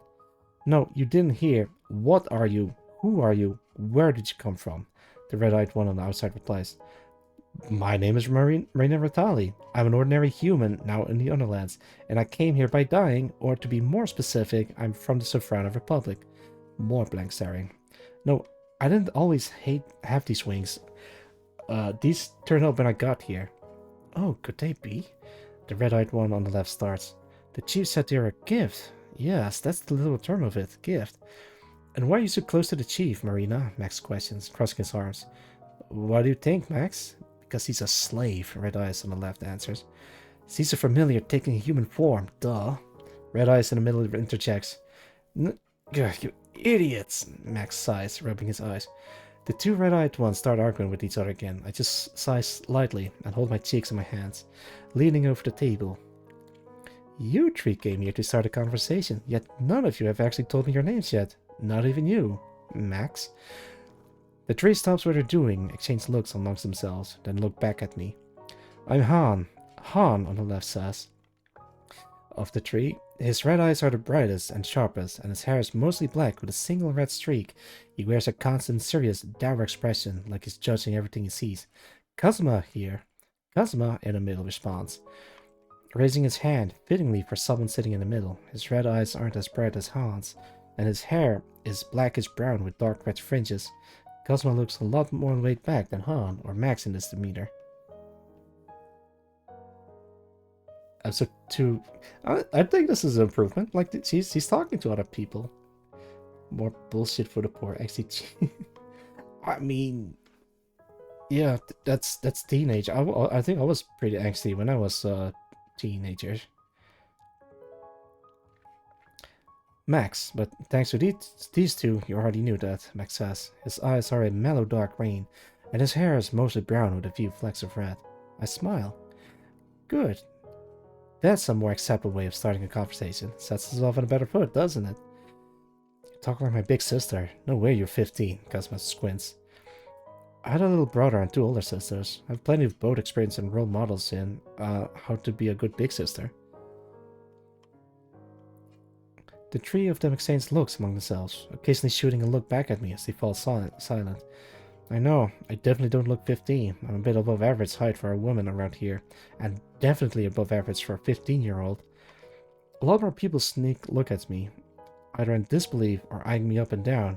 The clothes Mia gave me are fairly plain, for the most part. They match what the three seated across from me are wearing. Part of it is probably because I'm the new woman in town who tells everyone she's 15 when she really doesn't look it. I mean, I had most of my growth spurt after I turned 15 anyway. So, did you have a reason for coming here other than discerning my humanity? Han and Kazuma look at each other again, while Max crosses his arms and looks away. Well, if you really are just a normal person with sprouted wings, that takes away the fun of it, Max says, sounding disappointed. Heh, slashed up Aaron's face pretty good, though. He sews off his scar like he fought a blood beast, thinking he's hot shit, and Kazuma chuckles. Actually, could you show us those wing swords of yours? Han leans forward, staring at my shoulder. Huh. Most people have cleared out of the tavern by now. Just the waitstaff, two people sitting by themselves, and a tree in front of me. If you really want to, I can, but don't try and touch them. They're touchy. Alright, wings, time to show off. Before I even get to finish my thought, my left wing shoots out from under the cloak, stretched to its full length with blades extended. The right wing stays put, sensibly giving to my right as the wall. See, Wings, you're learning! The three seated across from me jump back, Cosmo nearly falling backwards off the bench. Max is the first to regain his composure, leaning forward as he stares at my outstretched wing. They really are big, he comments. No shit. If you have wings, can you just fly out of here? Han says, tilting his head. I would if I knew how. Have you tried? Cosmo pipes up. I mean, I haven't. It's daunting to think about jumping from a high place and trying to fly, but bird isn't born knowing how to fly, I suppose. Even if she could fly, this pit is hundreds of talls deep. Flying that far probably isn't easy. And that's before you take the carrion hawks into account, Max sighs, seeming disappointed in how plausible his deductions sound. I can't imagine the physical effort it'd take me and my wings to fly out of here. They've lifted me off the ground once, and that was very brief before I came crashing back down. Humans are heavy, and I don't have the advantage of hollow bones. I think. I hope. I don't want to find out. Wait, carrion hawks? Giant birds bigger than humans with rotting flesh draped from their wings that eat anything that isn't plant or rock. You'd know it when you see it, Max sits back up, crossing his arms. When you smell it, more like, Cosmo grumples. It smells like carrion, I take it. Ugh, just thinking about it brings back the stench, Han winches, trying to expel the pungent odor from his mind. You're telling me, Cosmo pinches his nose. Even I can smell it now. Why do we all smell carrion? Max, Kazma, and Hans sits up, looking nervously amongst themselves.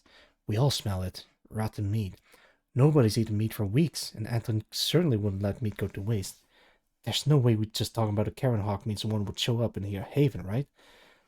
Max grimaces. Cosmo looks down, his brow furrowed. Han looks directly across at me. It wouldn't be a surprise. It's obvious the smell has spread, as several of the kitchen staff are now by the front of the tavern, peering out the small windows, their faces contorted by stands hanging in the air. The four of us move towards the door, crowding around behind the group gathered by the windows.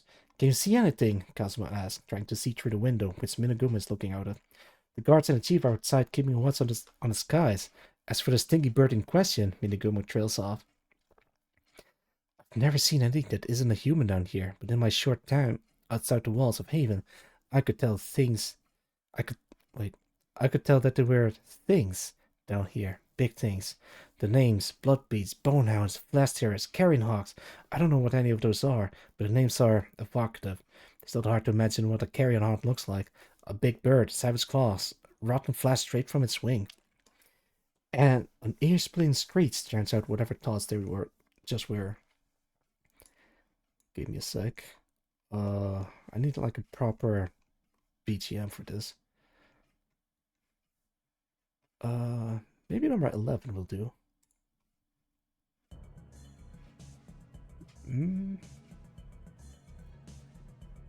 How about number 17?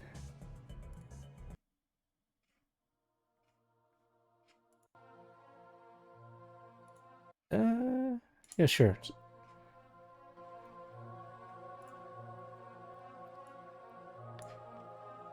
Oh, wait, hang on. Oh god, I think I... Oh, hang on. I think it was here. Wait, why is it scrolling so fast? Okay, that was weird.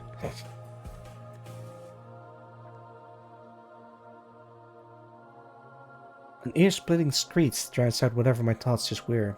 Something outside hits the ground so hard everything shakes, followed by blasts of wind that swings every window, and the door of the tavern wide open. Now, where I'm standing, I have a clear view through the door to what just landed outside. Two stocky, dirty, feathered legs, each as long as I'm tall, stand outside the tavern, held up by yellowy gray bird feet with massive, vicious black talons, piercing the earth beneath it. Several sickly oozing wounds break up its dark feathered legs. It's too tall to see its head, but I can see its entrails, intestines, blood, rotten flesh hanging from its outstretched wings, the grisly trophies that marked the existence of its previous victims. And the smell. It hits harder than a gust of wind, unmistakably rotten meat, yet so vile your body convulses, your nose flaring even as your throat seals itself shut to keep the stench out. You hunch over, feeling like you've been punched square in the gut, fighting a sudden and violent gag reflex as the stench burns its existence into your memory. It smells so putrid it'll never truly leave you. Everyone else in the tavern is bent over or curled up, covering their nose. Their mouths are already throwing up on the floor. The only reason I'm still standing is to scan a few feet further back I stood from everyone else, leaving me just outside the lethal strike zone. Even my wings curl up against the small of my back, almost writhing in agony, as if the smell in the air is stinging its feathers. You came to the wrong place looking for a meal, beast, unless you came here to die. The chief's unmistakable voice shouts from out of view. Large, familiar golden chains flash into being, rapidly constricting around the hawk's body as it lets out another screech, thrashing against its bonds as more people shout outside. Form a circle around it, archers in front, spears behind. Stay clear of the head, cut it down, Van orders, shouting loud and clear. About half a dozen people crowd around behind an oversized bird, driving spears into the back of its legs, drawing a louder, pained screech that hurt my ears even more than those spears hurt the hawk. So loud and blood-curdling. Wait, jeez. Oh, that's a bit like loud. Excuse me for that.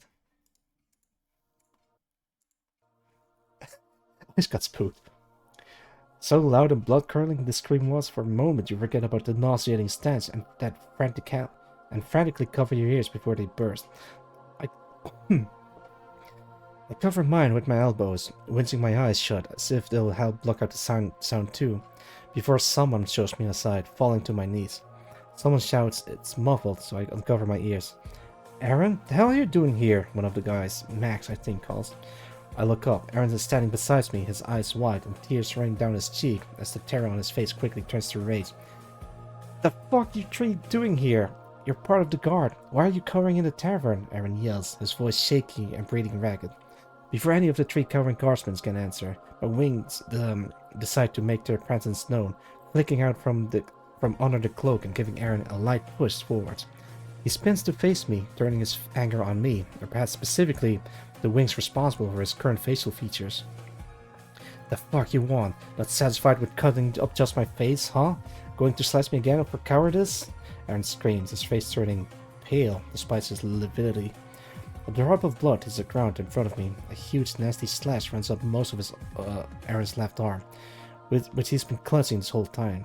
The others in the room see this, and the kitchen team jump to action with Minaguma grabbing a cloth from a nearby table and starting to wrap it around Aaron's arm, who leans back against the table, groaning in pain. First aid isn't my forte, so I move out of the way for of the far more competent kitchen crew as they tend to Aaron's wounds, crouching by the door to get a better view of what's happening outside. The giant bird's legs are awkwardly splayed apart, one held resting in midair as a chief, wielding her staff and standing a ways back from the hawk. Focusing all her might on keeping the bird still, several arrows are lodged in its neck and chest, while a small group with spears stabs at the bird's hinds, standing well clear of the partially free leg, as gold chains buckle, shatter, then quickly reform as the bird shrieks in anguish. Nathaniel, you're too close to the head! Get back behind! Van barks.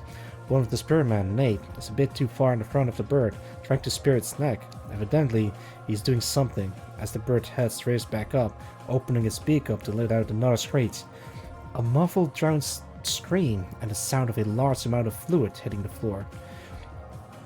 Rather than screeching, the hawk bent its head over and released a copious amount of reddish-brown vomit right on top of Nate. His scream is brief, as his body falls limp into a heap, sitting in a pool of vomit and partially digested flesh. As the bile drains off his head, his face is just gone. His hair, his skin, even half of his skull, dissolved into vicious slop under the foul hawk's acid. He's dead, Han mumbles. Han, Max, and Kazuma are all crowded by the window. They all saw what I saw. He's dead. Nate's dead. I wasn't a fan of him, sure, but Nate's dead. The dissolved body is lying in a puddle across the street from me. He died. He fucking died. That is still very much on the table. And what am I doing? Standing here, doing nothing? Sure, no one out inside the tavern has weapons. Everyone dropped his spear outside the door. It's probably for the best that the rest of us stay here out of harm's way. Well, one of us has weapons. I toss my cloak on a table by the door. Given it's enchanted, I shouldn't risk it being dissolved and going to waste. Aaron and the kitchen team are too preoccupied with Aaron's wounds to notice. The trio beside me watch silently as I walk out, grabbing the spear and drop in the doorway. Wings splayed, blades drawn. Will one of you kill this bird before it kills anyone else? The chief shouts, her voice clear but still mildly shaky from the scene we all just witnessed. New larger golden chains, bulky and brutish compared to the previous thinner and expertly woven chains, spawn and wrapped around the bird's neck, dragging its head down closer to the ground, while still oozing from its beak. The spearmen are in disarray, the archers' arrows are ineffective. Van's keeping the bird attention on him, holding his double-headed axe close and keeping the chief a safe distance away as she channels through her staff. Ugh. If it wasn't for her magic, we'd probably all be dead by now. Only one person for the job. I ready myself to jump before I even mentally ask, my wings stretched out, high and wide, ready to launch us in the air. Flying is one thing, but jumping is another. All I need is a good push, and I can make it while the bird's distracted. Here goes. I jump. Just like last time, you blink and you are way further off the ground than you expect. This time, though, I have intent on a target. The bird's back covered with festering, seeping wounds.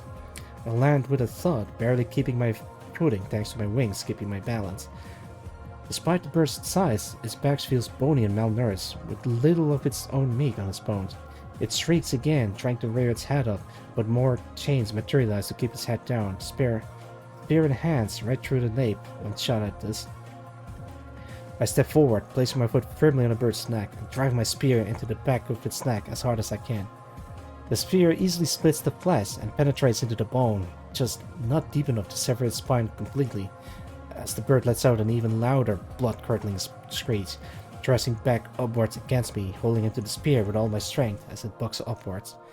Then a heavy chain around its neck shatter, throwing its head back violently. My eyes are clenched shut, holding on for dear life as it rears upward. Then, it crashes back down to earth, falling into a lifeless heap. "Marina!" the chief shouts. I open my eyes. My spear is firmly lodged in the back of the hawk's head. My wings are curled around my sides. Its blades are driven deep beyond into the hawk's neck, so that's how I stayed on despite all the stressing. Jesus. Let's put another. Let's do number 12.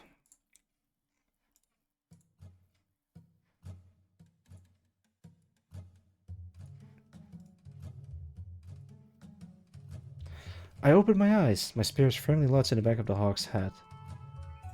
My wings are curled around my sides, its blades driven deep into the hawk's neck, so that's how I stayed on despite all the stressing. The chief and Vaughn stand in front of the bird, with the rest of the guards standing around behind them. Looks of shock and bewilderment across their faces. People peek out of doorways or windows from the buildings around the bird's corpse, checking to see if it's finally over. "Marina, get down from there this instant!" the chief shouts, angry and exasperated. Oh dear. Wing blades retract themselves from that hawk's neck, letting go of the spear as I jump off the bird's back. Walking towards the chief runs up to me, grabs my collar, and slaps me back and forth across the face. "What in Toronto's fury hells were you thinking? You're not part of the guard. Vaughn was about to cut his head off, only for you to leap in and nearly get yourself killed. Already lost one townsman today. I can't tolerate losing another one immediately after," the chief growls, although her anger quickly gives way to concern and shock. Then, a tang of relief. She lets me go, sighing deeply. "You saw what happened to Natalia. You saw. That's how easy it is to lose your life out here. That's how easy it is to die. One idiot makes one wrong move and they lose their life over it," she scolds. It slowly trails off, her voice wavering as she takes another deep sigh, struggling to let go of the tension in her body. As reckless as it was, Marina took action and killed it. It would have taken me longer to get around behind it and climb on its back like she did, which was the only safe way of killing it. "You might not have held it still long enough for me to do that," Vaughn says, placing his hand on the chief's shoulder in an effort to comfort her. The chief heel turns, swiping away Vaughn's hand. I could have held for it twice as long as you would have needed. My concentration nearly broke because of that winged idiot jumping on its back," she hisses, clencing her staff tight in her hands. "It's dead, Chief. It's over," Vance sighs, glancing over what's left of Nate.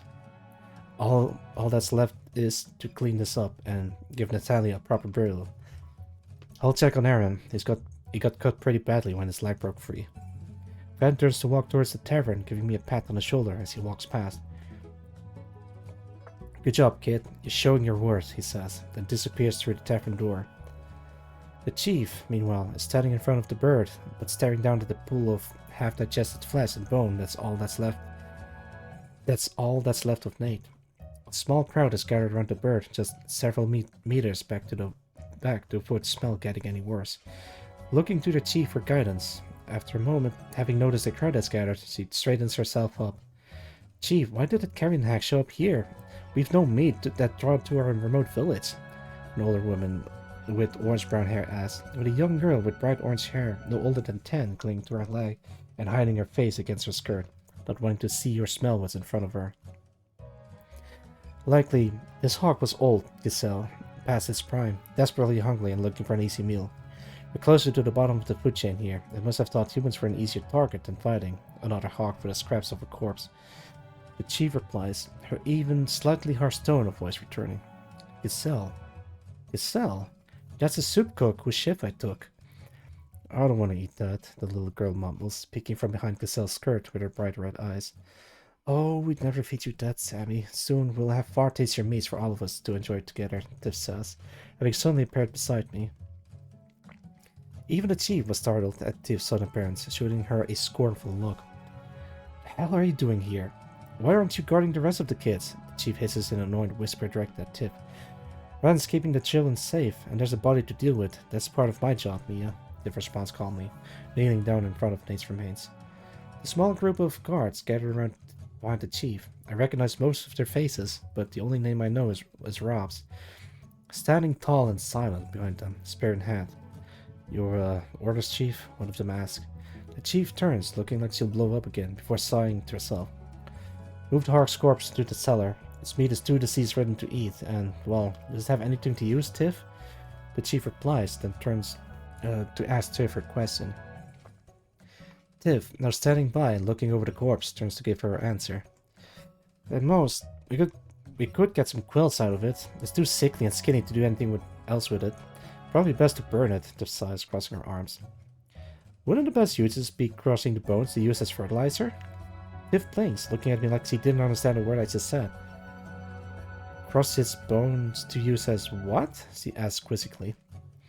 It's something the farmers around Savrana do. Savrana's been settled and farmed for a long time, and the soil was very poor for farming. Some herbalist or something figured out that pressing bones into powder and mixing it with the soil could increase fertility. Oh, so that's what it does in Minecraft. Huh, I'll keep that in mind. Still, it's better we burn the corpse quickly and pick the bones out after. The smell's already nauseating enough. I don't want to find out what the actual rotting corpse of a carrion hawk smells like, the response, looking at the bird's corpse with a renewed interest in how its bones could be used. The chief glances across at me. For a girl from a family of luthiers, you seem to know a lot about farming, she states, raising an eyebrow inquisitively. I read a lot of books, okay? If some of the otherwise pointless knowledge I glean from them can be of some use, then I'll try to use it. Normally, someone in your position would immediately ask to take its head for a trophy, but if that's how you want it to be used, then very well, she trails off, before turning and facing the crowd. Alright, guards, get some rope and drag the hawk to the cellars. Tiff, take care of Nathaniel's body. The rest of you, back to work, the chief orders, and the crowd complies. Aaron staggers out of the tavern door, his left arm covered in bandages as Vaughn leaves alongside him to help the guards move the hawk's body.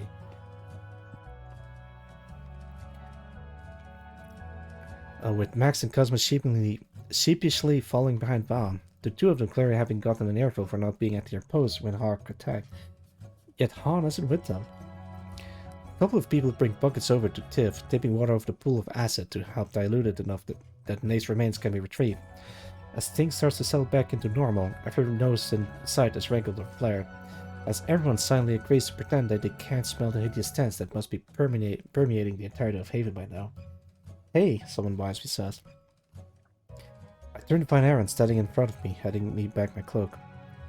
Thanks for taking my post. He manages to smile as best he can through the searing pain shooting up his clutched, wounded arm. Marina, the chief calls. I turn to face her as she hands me a cloth from her cloak's deep pocket. Wipe that mug off your wings before you go trading blood along my nice floors, she says bluntly. My wings cling low to my sides, understandably not wanting to draw the chief's ire to themselves after watching me get slapped around her. Alright, I'll go wash them. I turn, heading for the direction of the baths, before the chief stops me. Thank you, she says, softer. That was the least I could. She clipped me over the back of the head before I finished my sentence. And don't do that again, she scolds, heading back towards her library. Okay, point taken. I take one last look at the hawk's body before the guards start to drag it off. It's massive, so massive it looks like it could carry away a full-grown human with ease. It nearly cut Aaron's arm off with its claw, and it turned Nate into a pile of mush in seconds. Were it not for the chief and the guards, it could have wreaked havoc and killed dozens of people here. And I killed it. Ow. The self-chap to my sides reminds me that yes, Wings, we killed it. It was a team effort. Hell, we nearly flew too. Almost there, Prim, give me a sec. My wings flitted excitedly, flicking the blood still clinging to its blades into my legs. And hey, you're making a mess here. We still have a ways to go in earning people's trust, but we've definitely gone some way today. It's almost an upwards for us. And that was chapter 10. Oh boy. We got our first casualty today, boys and girls, and anyone else. Alright, I might have to go to the bathroom real quick. Can I do a countdown? Yeah, it's not gonna be 8 minutes. It's gonna be like shorter. Give me 5 minutes, and then I'll take a sip, Prim. Be right back. So many breaks today.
I'm back. I'm back. Oh, 2 minutes. Nice.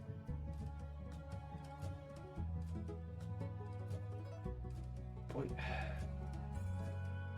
I have the AC on, so it's a bit chilly. There we go. Take a sippy.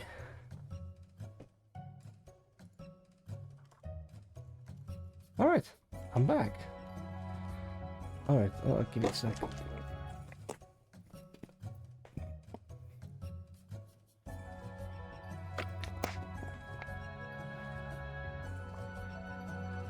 That's the stuff. Thank you for the redeem, Brim.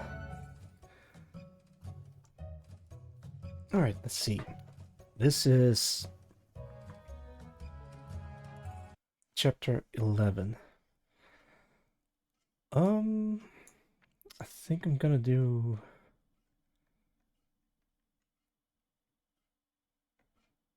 number 34 is maybe a good one.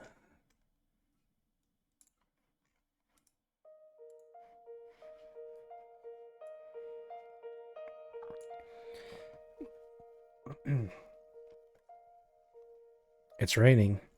The earthy metallic smell of the abyss rain is, for once, a welcome reprieve, slowly washing away the pungency of the hawk's corpse that hung like a curse over the haven for the past few days. Nate's funeral was yesterday, and almost the whole village took part in it. So for the first time, I saw nearly every face of Haven in one place. The kitchen staff, the farmers, the 2 dozen or so children from the schoolhouse. At best, I could count. A bit over 50 people were present. I never really got the chance to know Nate. I saw him when I first arrived, but after that, our paths rarely crossed. He always seemed to be on the other side of the town, or the other side of the tavern, or the other side of the street. If anything, he kinda came off as an asshole. But people cried. Han cried. He was inconsolable. To Han, Nate was the older brother he never had.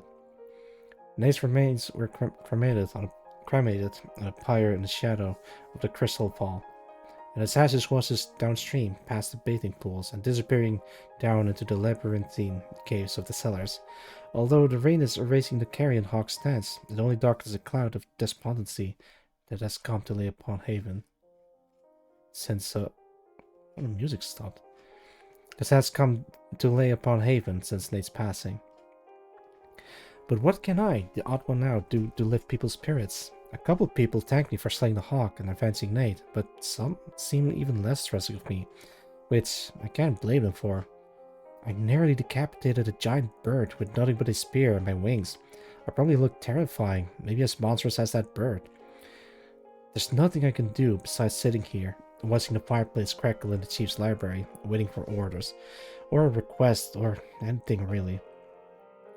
Given how the chief has been standing by the window staring out of it for the past hour. Chief, what? She cuts me off before I can even get a word out. Eep.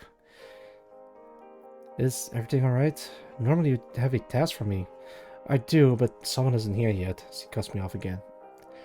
Silence hangs for a moment before she sighs, leaning against the wall. Morale was already low before you got here, has been declining day by day. The hawk attack and Nathaniel's death has brought morale down to a critical level. Something has to be done about it. The chief perks up, spotting someone through the window, then storming downstairs, grumbling out loud. Should I follow her down? She just left without saying anything directly to me. She's coming back up. With Ron? Wait. Ron! Hawk Slayer, Ron spawns. You were told. Ron walks over. Should I call him Ron or Ran? But then I should call Van Zelfon. Ran walks over, taking a seat across from me, resting his large, flat-tipped greatsword against the side of his chair, while the chief sits in her lounge chair, crossing her arms and legs and side-eyeing Ran. You certainly took your time, she grumbles. Yes, I had to take a side route to get back safely, Ran answers, caressing his chin. A blood beast has taken his territory not too far out from Haven. A young one, too. Fit and in his prime. The chief turns to look at Ran, a mix of shock and annoyance on her face. You can't be serious, she starts. Surely I don't have to remind... Oh, excuse me. I think I'm a bit... I'm fine. Give me a second. I'm just not used to reading for so long. Alright. You can't be serious, he starts. Surely I don't have to remind you how dangerous the top predator of the Abyss is, especially a young one on freshly claimed territory in his prime. Rand leans forward in his chair. I'll tell you what I didn't tell the gate guards. It's barely half a day's walk from Haven. Sooner or later, it's going to wander too close to town, pick up the scent, and we'll have a much larger problem on our hands, Rand says. The chief slumps back into her chair, rubbing her temples and groaning. Tell me you have some good news, Rand, she sighs, staring up at the ceiling. He's got the limp. Tells me that this one's clearly lost a fight elsewhere and had to claim an area unfit for his appetite. He's wounded and currently reclusive. If you want to get the most out of it, we strike sooner, not later. Rand turns to look at me. It'll be a hunt. Me and Actually, wait, maybe I should change the thing to something else.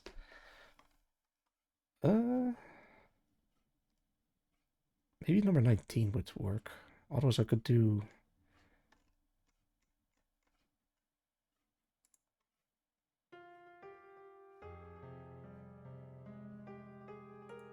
maybe not.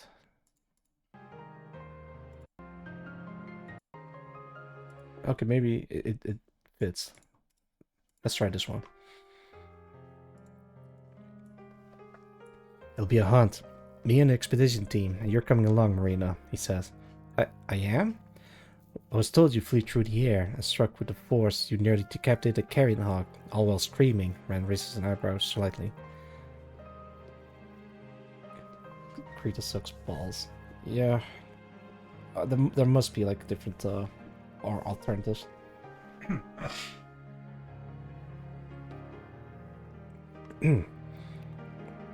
It was more of an insistent jump than flying, and I definitely was not screaming. You screamed a bit, Marina. It's probably necessary I'm doing something as dangerously stupid as that. The chief shoots me a look. Okay, but is this where I ask what exactly is a blood beast? I've heard it mentioned a few times, but I don't know what to expect other than a very bloody beast. Rand chuckles, that dry rocks tumbling around in a metal tray chuckle. You know what a bear is, yes? The chief asks. Big, fussy, huge paws. Look cute from a distance, but they'll rip you in half if you get close. I've never found them cute, but a blood beast is like a bear, only twice as big at least, covered in blood-red fur and strong enough to knock a house over, she answers. I think they're cute. I think they're cute, Rand grins. Chief glares at him. Alright, next question. What or who actually is the expedition team? The people that found you, Marina. 8 members of Haven that venture beyond the palisade under my leadership to hunt and gather resources not found inside Haven. We stumbled into our camp as we were making our way back after an unsuccessful hunt. Is it a punishment to be on an expedition team? Most see it as an honor.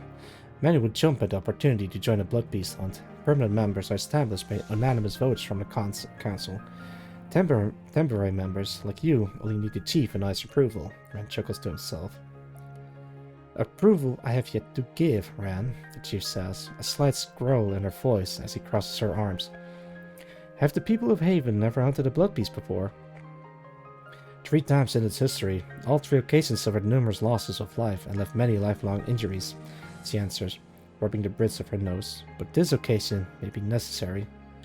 There are no books on hunting a blood beast, however, and the previous ventures, the last of which was several decades ago, left no notes on the matter.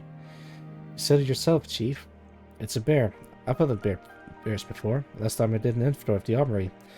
We have 2 bear spears we can use, Rand says. 2 what spears? I know of no such thing in the army's inventory, the chief interjects. Rand raises an eyebrow slightly. Surely, our illustrious and highly educated noble chief, you recognize the long, heavy wooden shafts topped with large, leaf-shaped iron tips as bear spears, spears made for their sole task of stopping a bear in its tracks, he questions with a sincere tone but a slight, self-satisfied grin. Forgive this sheltered, pampered noble child for not knowing what makes an otherwise ordinary spear a bear spear. If you have a plan, Rand, now is the time to share it, the chief sighs. For someone with such a gruff, serious look and gravely voice, Rand seems to enjoy teasing the other council members when no one else is around. The chief, meanwhile, has made clear that she doesn't like this situation, but it seems we have little choice but to act before things get worse.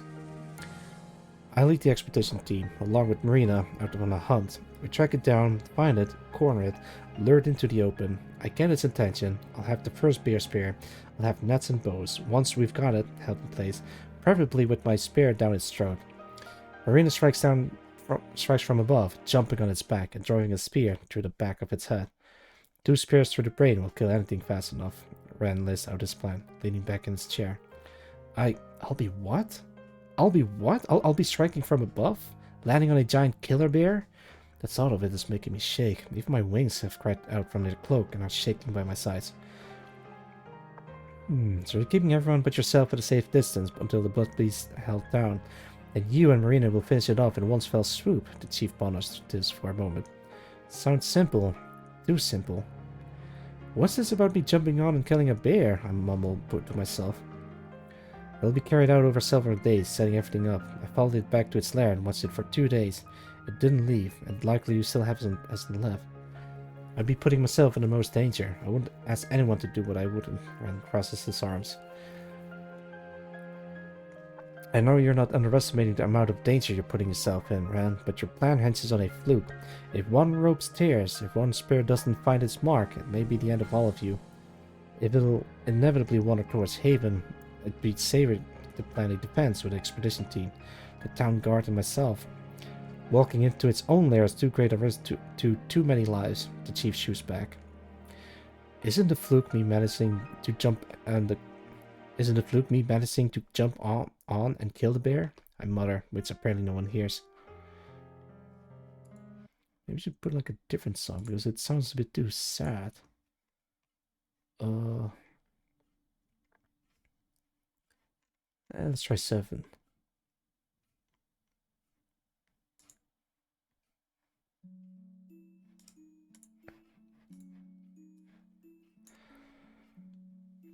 If we left it wandering in town, it'll try everything in its path, leaving the route to Haven open to anything and anyone.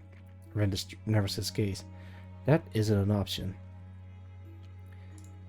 When you asked if you could borrow Marina for expedition, I was expecting her first venture beyond the walls to be a trek to the Sweet Tree Grove for hunting jackhorns, not taking on the largest beast in the abyss. Yes, he helped kill the carrion hawk, but there's a massive jump from fighting a pinned down carrion hawk to taking on a blood beast. The chief gestures towards me while looking at Ran. I don't have a lot of confidence in managing a jump like that so soon. Ran looks at me, gesturing to my wings. Your wings seem plenty confident, he points out. Wait, I thought my wings were shaking because how nerve-wracking the idea of jumping on the backs of a giant killer bear is. No, are you jittering with excitement? No, don't flap like you're nodding your head. What? Have you figured out the secret of flight already? As I tussle with my overly excitable wings, Ren chuckles to himself, looking back at the chief. So he's proven himself capable enough with a spear. I'm not dragging her into an open combat.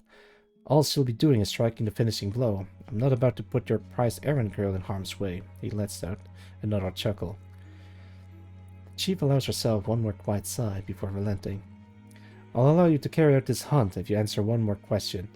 Once you kill the blood beast, as you say you will, how exactly are you hauling it back to Haven, she asks. We'll have a sled, and 8 fit bodies to pull it, Ren answers. The chief glances across at me. Looks like you're going hunting, Marina, she smiles, but I wouldn't call it a comforting smile. Her smile quickly fades as he turns back to Ran. Actually, I have one condition. Bring Han along, the chief says, taking a more serious tone. Hiding in a dorm house staring at Nathaniel's empty battle day isn't doing him any good. Ran leans back, pondering. I'll try. It's a good eye with a bow, from what Vance told me. For now, I'll go prepare the sled and equipment we need. Marina, go check on Han for me. He might be more open to listening to the girl who avenged Nate's death. Ran stands up, grabbing his sword and hefting it over his back, heading towards the stairs. Wait, what am I supposed to say to Han? Do I just tell him he's coming with us? You can, Ran shrugs, heading down the stairs and leaving the chief's library. The chief gets up, looking cross at me. Just see how he's doing. Don't push him too hard, but he needs a change of pace to get out of the slump he's in, she says. I turn to head out to do the task assigned to me, only for the chief to clear her throat to get my attention. I stop, turning back to look at her, as we both listen to Ran leave. He's lying, she sighs to herself, rubbing her forehead. About what? About how close this blood beast is. It's likely much further away than half a day's march, and certainly not close enough to pose a serious threat to Haven. But, right. The chief is a soul seer. She can read someone's motion and intentions. She can see when someone is lying. Ran obviously must know this as well. But why would he lie to you when we both know you can see right through that? He was spinning the story to tell the rest of Haven, she answers. He heard me before. Morale is dangerously low. A horrific beast assaulted Haven itself, killed one of us, and it continues to assault us with its lingering stench which refuses to dissipate. People need to feel safe, to be happy, to be productive. This isn't a state of affairs I can afford to tolerate as Haven's chief. Something has to be done. I'm gonna take a sip of water on my own, Felicia. Give me a sec.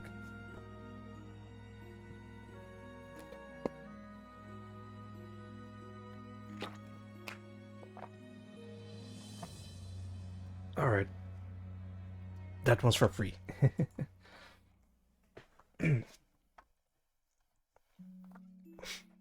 Actually, let me lean forward a little bit. There we go. Alright. And what Ran found might just be that something? Wait, and what Rand found might just be that something? It's certainly something. It's dangerous, almost foolhardy, but he wouldn't suggest it if he wasn't confident it could be done.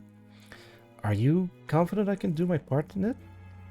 No, she curtly answers, which is why I'll need to see some evidence of your ability, as much as I miss the taste of meat. I'm not approving of this mission until I'm more certain it will succeed. Do you have any idea what a blood beast even tastes like? No, I don't, but that's beside the point. It's not so much the meat, tallow, fur, or bones that we stand to gain, but the act of the hunt itself. The blood beast is at the top of the food chain in the abyss. People don't need to know that it's young or that it's already wounded. It's a predatory monster, and proving we can kill one will sausage. Sorry for this. Computer, can you translate this for me, please? Pronounce this. Assuage. Assuage? Alright. And proving we can kill one would assuage people's fear for our safety. So why did he tell you and me to lie if you knew what he really meant? He was testing the story. The only issue I found was the plan itself. Once that's proven to me, I have no further issue with it. I do mean to get Han out of here for a bit to hopefully clear his head, but bringing someone who isn't a usual part of the expedition team would help spread the story. That a beast is threatening Haven, but will set out and defeat it before it gets any closer. Then you also trust me with keeping the story straight? She gives me a sideways glance. Ooh. You're capable of keeping secrets. I can trust you that far. An enchanted cloak certainly helps hide things. I wasn't talking about your wings, she clarifies, looking directly at me. The constant slight shifts of her gold and silver eyes are something I've noticed she does whenever she looks straight at someone. As a soul seer, she must see more than just their face. I don't know how deep into my thoughts and feelings she can perceive, but there's definitely something she's noticing me that she's left unmentioned. Something that I apparently can't hide from her, no matter how hard I try. Don't worry, Marina, she sighs softly, relaxing her shoulders and looking across at the fireplace. We all have things we keep to ourselves. I won't pry. It must be bothersome being able to see those things people keep to themselves. It's nothing specific, she waves off my concern. Just the pointer that there is something that they want to keep hitting. Besides, I believe you were asked to go check on Han? I nod, turning to head down the stairs once again. Alright. Just to talk to him, see how he's going. Ask if he wants to come hunt a giant murder bear. Oh, I did it again. Oh, god damn it. There we go. I hate when it does that, but it's like automatic. Let's do... I think number 14 might...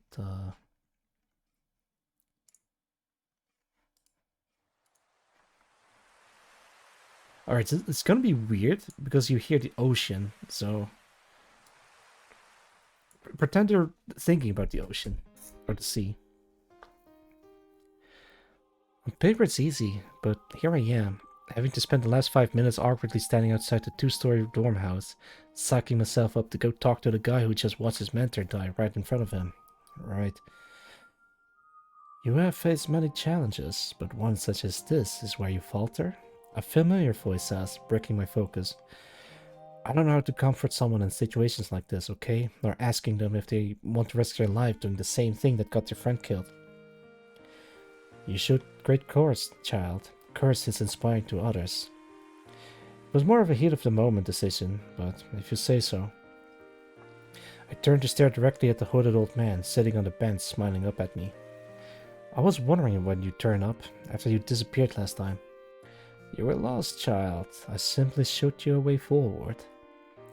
The way forward to Haven, it seems. I don't suppose you live here too. You're much more at home here than I ever could be. His smile fades, looking wistfully down the streets towards the crystal fall. Any presents this time, or are you simply offering your counsel? The old man smiles knowingly. You have all you need, child. There is nothing I could give you that you do not already have. Yeah, the evasive answer I was expecting. Actually, now that I'm meeting him inside town, can anyone else see him here? I look up and down the street, empty, and as I turn look back at the old man.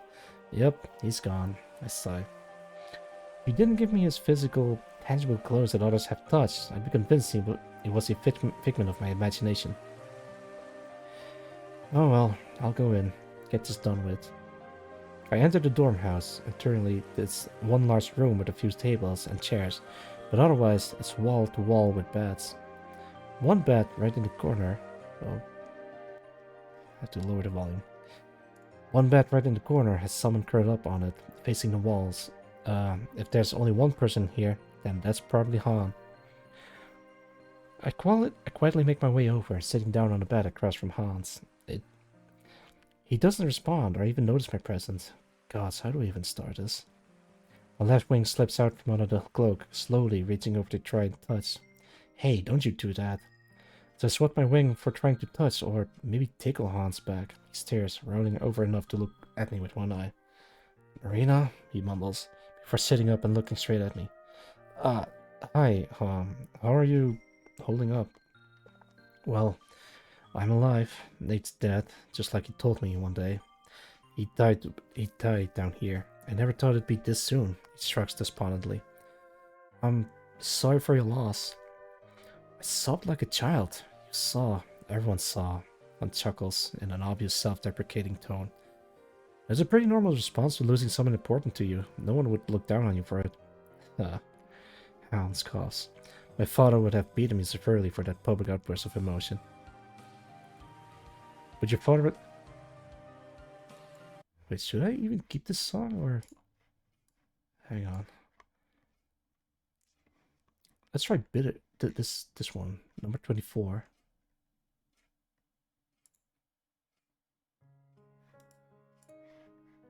Yeah, this do. But your father is not here, is he?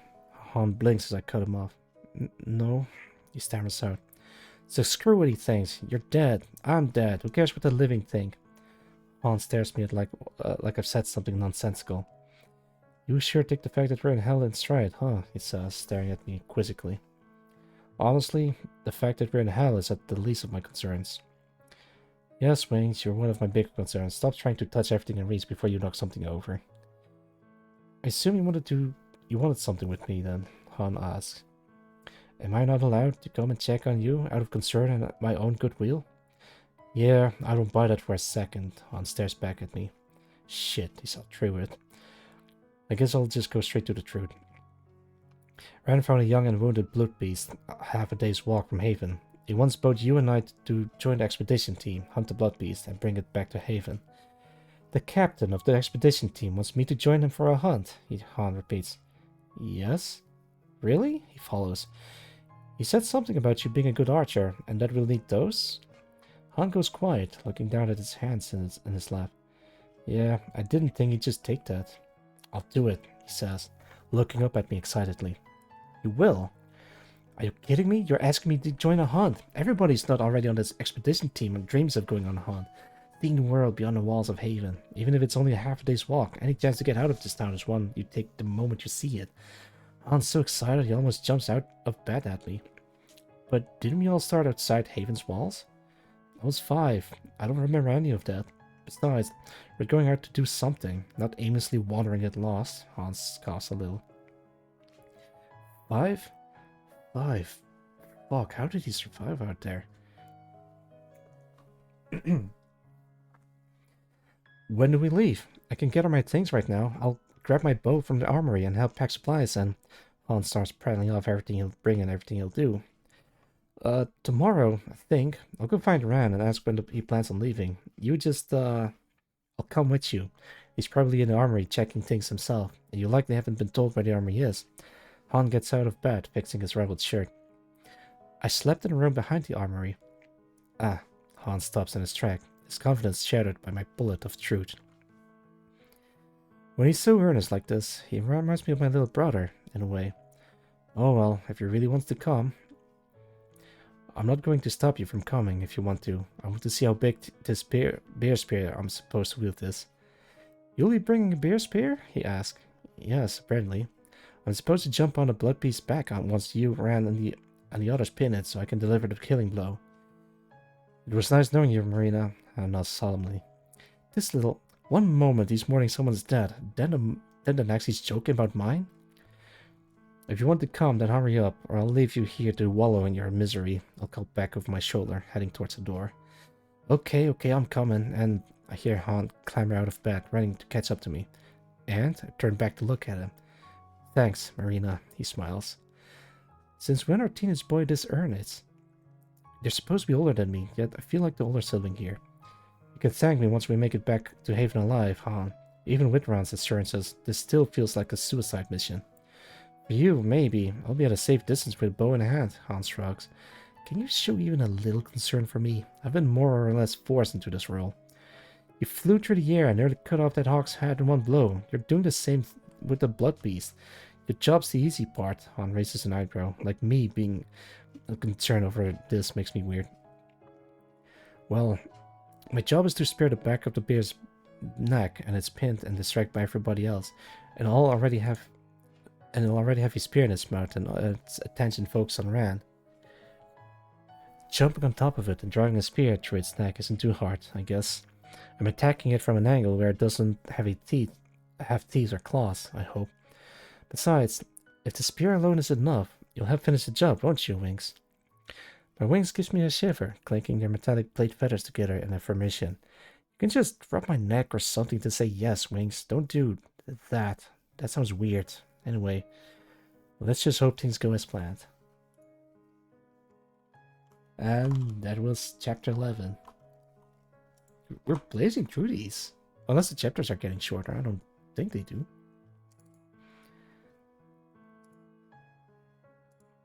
Alright, that is chapter 12. Let's see.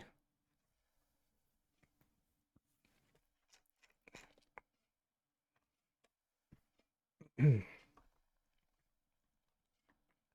guess I could do like number 67 maybe. Let's see if that sounds alright.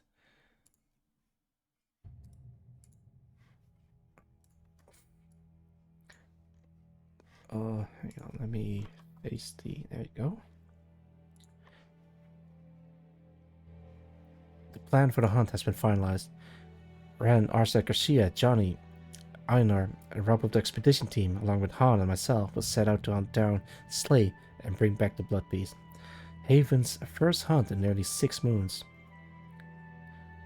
The 8 of us will head out at sunrise tomorrow. We'll have 3 days' provisions, nets, weapons, and tarps loaded into a large sled. The Blood Beast lair is half a day's trek from Haven, but it'll take a full day to set up a safe distance from it and scope out the area. Arsek and Arshia will arrange ahead to make sure the Blood Beast is still in its lair, while the rest of us bring up the supplies on a sled.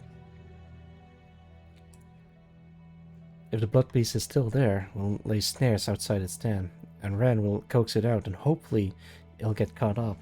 Ran will keep its attention while Johnny and Rob throw nets and bolas and jab at its hind legs, and the twins, Han and Einar, hit its face and neck with arrows. Ran will try and drive its spear into the Blood Beast's mouth to pin it, while I emerge from hiding on top of its cave, jump onto its back, and drive my spear through its neck, killing it. Now, yes, I have done this before. I didn't even jump from a high place. I just leapt across the street. It's just, my first time was with a gangly-looking bird with its own guts hanging out. It wasn't exactly tenacious. This time, it targets a bear. A giant bear. A bear that's apparently as big as a house. Normally such a term is an over-exaggeration, but I won't take my chances down here. But, if we're successful, we'll have enough fur to make cloaks for the entire village, and enough meat to last a whole year. If, and that's a pretty huge if, but I've been promised the finest cut of meat from a blood beast if I kill it. I don't know how blood beasts or even bear taste, but what I do know is that, gods, I miss meat.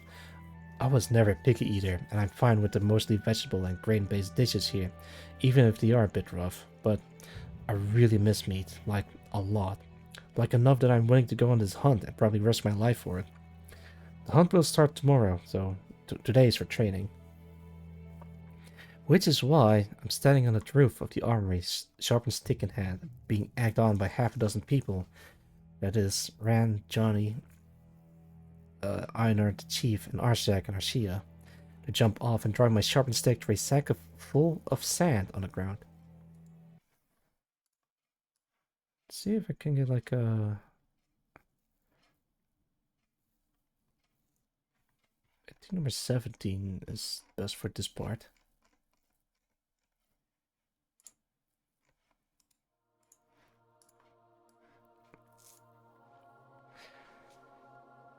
Behind the armor is a roughly triangle-shaped cleared area used for training, with cliffs on one side and buildings on all others. I'd walked past it a few times, taking the shortcut from Main Street to Crystal Road. Seeing the guards or expedition team members training and sparring. Of course, whenever I had any training, it was always tucked behind the chief's residence, getting a one-on-one beating by Ran or Van. Still, they are private lessons given to me by Haven's best fighters, even if it was supposed to be me getting kicked around, bruised and eating dirt.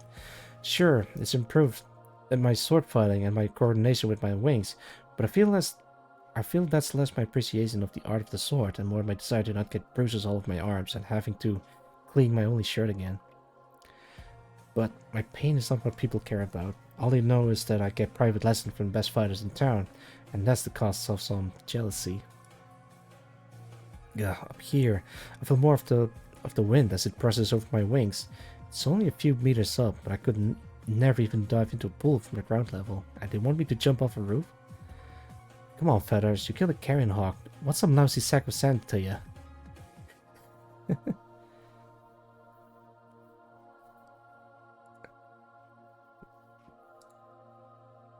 Piss in your room?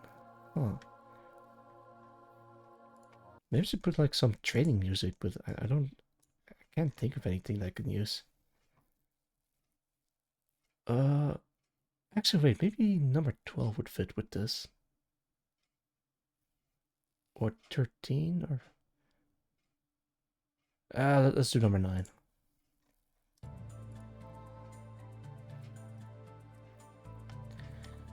Come on, Feathers, you killed a carrion hawk. What's one lousy sack of Santa, yeah? Johnny calls.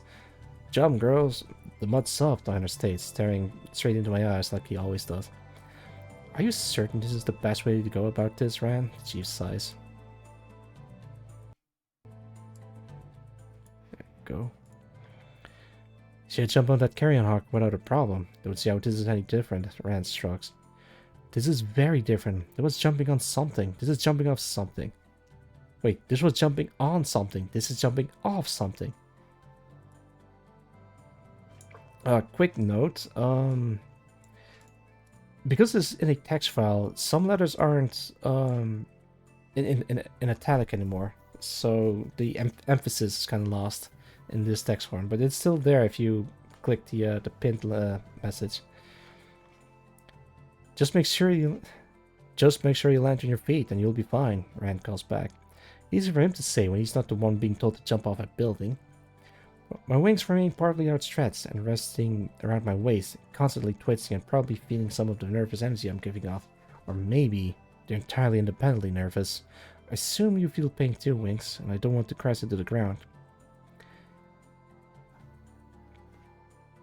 How much longer are you going to take? Do we even need her around? She's shaking like a leaf, Arshak groans as Ashia stands quietly beside him, looking up at me.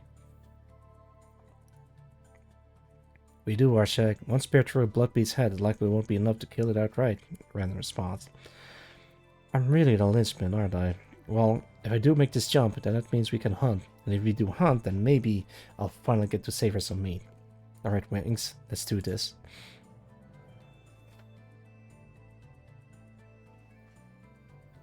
I try to move away from the mic, but I still think it catches the sounds. Responding to my thoughts, they stretch out to their full length and lift up, ready to launch us skyward. Now, we don't need to jump all that high. What's more important is that we control our descent. Before I can finish my thought, my wings decide it's go time, and now I'm hanging in the air with everyone gawking up at me. I'm really high up, the highest I've been. I can see well over the roofs of some of the buildings around us. A few people walking along the main street notice me, awkwardly hanging in the air above the buildings. I'd give them a wave if I wasn't holding a spear, excuse me. But that brief moment of flight vanishes, and now I'm hurtling towards the ground, holding my spear the wrong way around, aiming nowhere near my target. Shit. As I rapidly descend, my wings flapped helplessly, trying and falling to slow us down, but I at least get my balance back just enough to ensure that I won't faceplant on the ground. And instead, very nearly crash land, flat on my shins in the mud. The sympathetic groans of pain upon witnessing my unglamorous fall capture but a fraction of how much that hurt.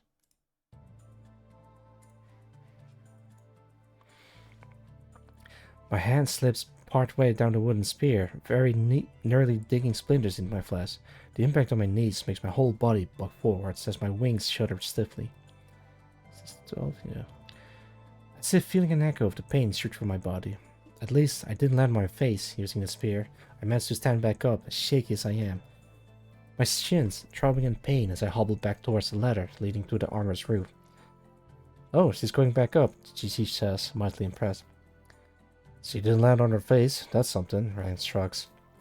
I get back up on the edge of the roof, looking down over the yard and clutching the spear close, my wings drawn close to my sides. Make sure you land away from us. I don't want to be in the splash zone, you hear? Johnny says. I was taking a step back to ensure he won't get dirty. Yo, Angry TV2, welcome, welcome. Thank you for the hybrid redeem. Give me a sec. Oh god, this ring for 6? No wait. 5 hours. Oh. Ugh. I had tea before, but water will have to do. Thank you. Actually, while I'm at it, I might as well take a short break.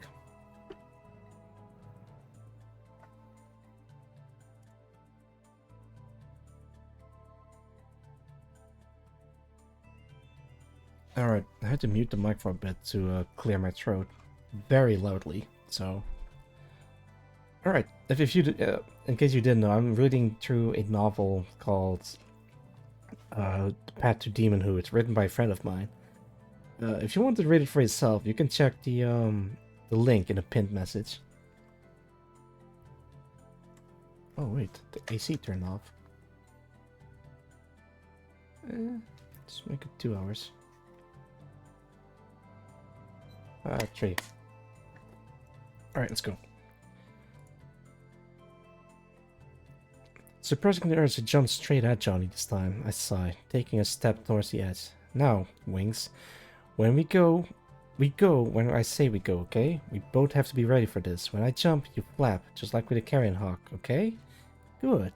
1, 2, and I jump off the ledge, soaring into the air as my wings launch me upwards. Eyes on the target and dive straight down. Up? Why am I going up and down? Rather than diving, my wings keeps flapping, trying to keep me in the air, bouncing up and down as my arms and legs helplessly wiggle about, completely unable to keep my balance midair. Down, I said, not up and down. Down. We go up and then we go down. Heeding my complaints, my wings cease flapping and fold upwards, sending me hurtling straight down, barely managing to land on my hands and knees with a splash into the mud, getting it all over my front. Marina, Torona's name, Ran. This is not going to work, the chief yells, turning to glare at Ran rather than helping me back up. A two-pronged attack is the only way we're going to kill it, Chief. We take it down or we try to lure it away from Haven. There's no way to go about this that won't risk lives, Ran argues. Well, I'll be. You actually flew. Well, you actually flew, Fetus, Johnny comments. I mean, I guess she flew. Looked more like she was struggling midair, Arsek says, disbelief and confusing in his voice. Ugh, come on. We've done this before, Wings. We're going to do it again, properly. You're not the one getting covered in muck here. I get back on my feet, wiping the mud off my sleeves and picking the spear back up, before jumping up to the roof to give this a third shot. When I turn to face the yard again, everyone's now looking up at me with surprise. Even Chief and Ran went quiet mid-argument. What? You jump onto the roof, Marina? Ran says, sounding a little bewildered. I did? Oh. I didn't use the ladder. I just jumped up. Thanks, Wings. See? That. We just need to do that. But rather than going from a low place to a high place, we go from a high place to a low place. I mean, I can say that, but going down is different from going up. Plus, I need to go down stable enough that I can strike as I land.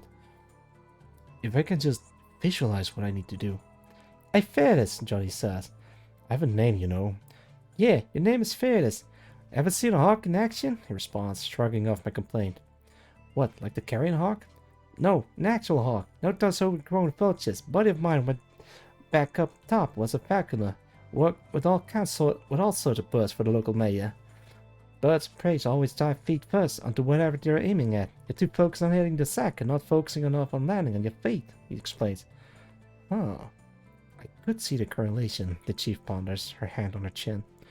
Dive feet first, but I strike with my spear, so if I focus on landing with my feet apart, spread my wings out to control my descent while aiming the spear downwards like it's a Oh. Yeah, something like that. Give that a shot. Johnny gives a confident thumbs up as I work out my posture.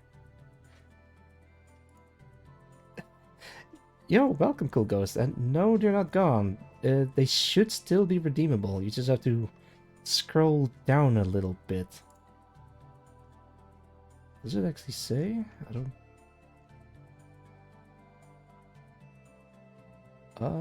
oh wait, I think they are gone. Oh, I think I didn't turn them on. Alright, hang on. Or just clarifies as new. Oh, no, it doesn't clarify. Okay, so it isn't off. It's just weird. Also, I tried to do Johnny's accents justice, but just pretend it's a Boston accent that I'm giving Johnny. Just think of the scout from Team Fortress 2. Oh, welcome, Eric Cross. Thank you for calling it Colonel Roosevelt. Oh. Scary story? No, it's a isekai story. It's like a I guess a novel, but in think of it in anime in novel form. I think that's the best way I can describe the vibe, I guess. This is not as scary as I thought it would. Alright, I've been reading this for 5 hours? You know, a little bit over 5 hours, and I'm at chapter 12 out of 17 of volume 1. Thumbs up as I work out my posture. Are you getting these wings? I'm picturing it in my mind as best I can, if you can see what I'm picturing in my mind. My wings spread out to their full length, splaying out to make as large a surface area as they can. Yes, like that. The larger the surface area, the more controlled and slowly we go down. If you understand the concept of surface area, you get the idea anyway. If you do that, then I can focus on landing on my feet and landing my strike. Right, round 3. Third time's the charm. With a leap and a flap, I'm up in the air. Upon reaching the zenith, my wings spread out, tilted back slightly to steady my descent. Looking down, I'm 5.5 meters up. I know where I want my feet to land and where my spear will strike. Take a deep breath. Within a second, I'm on the ground, landing hard on my feet, my spear embedded in the sandbag. Hey, just like that, Fearless, Johnny yells, coming up to pat me on my shoulder. Well, maybe this might just work. However, I won't fully clear this unless Marina can do that another 2 times or so. I won't sign off on a fluke, so Marina? The chief starts before noticing the state I'm in. I collapse to my knees, my whole body shaking as I cling to the spear as the only thing keeping me upright. I think she landed too hard on her feet, Chief, Ren sighs, walking over to stand beside me. Let's get her off her knees and onto the bench, Johnny. Johnny and Ren leaned down on either side of me, hooking an arm over their shoulders and getting me back to my feet. And, in turn, their wings drape themselves over their shoulders as if they need to be carried too. My legs feel like jelly beneath me, so they are more or less carried me to the bench against the army's back wall. Gods, Fearless, you're heavier than you look, Johnny grunts, setting me down on a bench with my wings awkwardly resting against the wall. Chief, any magic you can whiz up to fix her legs? What she needs is a couple of hours off her feet. She hasn't broken anything, the chief sighs, walking past us and calling out behind her. I still want to see her do that again before you leave tomorrow. So, no magic? Johnny calls. I'm not a healer, so you'll be fine anyway, the chief yells back, before disappearing into the main street. Tomorrow, huh? So that's what we... So does that mean we are going to this hunt? Oh, Tomorrow, huh? So does that mean we're going on this hunt? Jody turns around. It would seem so. Means we need to get everything ready, John. Ren answers. Reinhardt, go and fetch Hunt to help pack Twins. Twins, you two keep an eye on Marina for us. What? Why do... Arsec starts to complain before I look from Ren shuts him off. Okay, I guess that's what's happening. I'll just take here until I can move my legs again. Ashia sits down on the bench beside me, looking at me, or rather, my wings, with her usual mysterious, unreadable gaze. Alright, let's see if I can do... Let's go back to number 26.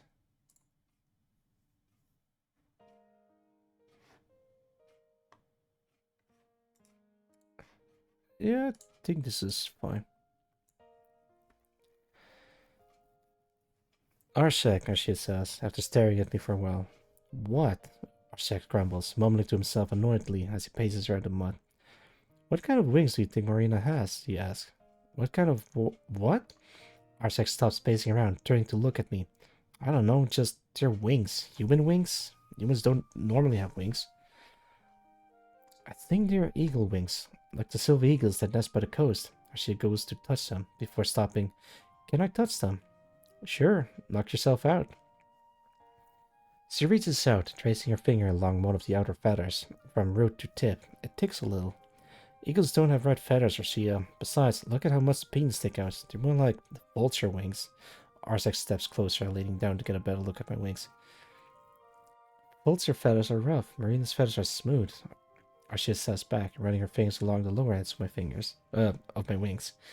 My wings shiver slightly, stretching out a little before settling back down.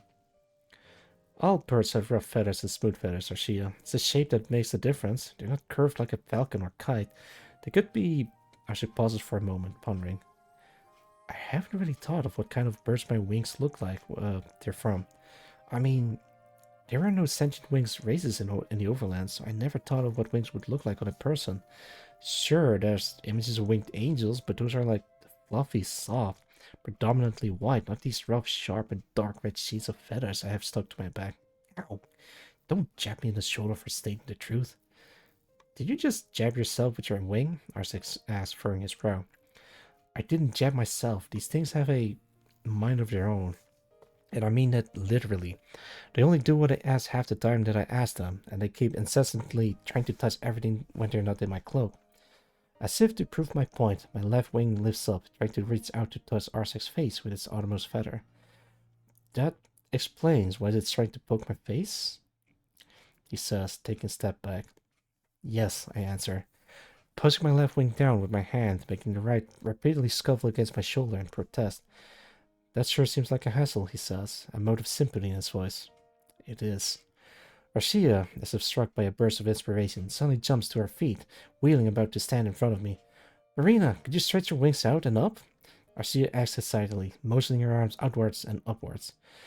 Managing to sit up properly, my wings stretch outwards and then upwards, fully spreading out their pinion feathers, partially uncovering the otherwise hidden blade feathers. Even sitting down, my wings stretch up like this nearly reaches the roof. Arcia's beaming ear to ear, the most expressive I've ever seen her before. Arsec just crosses his arm and raises an eyebrow. They're just like griffin wings, as tall and proud as they are, at least, he says. Are you saying you've actually seen a griffin before, in person, not just in a book or on a flag? Arsec sighs, but smiles, as Arcia nods excitedly. We're from Samarkand, although you probably know it as the Spice Isles. All sort of things pass through the gates of gold, as trade between east and west, north and south. One day, a tame griffin was brought onto the island, and although we were young, we got a close look at it. Garcia even pet it. Ever since then, he's been obsessed with anything and everything that has wings, he explains, as Arcia happily hums to herself. You saw a griffin? For real? Yes, it was so big, it was soft and powerful, but so gentle and calm, Arcia says, her monotonous voice turning excited and giggly. My father had a quill made from a brown griffin's feather. He used it nearly every day, but it never wore down or lost its luster. I always wanted to see a real one up close. The one I saw had a coat of bright white with black stripes, and feathers that shone like gold in the sunlight. It had an aura of pride and nobility that he could never forget. She smiles, recalling the mighty beast he saw as clearly as if it still was standing before her. Did it strut around like a donut place, spreading from the attention it knew it so rightfully deserves? I get up onto my feet, strutting around with my wings held high and proud and perfect imitation of how griffins walk. It strutted about like every cobblestone. It strutted about like every cobblestone was laid just for it to walk upon. She giggled. Well, Marina seems to have recovered quickly, the chief comments, standing beside Arsec. Yes, they started talking about birds and griffins, Arsec groans. I noticed the resemblance. Ugh. He's like, I need to massage my gums.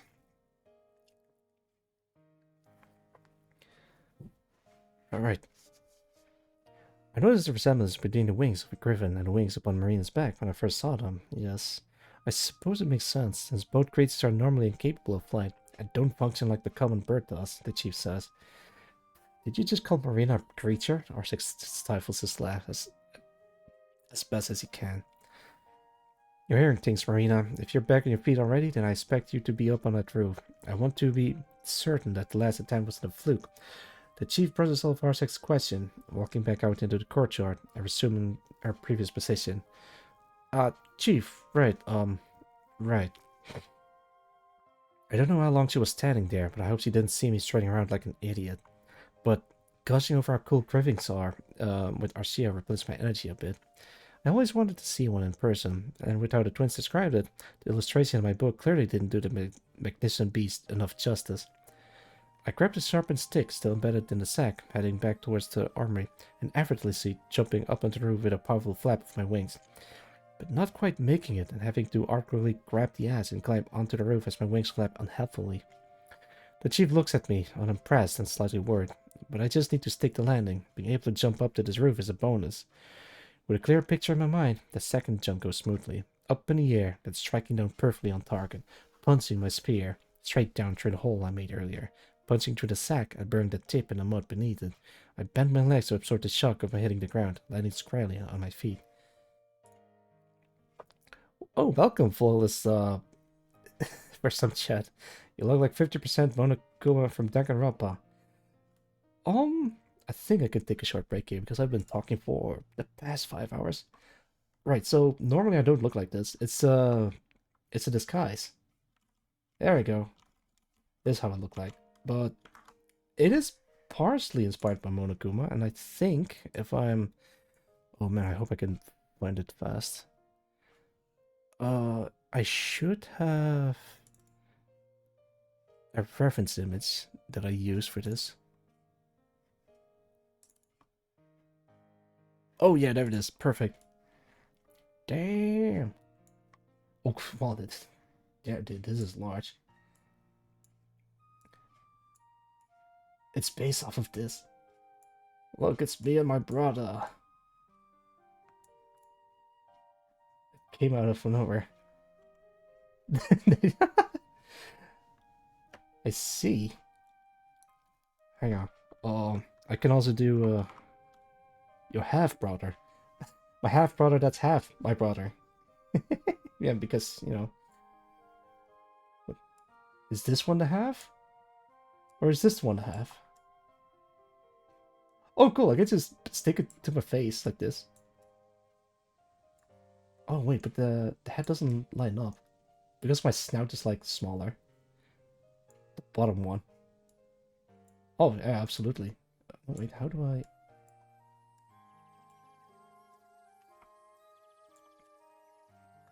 Look how soft this blanket is. And I'm holding against my cheek. I think it's the other half. Welcome, also first time chat from Shetshu. Shetshu? Sad, I think. Hang on, let me get this off of my face. Alright, the reason why I have this is because someone redeems it, and otherwise it's either this, or this, or this, or this. Yeah. Your dark era begins. Wowza. Yeah. Yeah, it's a thing that I normally do, so don't worry about it. Also, I normally don't do reading streams, but I wanted to give it a shot to see if I can pull it off. But yeah, welcome nonetheless. I hope you guys enjoy your stay. The shapeshifter. But no, it's not a. I'm not a shapeshifter. It's a disguise. Yeah. All right. Very good if I say so myself. Thanks. Of course. Yeah, of course. That's exactly what a shape shifter would say. All right. Without further ado, let's see if I can continue the story. Um, shape shipper. Yeah, I misspoke. English second language, please understand. Also, welcome, Spikel. How's it going? Where was I? This is chapter 12 from volume 1. There's 17 chapters in one volume, so we're over, nearly there. Probably like another hour or 3. We got him. We got you. I might as well just take a sip of water.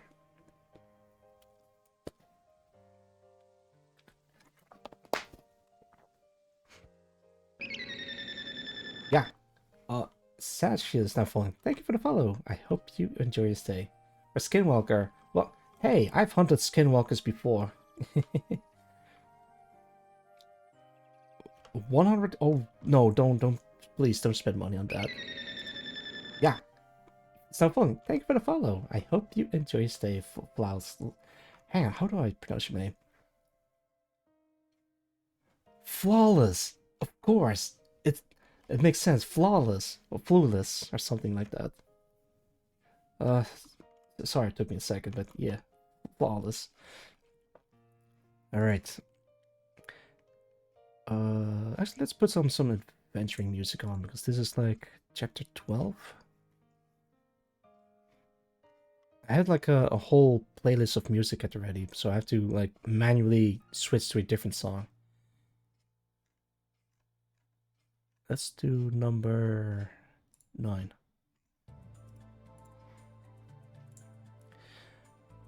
The plan for the hunt has been finalized. Ren, Arsak, Arshia, Johnny, Einar, and Rob of the expedition team, along with Han and myself, will set out to hunt down, slay, and bring back the Blood Beast, Haven's first hunt in nearly 6 moons. Oh, by the way, you can read the story in, at the pinned message. So you can read it at your own volition, because a friend of mine has written the novel, and I got permission to read it on stream. The 8 of us will head out at sunrise tomorrow. We'll have 3 days provisions, nets, weapons, and tarps loaded onto a large sled. The Blood Beast lair is half a day's trek from Haven, but it'll take a full day to set up a safe distance from it and scope out the area. Arshak and Arshia will range ahead to make sure the Blood Beast is still in its lair, while the rest of us bring up the supplies on the sled. If the Blood Beast is still there, we'll lay snares outside its den, and Ren will coax it out, and hopefully it'll get caught up. Ren will keep its attention while Johnny and Rob throw nets and bolas and jab at its hind legs, and the twins, Han and Einar, hits its face and neck with arrows. Ren will try and drive his spear into the Blood Beast's mouth to pin it, while I emerge from hiding on top of his skin. Yeah. Subscribe with Prime? Oh my goodness. Thank you for subscribing. I hope you enjoy your stay. That caught me off guard, but thank you. Emerge from hiding on top of its cave, jump onto its back and drive my spear through its neck, killing it. Now, yes, I have done this before. I didn't even jump from a high place. I just leapt across the street. It's just, my first time was with a gangly looking bird with its own... Wait, hang on. Have I read this before?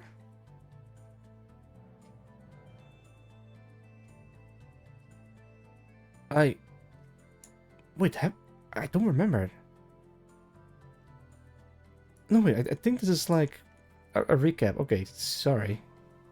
Oh, I was worried that I got go back to a previous chapter.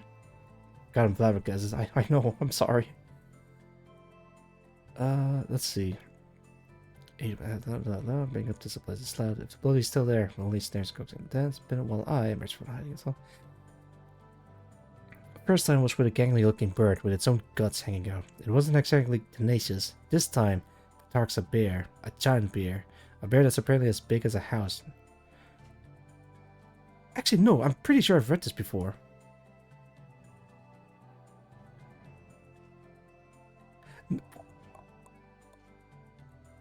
Oh, wait, I think I... Okay, I remember. I was still in chapter 12, and then I took a short break. That was weird.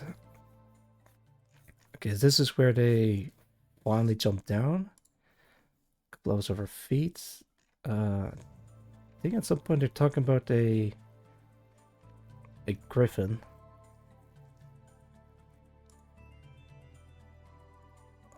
Yeah, I was around here.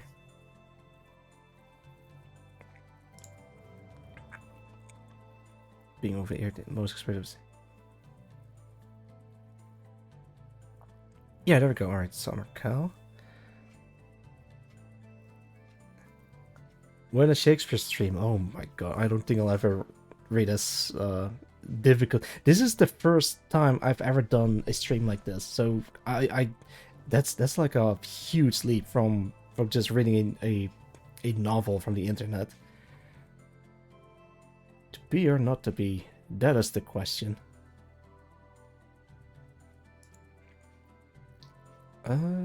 Dark stripes did straight around like, oh yeah.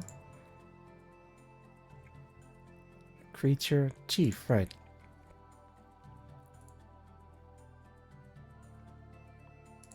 The chief looks at me, unimpressed and slightly worried, but I just need to stick the landing. Being able to jump up to the roof is a bonus. Yeah, alright, so I was here somewhere.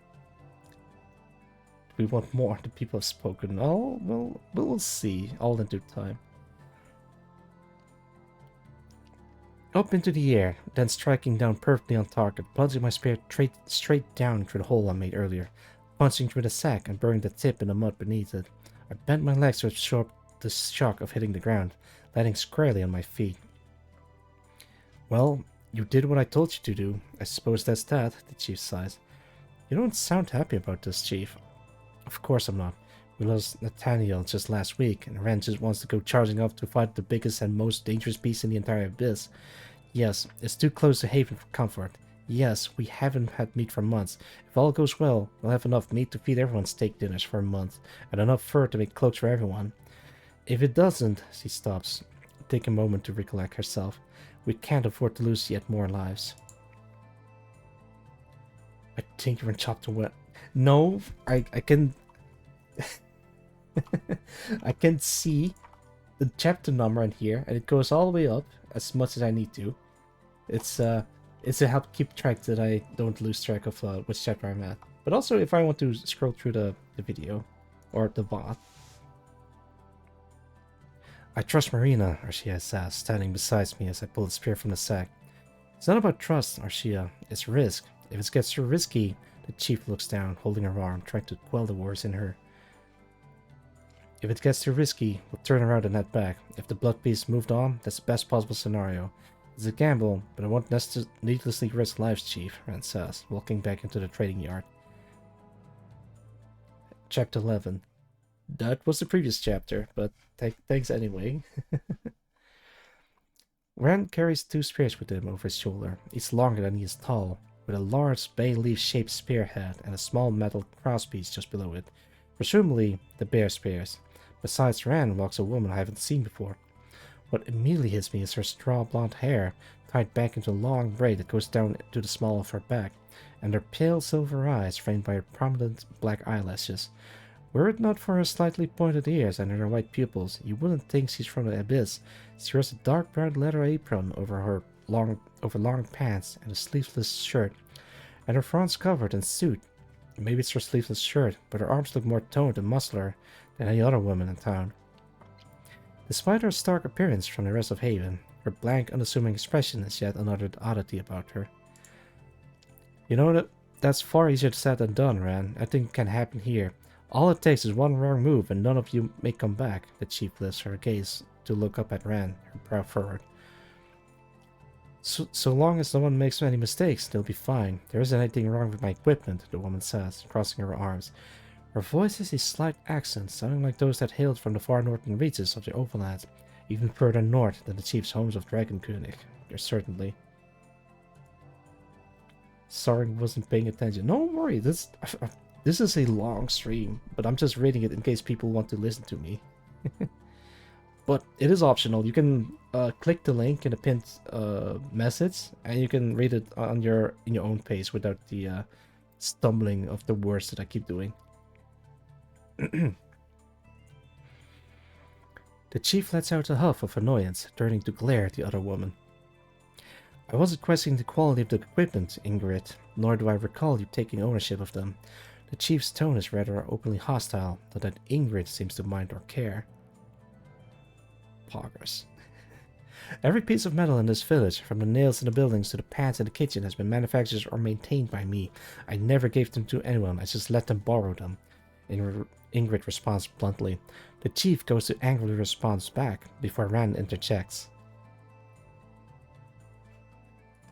Oh, thank you. I try.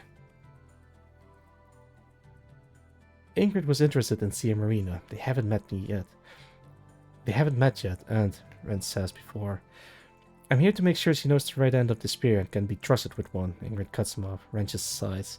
Speaking of you, Ingrid turns to stare directly at me, walking up to me. Me? I barely get a word out before Ingrid abruptly grabs the upper edge of my wing, feeling along it as the wings place its feathers out and uncover its blade. Uncovers its blade feathers in a confused manner. Does it actually? Oh! God, I probably shouldn't have done that.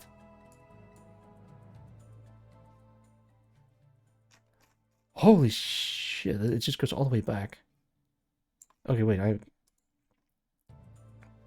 yeah, if I resize the window, it just completely goes back to the beginning. Let's not do that. Uncovers its blade feathers in a confused manner. Ingrid taps one of these blade feathers with her fingers, each tap sounding out a soft metallic thing. Light, flexible, sharp, would likely shatter if it struck something hard though.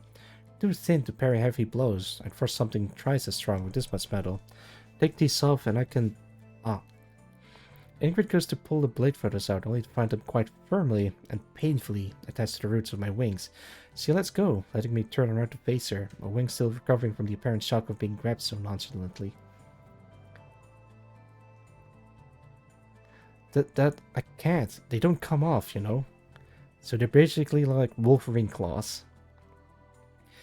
Huh, so you forced them to your wings. That takes some strength of will, she responds thoughtfully. I didn't. I woke up here with these wings. They came with the sword feather things. Yoda dies. Ingrid looks down at my wing, then back up at me. Your wings came with swords? She says, looking both shocked and amazed. People don't usually come with wings in the first place. If you're quite done, Ingrid, the chief sighs, rubbing the bridge of her nose. Right, Ran, the spear. Ingrid holds her hand up. Ran sighs softly, handing Ingrid one of the two oversized spears, which he then hands towards me. I take it from her hands. What the hell? This thing is 10 times heavier than the stick I was using. I have to grab it with both hands to be able to hold it up properly. The shaft of the spear is made of what I assume to be some kind of local wood, as it's near black and hard, and almost as heavy as stone to the touch. It's made of strong wood and stronger steel, made for hunting beasts of great size. It needs that strength if you're going on a suicide mission, Ingrid states. Sorry, hunting a blood beast, he clarifies after Ren lets out an audible sigh. Even if you think it's a suicide mission, the only successful blood beast hunt I've seen was carried out with far better equipment than what this sorry little hovel has on hand. Despite my best efforts, Ingrid crosses her arms, further emphasizing her disinterest in her surroundings. Sorry, little. If this village that has stood for nearly 100 years as the only safe refuge in all of the abyss isn't to your liking, then I can kick you back out in the mud we found you in. The chief raises her voice as her anger is provoked, glaring across at Ingrid, who just shrugs indifferently in response. Both of you, gosh, this is why we keep you two on opposite ends of town, Ren sighs darkly, as if he's dealt with this exact scenario 100 times before. If you're quite done here, you can go back to your smithy before you start trying to pull Marina's wings off. She's proven to Ren and I that she's perfectly capable of using a spear properly. The chief huffs, turning her nose up a little. She was practicing with a stick. I want to see it with a real spear, if she can hold it that long. Ingrid shoots back. Her flat voice starting to waver as her tolerance towards the chief starts to dry up. Should I get back on the roof? Yes, Ingrid answers. No, shouts the chief, bewildered that I'd even considered Ingrid's idea. Who do I go with? I'm going to have to veto that. She's been striking a sack, not a blood beast. If she dived into the sack with a spear, she'd likely break it, and we don't have an easy way of replacing it. Rand speaks up, stepping between Ingrid and the chief before they start arguing again. No fighting in chat. Also, no spoilers. To me, I've already read through Volume 1 and 2, and Volume 3 just started. So please, no spoilers for the other people that might be interested in this. But in case you want to read it, the link is right there. Break? I didn't spend all day using precious spare metal to reinforce those spears just for them to snap in the hands of... Ingrid starts before. Ingrid, Rand cuts her off. As he stops talking, looking a little flustered. Go grab the spear from that sack, would you? Ingrid nods, walking over to the sack, still impaled with my comparatively flimsy wooden spear. She goes to pull it out with one hand, and finds she can't. So she uses both hands, and still can't. Slightly annoyed, she puts one foot on the sack for leverage, pulling on the spear with all her strength, only for it to snap. Only for it to snap, nearly making her fall over backwards. See my point? Rand asked. Ingrid just sighs, turning the broken stick to the ground. See, if no one else needs me, I'll go back to my smithy, and he returns to leave the courtyard the same way she came. The chief quietly watches Ingrid leave, arms crossed, before turning to look at Rand. I have my own matters to attend to as well. I trust I can leave the rest of preparation to you, Rand, she says. Rand nods, as he turns to take her leave. Now it's just me, Rand, and the twins in the courtyard. An awkward silence hangs. Gotten used to the sphere's weight, Marina? Ryan asks, breaking the silence. Yeah, it feels more manageable now. I almost forgot how heavy it was, but now that I'm more used to it, it feels more manageable. Thankfully, it's very lightweight, well weighted, enough that I can balance it in one hand. Is anyone going to mention what just happened? You know, all that? Arsak says, gesturing broadly to what just happened. That was my mistake. Those two are like oil and water. They've never gotten along, and part of me fears they never will, Rand sighs, leaning against his spear. So, Ingrid is Haven's blacksmith? Yes, and a damn good one. She's been here for 5 years now, and rightfully takes pride in her work. It's just she's a bit, Rand trails off. Abrasive, Rand chimes in. Have to head out, Matrilla. You're ready. It's a huge swing. Oh, thank you. And maybe we'll meet again. Have a good one, man. Take care. Wait. Oh man, the song just cuts off weirdly. Hang on, let me put something else. Let's do. Kind of like a small moment, so I guess I can do the number. I wonder if number 53 is like fitting in this scenario. Let's try number 53.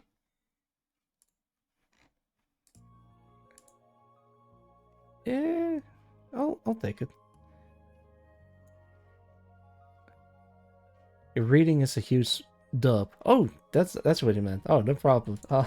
Thank you. Let me give me a sec. There you go. Oh man. You go sleep. Was really fun. Keep up the hustle and the great work. Will lead to success. Thank you, man. You go have some rest. I'll be joining soon after maybe this is chapter 12. Alright, after 5 chapters. Alright. Have a good one, you two. Take care. She's been here for 5 years now and rightfully takes pride in her work. It's just she's a bit, Red trails off. Abrasive, Arsak chimes in. Something like that. And the chiefs, he trails off again. Temperamental, Arsak chimes in again. Yeah, you see the problem here? Ren nods. Oil and water definitely describes how those two don't mix, for sure. I look up, and the constant gray-red glow of the sky has darkened considerably since I last thought of the time. So, what now? I didn't realize how late in the evening it was.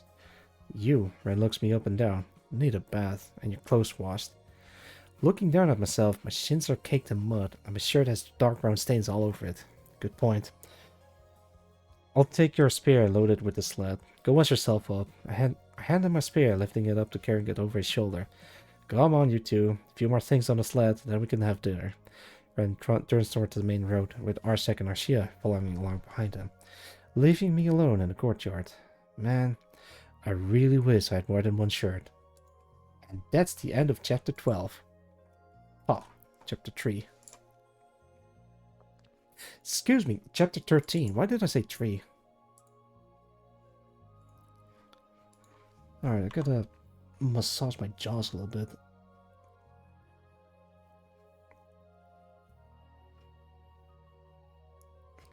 I never thought I would have to massage my jaws. Like, the chewing muscles is getting sore.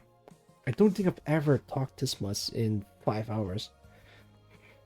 Ugh. I think last time was like every time I ate pizza, like the one with the rough with the tough crust. All right. Being sent off by the wait, is it looping? It is looping. Being sent off by the whole town was certainly a spectacle. Ren, Arsec, Ashia, Rob, Johnny, and Einar, Han, and I, all 8 of us making up the hunting party, had gathered by the gates before dawn, but that didn't stop everyone waking up, or being woken up, to see us off. While the expressions on the townspeople's faces I saw weren't the same sorrowful and downtrodden looks on the day of the funeral, they weren't necessarily happy ones. Some had big smiles, others looked worried or even doubtful. Word had spread of her quarry, of the mighty blood beast that was barely half a day's walk from town. Of fur and meat it could provide, enough to feed the whole village for a month and get everyone a nice new cloak on top of it. Although their thoughts and opinions on the matter were varied, they all carried the same feeling within them. Hope. I've been here for somewhere between 3 weeks to a month. In that time, I've gotten to know the leaders of Haven, run countless errands for them, get covered in mud dozens of times, and then have to wash it out of my only set of clothes dozens of times. I made a pretty decent minestrone. I also killed a giant stinky bird thing, although not before it had killed someone else.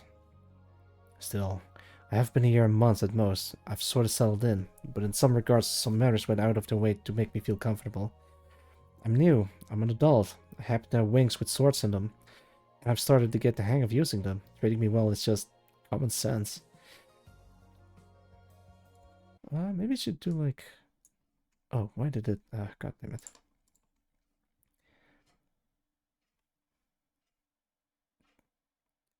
Let's do...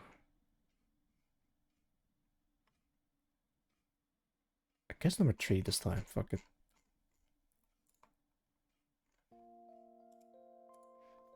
Like a song that plays during reflection.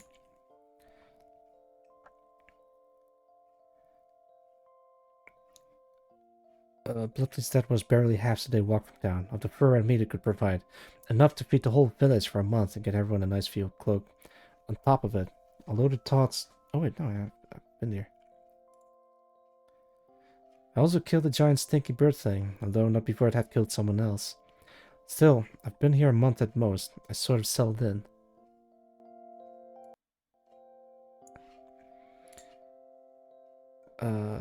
Treat me well, it's just common sense. While several people can and have beaten me in a fight, and have nothing to really counter the chief's magic, I do have an ability they don't. I wouldn't go as far to suggest that the only reason Rand even proposed this hunt was because of me being here, but it's not impossible. I bring to the table skills and assets that no one else has, and, well, because of that, I'm treated differently. Probably not specially, but differently. I have my own room in the chief's residence.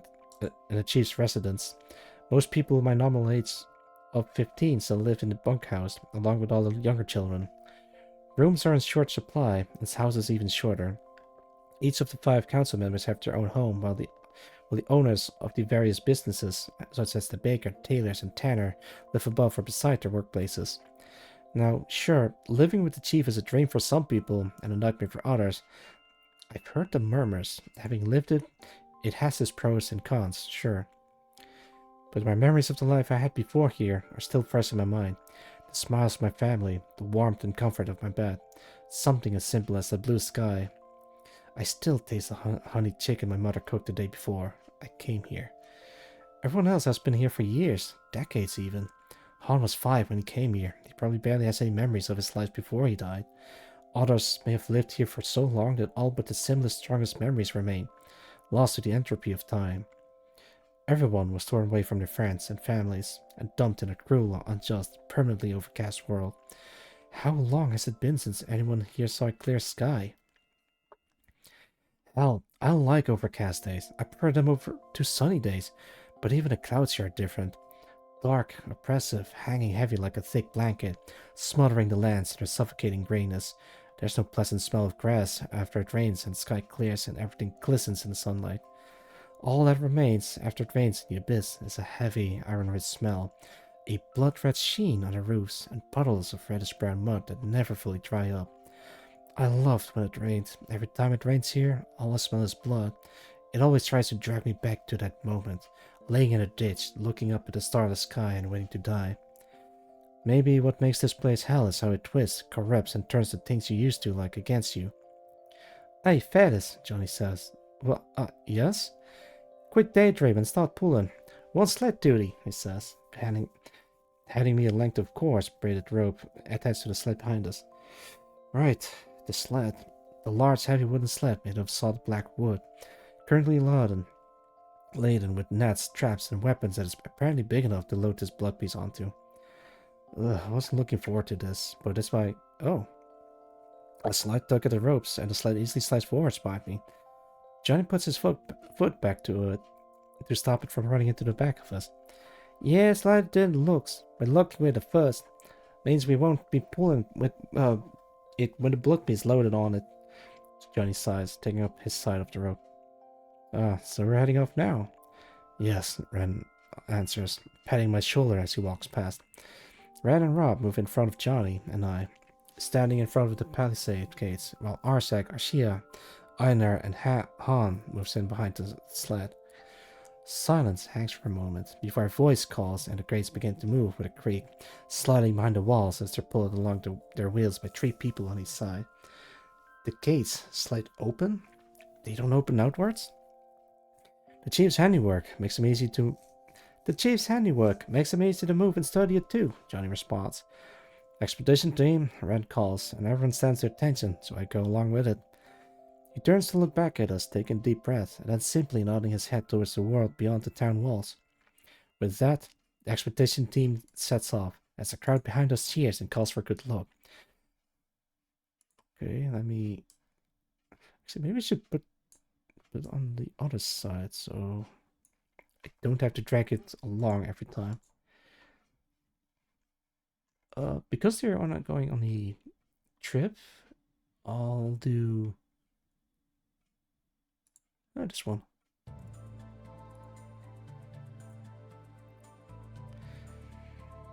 The sled is indeed lighter than it looks, sliding through the muddy earth with ease. The hard part is trying to keep control of it so it doesn't crash into the back of my legs. As the last of us move through the gates, they began to creak and slide shut, and the clamor of the village behind us quickly faded into the distance, until the only sound was of boots squelching through the muds.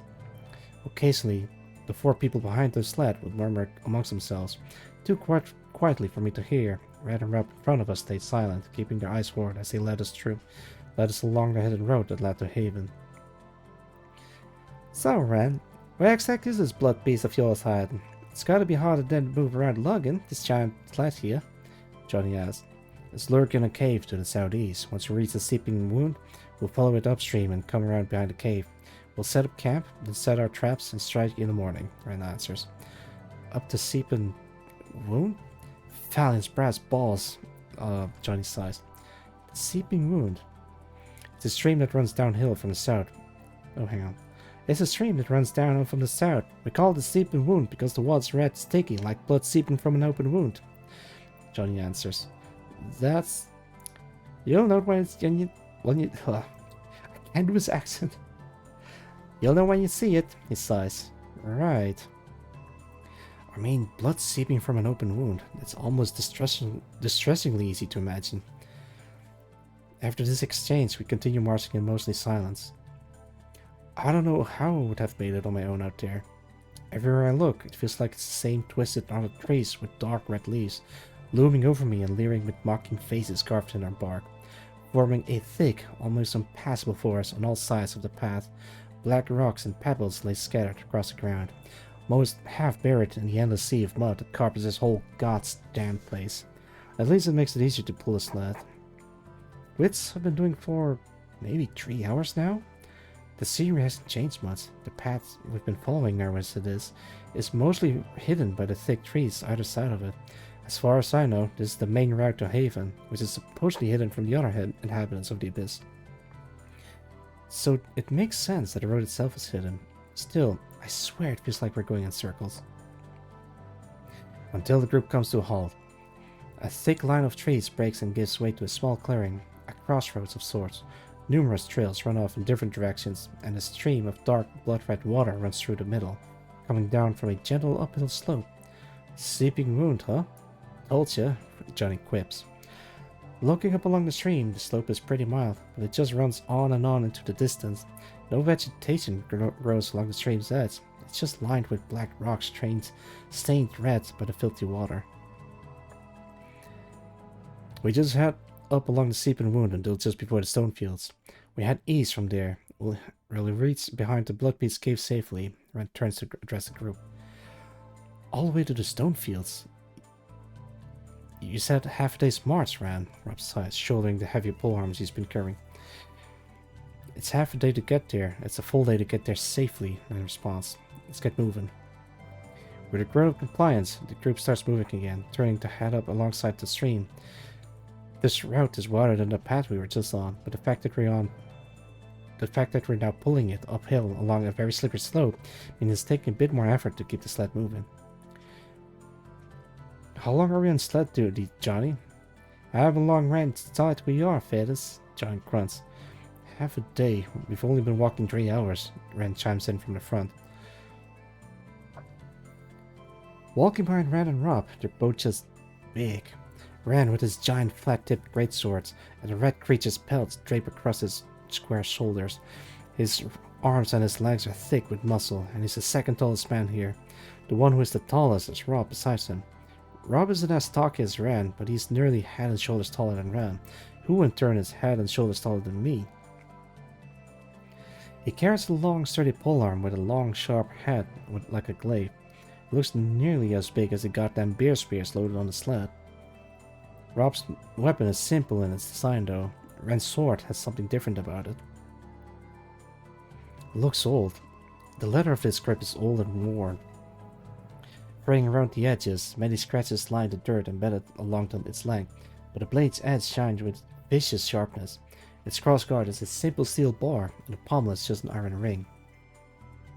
With a short length of chain hanging from it. It'd be an ordinary sword, if not for a flat tip. Only an executioner's blade has a flat tip. Perhaps that is what it was.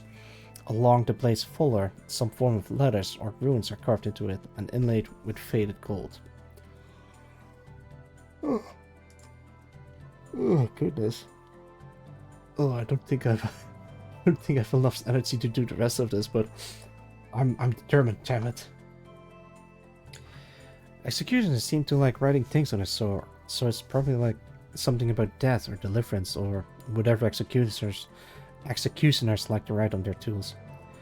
Yeah, I could never figure out what's it written on this sword. No one can, Johnny says, noticing what I was staring at.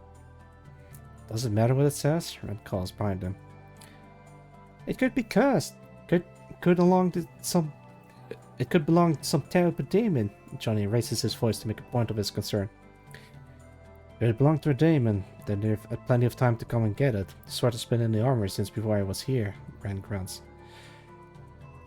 You're talking about demons as if they actually exist. Startled, Rob? Yes, Castillo. Oh, Johnny making some realization comes to a halt, and the rest of the party stops with him. Right, you never went to school here, Marina. Nor has the chief told you, and turns to look at me. No, everyone's looking at me. Let's see. I do have a song for, or a BGM for like, I think number 7? That might be too short. Let's try number 19 first.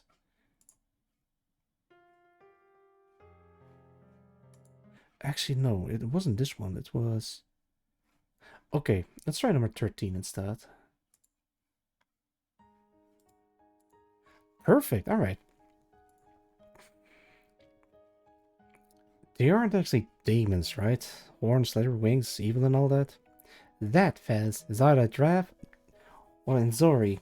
Demons come in every size, shaped and color, Johnny answers. Some of Zori's have feathered wings, the chief taught us that, Arce calls from behind sled. I believe that the Zoris have feathers when one lands in front of me, Johnny yells back, insulted at the idea that, geez, Azores could have feathers. Get a move on, we're burning with little daylight this muddy hole gives us, Ren orders, and the party begins moving again, and silence hangs for a moment. While we're moving, we're gonna bring Marine up to speed. You 3 young ones up the back, you can join in too, Ren calls back, which is met with a loud groan from Arshak. What is a daemon? Ren asks. Inhabitants of the Underlands? We're the damned, Marina. They are demons, but most people are either damned or the natives of this world called denizens. Can you provide an answer, Han? Rand says. A daemon is a being of great power and authority over a single concept. Similar to the gods, only demons walk this world among us. Oh, I don't have that emote anymore. I think. Oh, there we go.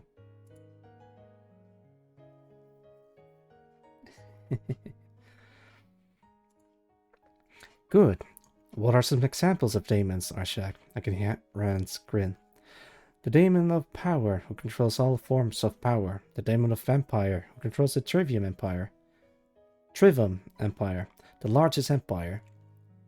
The daemon of riches, the richest being in the world. The daemon of... Arshak drones on before. Alright, we get it. Johnny cuts him off. How do you know about this? Are there any demons in the Abyss? Only reason we know anything about the world beyond the Abyss is the piles of books that Fount of Haven brought down with him. And as far as we know, there's no demons or anything smart down here. Just us damned, and we're the most damned of the lot, Rand grunts. So there's people like us outside the Abyss. Yes, they came from the Overlands like us, but unlike us, they don't pick up the same traits we did, Rand says, rubbing his pointed ear to prove his point. That's the part that I don't get. Why did we get white pupils and red eyes and red hair and half elf ears? Why did we get these bits attached on or changed? Why'd you get wings, Fearless? Johnny pointedly asked. I don't know. Neither do we. Just one of life's many mysteries. I'd say it's a blessing that you have them, but whatever magic gave you your wings didn't seem to magically teach you how to use them, eh? Even if they did, I look upwards. I wouldn't be confident. It's a long way up. Good point. Johnny peers up. Talia knows how deep down this hole we are. 600 talls, Ren answers casually. Eh? How'd you know that? Johnny says, surprised to get an actual answer. It's an estimate taken by the man that founded Haven. It's recorded in one of the books in the library, Ren shrugs. Can't prove it, if it's true or not. 600 talls. If I recall, a tall is roughly a meter, so 600 talls is... we're 600 meters down. Yeah, that's a really long way for someone who has never flown before. Since they were mentioned, what are some of the native races of the Underlands? Ran asked. Damn it. Those giraffe things? The hell is a... No. The Drav. You know of dragons, yeah? Johnny interjects. I've seen them in books and read about them. Take the horns, scaly wings, and tail of a dragon, put on ornament, that's the draft. Supposedly they're just as territorial as dragons. Back up top are, he answers, using his hands to mimic said horns, wings, and tail. That's one. What else? Ren nods. The Aaron. They're sheep people, Rob says, suddenly joining the conversation. Yeah, supposedly they have the horns and wool of a sheep. They may have even hooves instead of feet. Ren chuckles a little. I wonder if they taste like mutton. Don't know what the point of all this is. Not like we'll ever leave this place, Rob murmurs, just loud enough for the four of us up front to hear. Ren suddenly brings the party to a halt, turning to look at Rob, who shrinks back a little. Give me a second, I need to change the AC again. Okay, there we go. The thing is, my AC has a cooling function, but if I leave that on for too long, then it starts to smell a bit weird. So I have to switch the mode to fans only, so the stink goes away. I'm surprised how well that works. Ren suddenly brings the party to a halt, turning to look at Rob, who shrinks back a little. What? No good filling her head with things none of us will ever see, he says in his own defense. You're lucky the chief isn't here to give you an earful for that, Ren grunts, starting to move again, with the rest of us following along behind him. And another awkward silence falls for a time. Hang on, let me... Actually, I need to stretch. I haven't stretched in a while.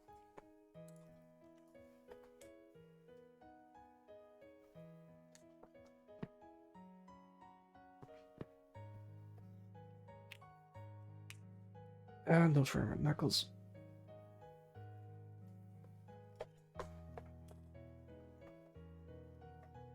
Alright.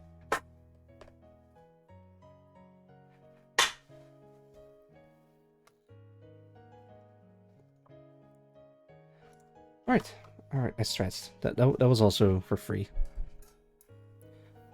Johnny, I lean in to whisper. Yeah, he answers, keeping his voice down. What does Ren mean by the chief would give him an earful? Ah, yeah. The chief has plans to get us out of here. Really? Yeah. Not that any of us know the details, but apparently, yes, he has plans. Better than nothing, I guess.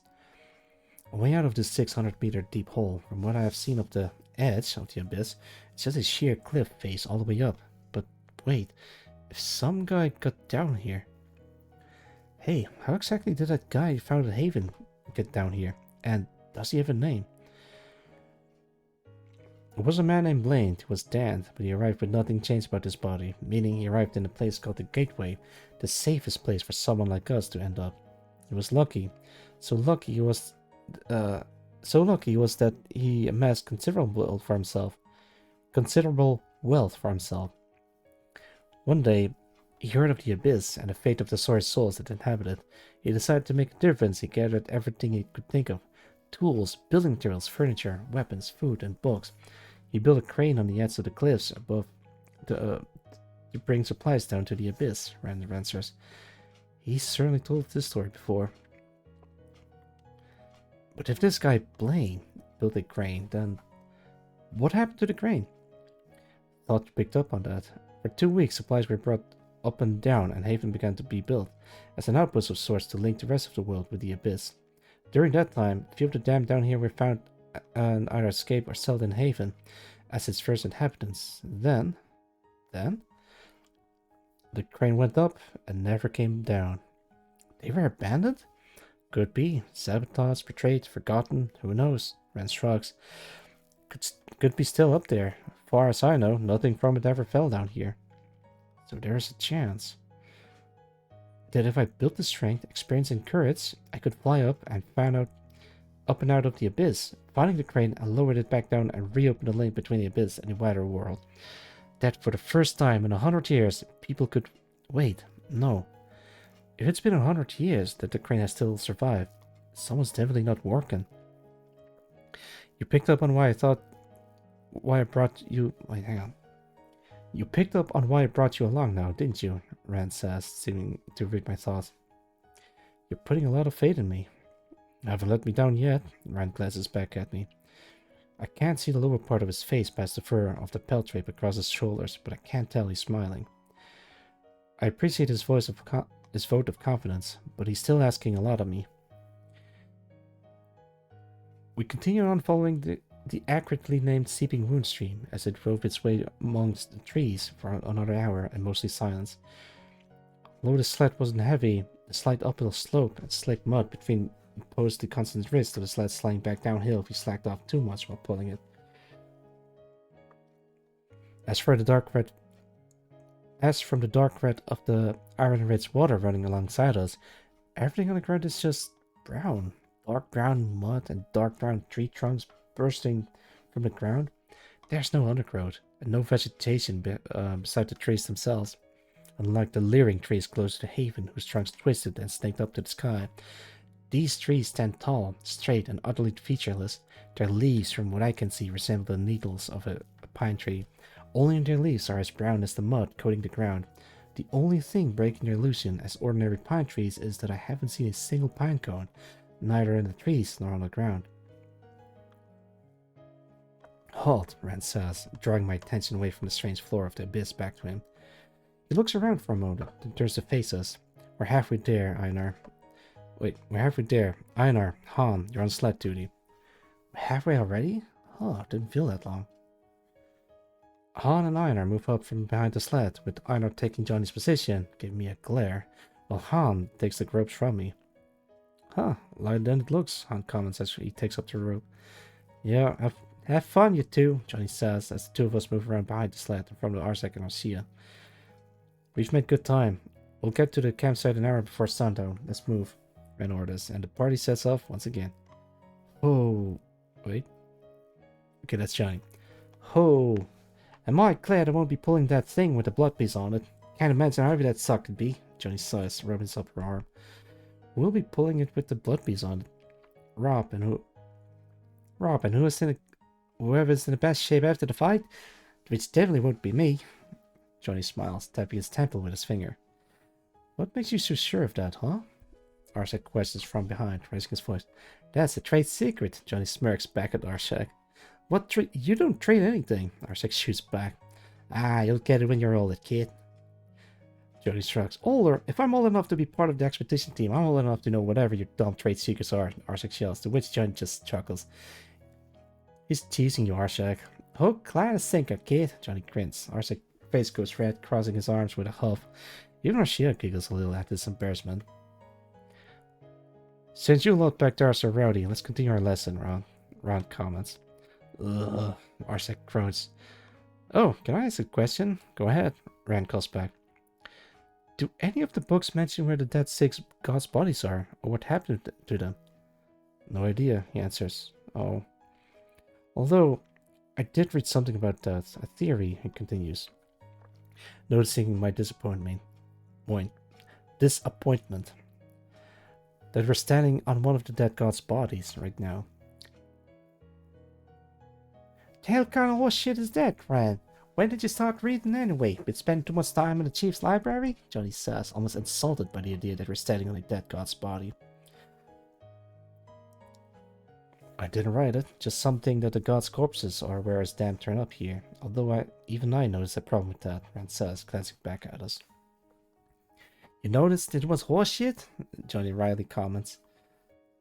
I read there's 7 places the damned arrived in. Only 6 gods' corpses to go around, Rand shrugs.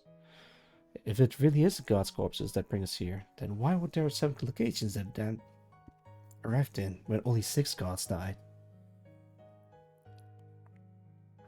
It doesn't sound that far-fetched that the gods' bodies brought us here, but there being 7 places that the damned arrived in does kind of counter that. And ponders. Han ponders. Are there horses in the Underlands? Supposedly, Rand says, scratching his beard. Dogs, cats, rats, horses, rabbits, chickens, sheep, pigs, even griffins. The Underlands has them all, on top of its own unique animals. Maybe they came here along with the gods, not like any of those animals are down here, though.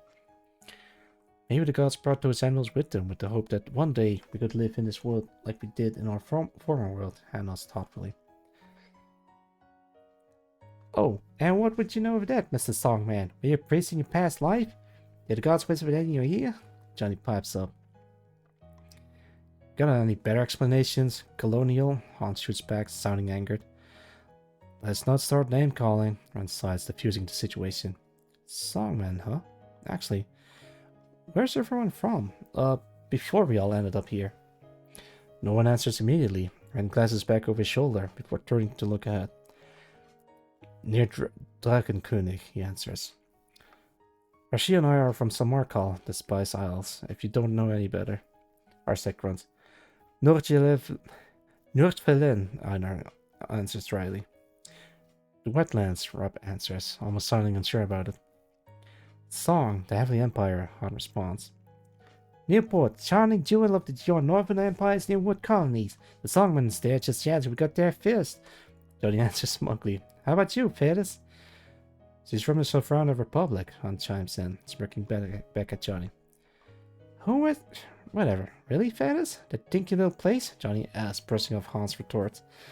Calling the most beautiful city I've ever seen that has dozens of epithets relating to its beauty, dinky irks me for some reason. Yes, that dinky little place, the gem of the south, the shining city, the peerless azure, the serene, the city where gold flows like wine and wine flows like water. Alright, I get it. Was joking. Jeez. Johnny waves in defeat. The small talk continued as we made our way along the winding trail following the blood-red stream of the seeping wound, passing there hours long with stories of our former lives. Oh man. I'm glad that I start rereading this.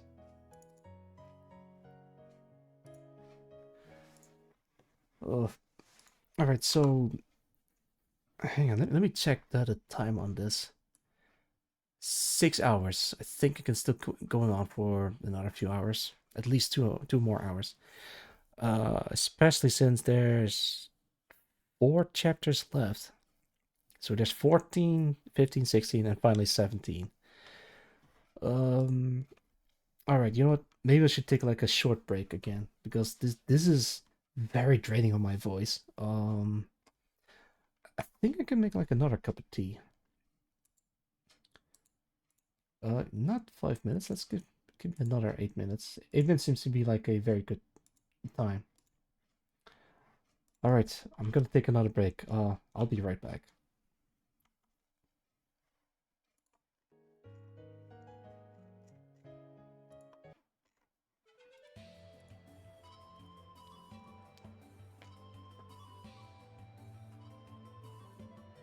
Jeez.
Oh boy.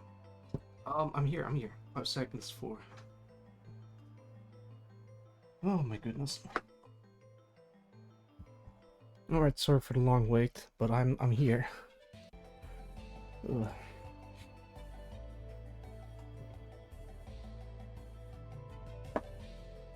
Oh, thank you for the hydrate. Wait, how long ago was that?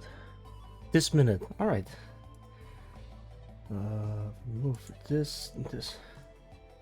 Ooh. I brought like a cup of tea. Like I made another one. There you go. This time it's green tea. Like I had like gamer tea before to keep me energized. And also it's like better for my throat if I talk for like long hours on that.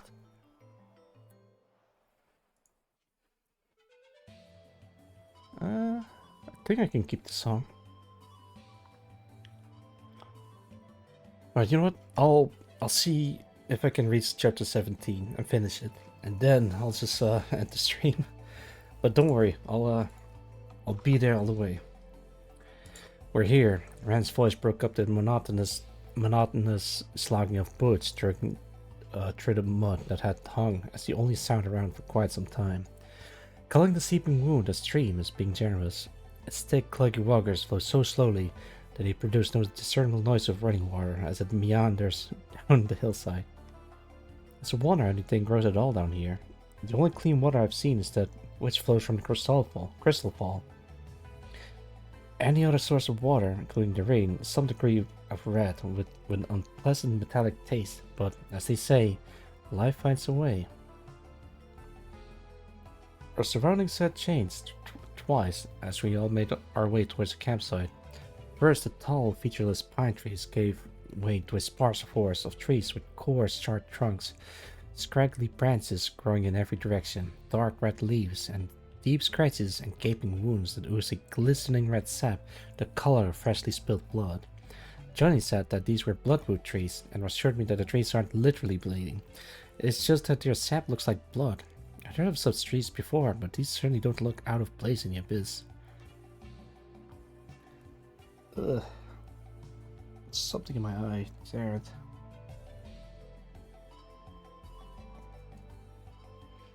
Alright, sorry about that. Let me take another sip.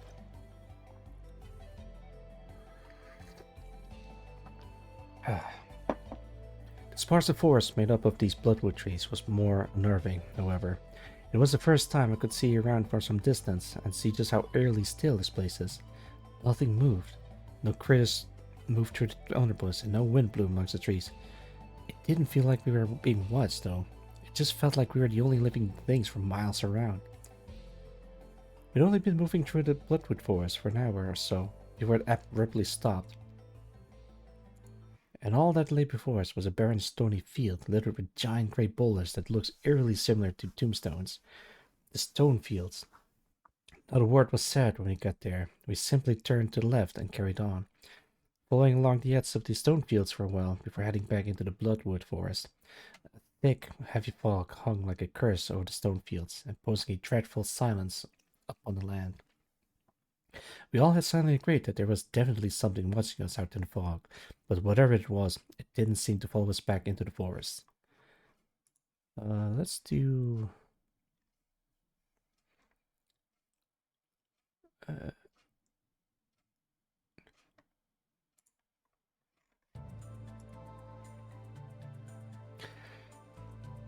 Rand's words had affirmed that we'd arrived at our destination, a small clearing amongst the bloodwood trees. Nothing like out of the ordinary, for what passes ordinary here anyway. Han, Einar, move the sled over to those trees. Johnny, twins, unload the sled and get the mess down. Rob, Marina, you two come with me to gather firewood. We set up camp, then we'll scout the blood beast den. Rand gives out his orders and the expedition team sets into motion. Rand grabs a pair of axes, handing one to Rob, but not to me? Gather twigs and dry leaves for kindling, Marina. Rob and I will chop the firewood. Rand glances back at me. Okay. No axe for me, I guess. Although, finding dry leaves in this muddy hellhole is easier said than done. The twigs are easy enough to find, oddly. The twigs are as charred as a bloodwood tree's trunks, and touching them leaves black soot on my fingers. I swear the leaves that feels more like an exercise in futility. The closest to dry I can find is the leaves on the very top of the occasional pile lying on the ground. Anything else is either slimy and wet or caked in dirt. A handful of dry leaves and an armful of twigs should be more than enough to get a decent fire going. Shortly after, Red and Rob come back with a few logs in hand, and the three of us return to the campsite. At least, where the campsite is supposed to be. We weren't gone that long, but the rest of the party are standing around the sled, rifling through the supplies loaded on it rather than setting up camp like they were told to. I didn't give them that hard a job, did I? Ren asked Rob, the slightest hint of sarcasm in his voice. Rob just shrugs. Ren, what the hell did you throw on the sled last night? Spiked ballers, golden caltrops, and giant net, but no tents? Only barley bread and rations? No bait? John turns the question around, holding one of the spiked bullets in questions. Last minute additions by the chief. She said it won't rain, and we need space to take everything back once the blood piece on the sled. The fewer things we bring, the fewer we have to take back, Ran answers bluntly, placing the wood he was carrying on the ground. The chief can predict the weather? Han asks. I trust your judgment, Ran states, moving through the crowd around the sled to grab a wooden frame and rough fabric sheet from it. We have barley bread? We call it that so it's more palatable. Palatable. Yeah. But isn't bread made from barley kinda... I hesitantly sniffed the small round hard loaf of bread before me. It smells like some kind of grain, sure, but not a pleasant one. Not good? It also means it won't get your hopes up, he chuckles to himself. Did anyone tell the two newbies the rules of the expedition team? Our success, arms crossed and shooting a look at me. You just volunteered to, Rand says, patting Arshak on the shoulder as he passes him. Fine. Arshak sighs, will leave nothing behind. Every arrow you shoot, you pick up. Every meal you eat, you finish. Before we leave, we cover our tracks and destroy the campsite. Not a trace left, which means Han, watch where you shoot and don't waste arrows. Good job, Rand pats Arshak's shoulder again as he walks back to the sled. We're using metal arrowheads. If we lose even one, Ingrid's going to hang someone by their ankles. Ingrid, Han shouted at the mention of her name. I hit a nail wrong and bent it. Ingrid made me hammer it back until it was perfectly straight. It took me 3 days. Then you know what she's capable of, Rand nods solemnly. Rena, your spear. Keep it close. Rand hands me the bear spear, knowing what to expect. I take it in both hands and hold it upright. It's easy to handle now that I know how heavy it is. The rest of the expedition team gawk up at the massive sphere I'm holding. Most of them will have actually seen someone holding this yet, and it's longer than any of us are tall, even taller than Rob. Question, sir? Han asks hesitantly. Answer, Rand responds. If we need something that big to kill this blood beast, will our arrows even do anything? Han continues.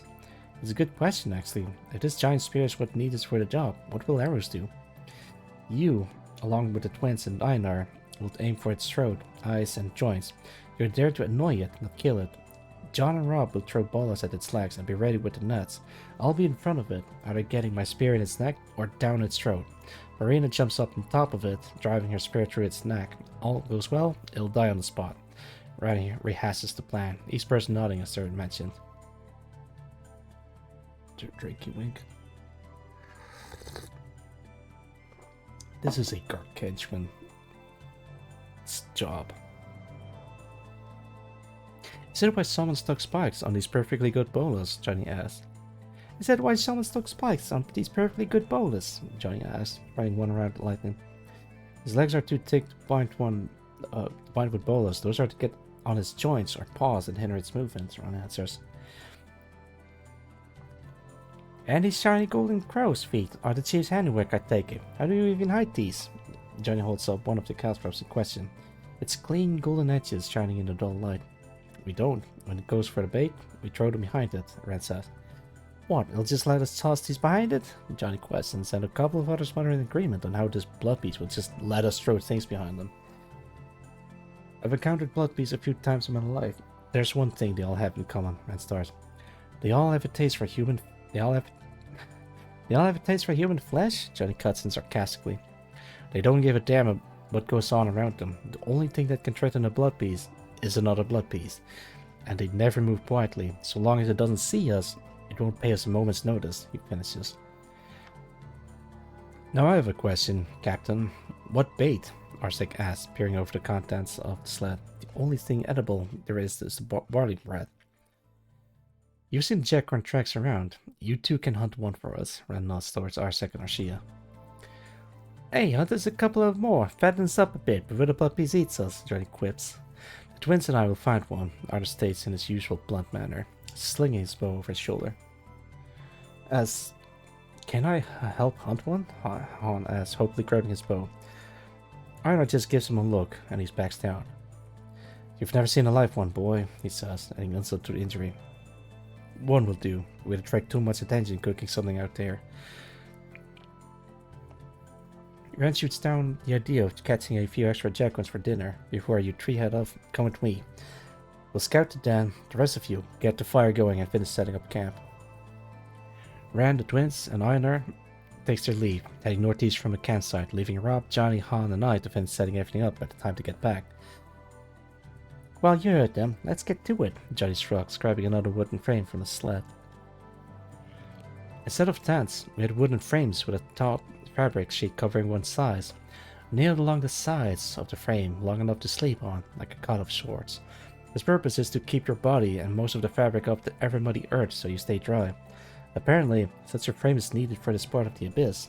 It rarely rains here, but the ground is always sodden and wet. It's certainly neither hot nor cold, but it's certainly humid. It made finding dry leaves for the fire a pain, but as reward for my effort, I set up the campfire while the others got out the bed frames and supplies. I'd set up a nice little log cabin fire. I just need to find a fire striker to light it. It should be around on the sled. The flint stick is where it should be. The fire starter strike the flint is... It should be, Hey, Ferris, what's taking so long with the fire? Johnny pipes up. I've got the flint. I just can't find a fire starter. Fire starter's with the flint. Johnny calls back. It isn't. What? It's with... The fire starter isn't here. It what? Johnny gets up, walking over to the sled beside me and rifling through the small wooden boxes lining one side of the sled. Hell, I packed it. Where the hell is it? What's wrong? Han asks, walking up to the sled. Rob takes note of what we're doing and comes over too. We're Fallon's pressed balls. We can't find the fire striker, Johnny huffs, standing back up. Then how are we supposed to light the fire with no fire starter? Han asks, peering down at the boxes themselves. And if you want to whip out your secret fire magic, those wings of yours got any neat tricks, Marina? Those wings of yours got any neat tricks, Marina? Johnny inquires. Never tried any magic, and I don't think right now is a good time to start. We've got other metal bits all over the place. Can we just use one of them? Rob asks glumly. He doesn't talk much, and when he does, he sounds slightly bothered by the fact that he had to talk. We can't just use any random bits of steel. It's gotta be high quality, thin, something sharp. An arrowhead wouldn't cut. Johnny says, annoyed that Rob Dunn's suggestion. High quality, thin and sharp metal. You're thinking what I'm thinking? Like this? Right on cue, one of my wings pops out from under my cloak, keeping itself furled against my side as the outermost blade feather flicks out to full length, slightly startling everyone present. Yeah, that might just do it, Ferris, Johnny says, spreading his head. Taking the flint in hand, I walk over and kneel by the kindling prepared on the fire, the choicest dried leaves in all of the abyss. Now, wings? How do I explain this? I hold the flint stick above the fire, and when you strike downwards along it to spark, hold the flint, strike down. With a usual swift movement, the extended blade feather is swiped downward, a shower of sparks falling over kindling. Smoke quickly begins to rise amidst the leaves and twigs as licks of flame reach out to grasp at the stacked logs and branches. A small round of applause is made as the fire catches and the campsite is illuminated by a pale orange glow. Well, next best thing to magic, eh? Johnny nods. With the campsite up, the four of us stand around the campfire, idling away the time until Ran and the others return. So, Rob, John, how many expeditions have you two gone on? Hannah asks. breaking the silence. Don't know. Rob shrugs indifferently. More than a few, yeah. Been doing this for probably 10 years or so now. Been all over the abyss. Charlie shrugs, but actually answers compared to Rob. Is there area around here like this? Han continues, directing his questions and more at Johnny than Rob. There's all kinds of places down here, kid. We're pretty far down south here. It doesn't rain much. You saw the stone fields. Creepy, well-covered place. Ron could tell you more than I can. He's been everywhere. You think the trees here are creepy, oozing sap like blood, with charred black trunks. There's worse. Pits of fire that never stop burning. Mushrooms that look like skull that sucks the life out of trees. Rust over swords as big as trees, surrounded by piles of human skulls. The ghost wood. I've been near the coast woods once. I'd never go back there again if I had the choice. Everything's around here brown, red, already brown. Those trees, white as snow, the ground cracked, dry, and stained gray. If you set 1 foot in there, you'll be dead in seconds. As I said, all kinds of places. Johnny's answer hangs in the air for a time. I've seen 1 or 2 of the things you mentioned. The pits of fire that burn ceaselessly, and the piles of human skulls. Rusted swords as big as trees? Mushroom that looks like skulls? The ghost wood that kill you within seconds after setting foot in there. That's the kind of thing you'd hear in bedtime stories. They keep children away from a place they shouldn't be, but Johnny wasn't lying when he talked about them. He's more laid back and relaxed than most here, but the look in his eyes as he spoke of those places tells of the horrors that he's seen. South? How far south have... Han goes to ask before Rob's giant hand covers half his face as he puts his other finger to his lips. We don't talk about how far town is. Never, Rob warns, his voice stern and hard. Han asks quickly before Rob finally takes his hand away. Probably should have told you to. First rule of the expedition team. Johnny's eyes, crossing his arm. The first rule is... never talk about where the town is. Never, Rob answers. Let me put...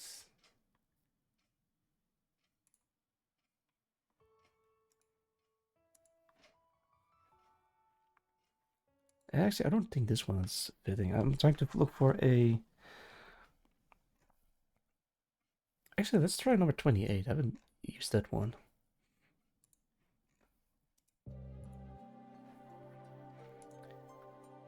You mean, are there really like whole other entire groups out here? Groups as big as everyone from town? Han corrects himself before he draws out Rob's ire. All kinds of people out here, kid. Never know when someone else is listening, Johnny says, quickly scanning the tree line around camp. Or when someone's sneaking up, Ron says, praying behind Johnny and patting him on the shoulder. What the valiant surprise balls? How you doing sneaking up on me, Ran? Johnny nearly jumps out of his skin as Ran stands beside him. Here for you, Tree. Marina, what's at camp? Honor and the twins will be back soon. Ran nods towards the other tree. What? We're leaving her alone? Rob questions, shooting a look towards me. Yes, we are. Get a move on, Ran responds, staring back towards the blood piece tent. With Ross' protest shut down, he and the 2 others take their leave from the camp. Well, I guess I have the camp to myself for a bit. Just me, the lovely fire I lit, and a prepared campsite ready for the night. Sitting alone in the dank, dark woods. No one but me and my wings to keep me company. Clearly, this is where I sit and reflect upon myself the night before that big hunt. Sippy.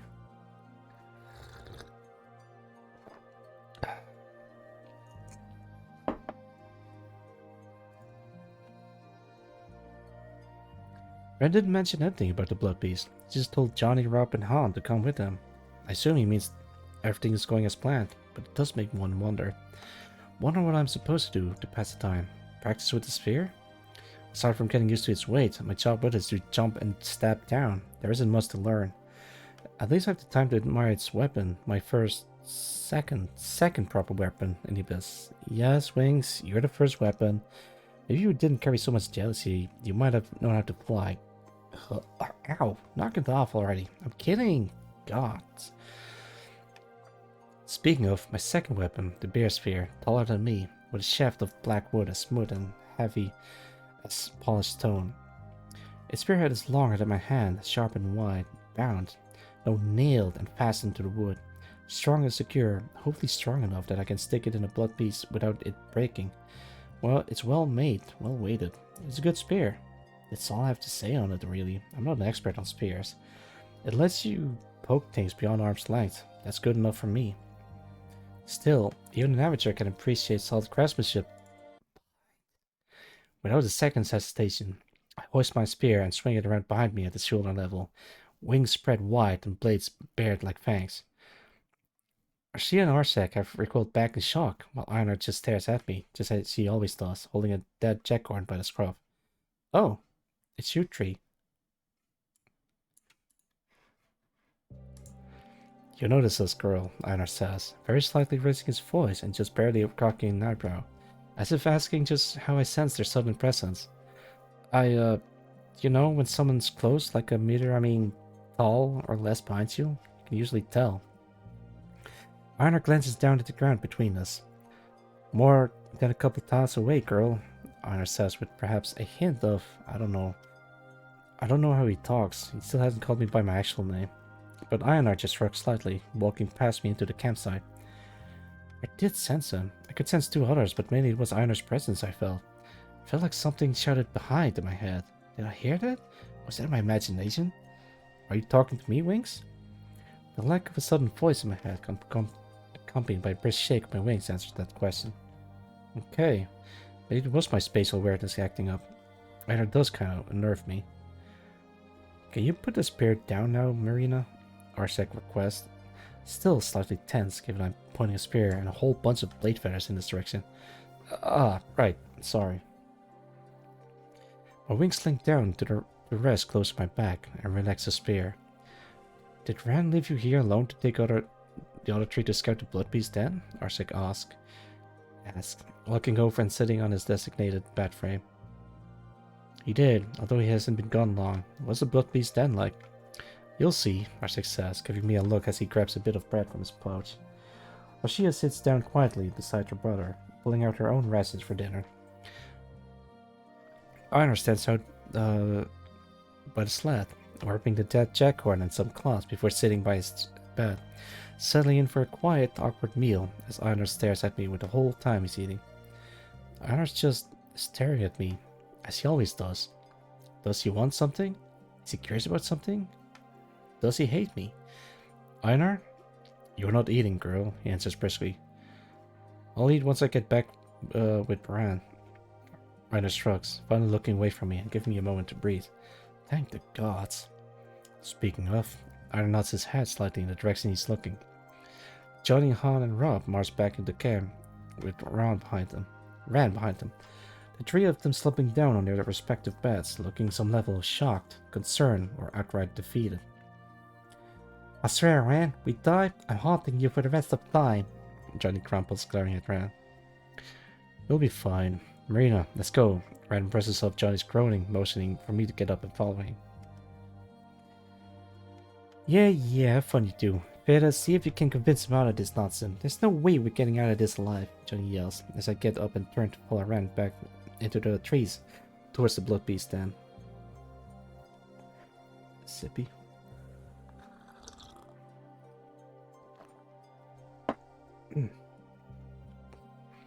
We've been walking for about 10 minutes with no blood beast den in sight. Johnny, didn't sound very confident back there. We'll be fine, his friends only answered. After another 5 minutes of silently walking through the sparse bloodwood forest, Rand finally speaks up. We'll be at your point soon. Yours is further away than the rest. Rand says. I guess it would be, given my role is to jump off the top of the cave to drive the spear through the back of its neck. Simultaneously the most and least dangerous job of them all. Here, Rand stops, putting his arm out in front of me to stop me. Ah. The ground beneath us abruptly stops about a meter ahead. Before us lies a sizable clearing among the trees, littered with falling trees and large broken and gnawed-on bones. We're standing on a ledge about 10 meters up, with presumably the dense entrance gaping below us. We're about 10 tiles up, Rand answers before I ask. The blood beast wounded to hunt. It's had nothing but bones to chew for weeks. Even the scent of a dead jackhorn would lure it out. Rand points out the middle of the clearing. The bait will be there. He then points to 2 spots, either side of the base location. There's enough litter for us to hide behind. Once it's taken the bait, John and Rob will toss caltrops behind it that hit its front legs with a bolas. Einar, Han, and Twins will hit its face and neck with arrows. I keep its attention on me with a bear spear, aiming for its neck, or better still, right down its throat. John and Rob throw the net up over its head. Once it immobilized, I give it a signal, and you strike from above to put it out of its misery. Rand turns to look at me. Any questions? Just how big is this blood beast if it's in a cave 10 talls tall? 5 talls, maybe 6. On its hind legs, 3 is double that height. Rand shrugs slightly. So a 5 tall blood beast from a 10 tall cave, about 10 talls from the cave entrance, Rand clarifies. That is way further than I've ever jumped. You're aiming for a bigger target this time. You'll be fine. Rand passed me on his shoulder, trying to head back to camp. What? This time the target's a goddamn 6 tall murder bear. Rand just chuckles dryly as I quickly follow behind them back to camp. Despite my worries, I am hungry and I haven't eaten yet. Fortunately, we got back to camp soon enough. The rest of the expedition team is gathered around the campfire, trying to keep themselves warm as the last faint of light of day fades. So, any luck? Johnny asks, sitting up to look at me. Well, if everyone does their parts, it should work, I respond, sitting down on the edge of my cot, finally getting a chance to eat the barley bread rice I have for dinner. Johnny looks at Rob in disbelief, which sighs and shrugs. I would have thought that the one told to jump off a cliff, like some kind of crazy would be the one to take issue with Rand's plan here, Johnny shrugs. Well, everyone in the camp is looking cross at me. No one looks particularly hopeful or glad about the situation, and in their eyes, I should be the least happy of all. A blood beast is a bigger target than a sack of sand, is my answer. Everyone just sighs, groans, or looks down. Rand chuckles to himself. Should have known better than asking for common sense from the girl that jumped on the back of the carrion hawk first time she saw one, Johnny grumples. But if someone didn't... Why did you act, girl? Anna stares directly at me, cutting Johnny off before I can speak. Why?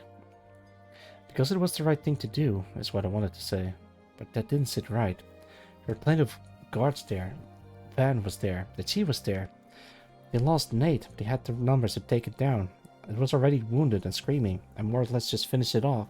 There were better skilled people, more capable, who could have killed it, fencing Nate.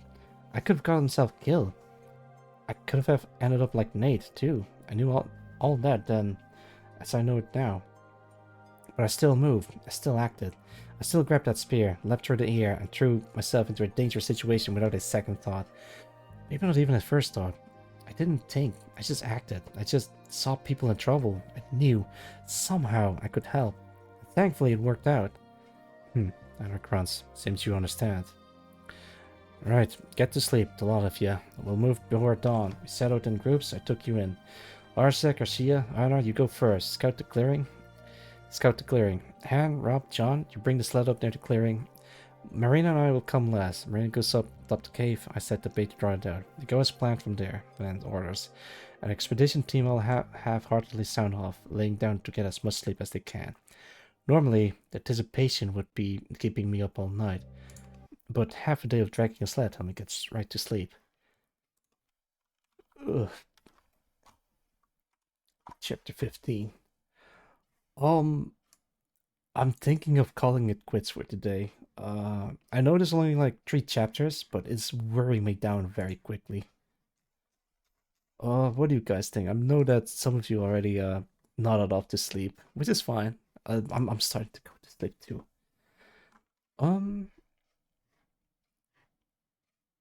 Chapter 15.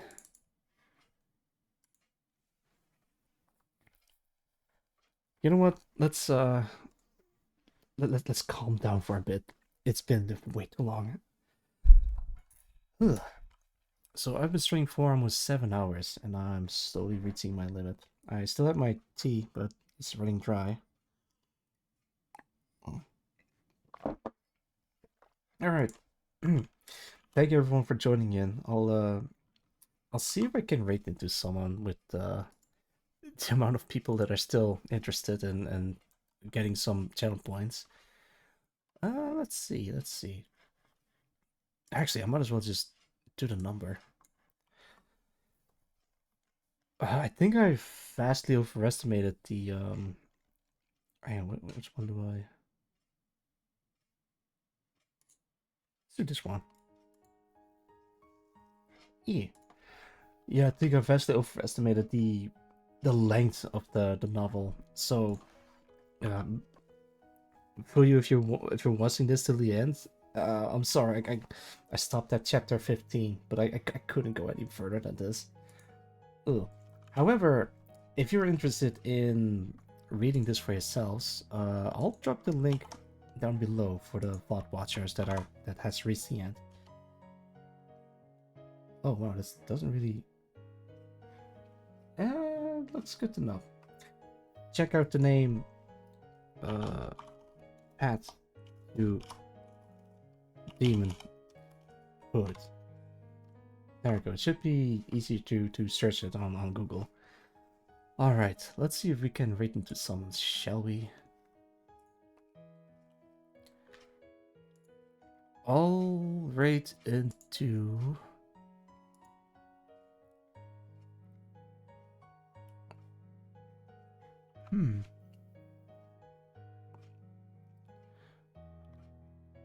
I think I can rate into...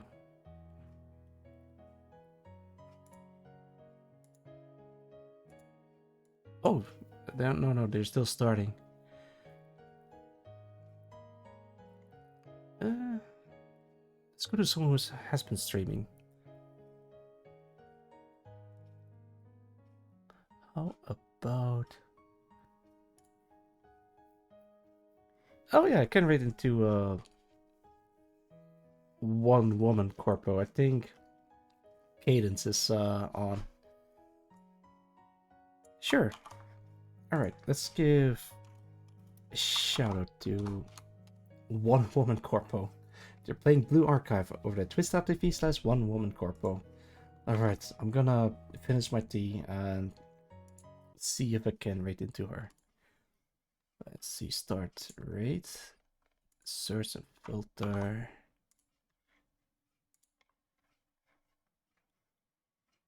Wait, what do you mean unable to rate at this time? Huh? I can't rate?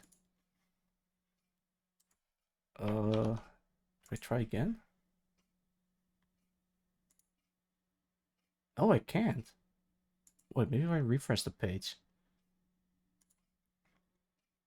That is so weird.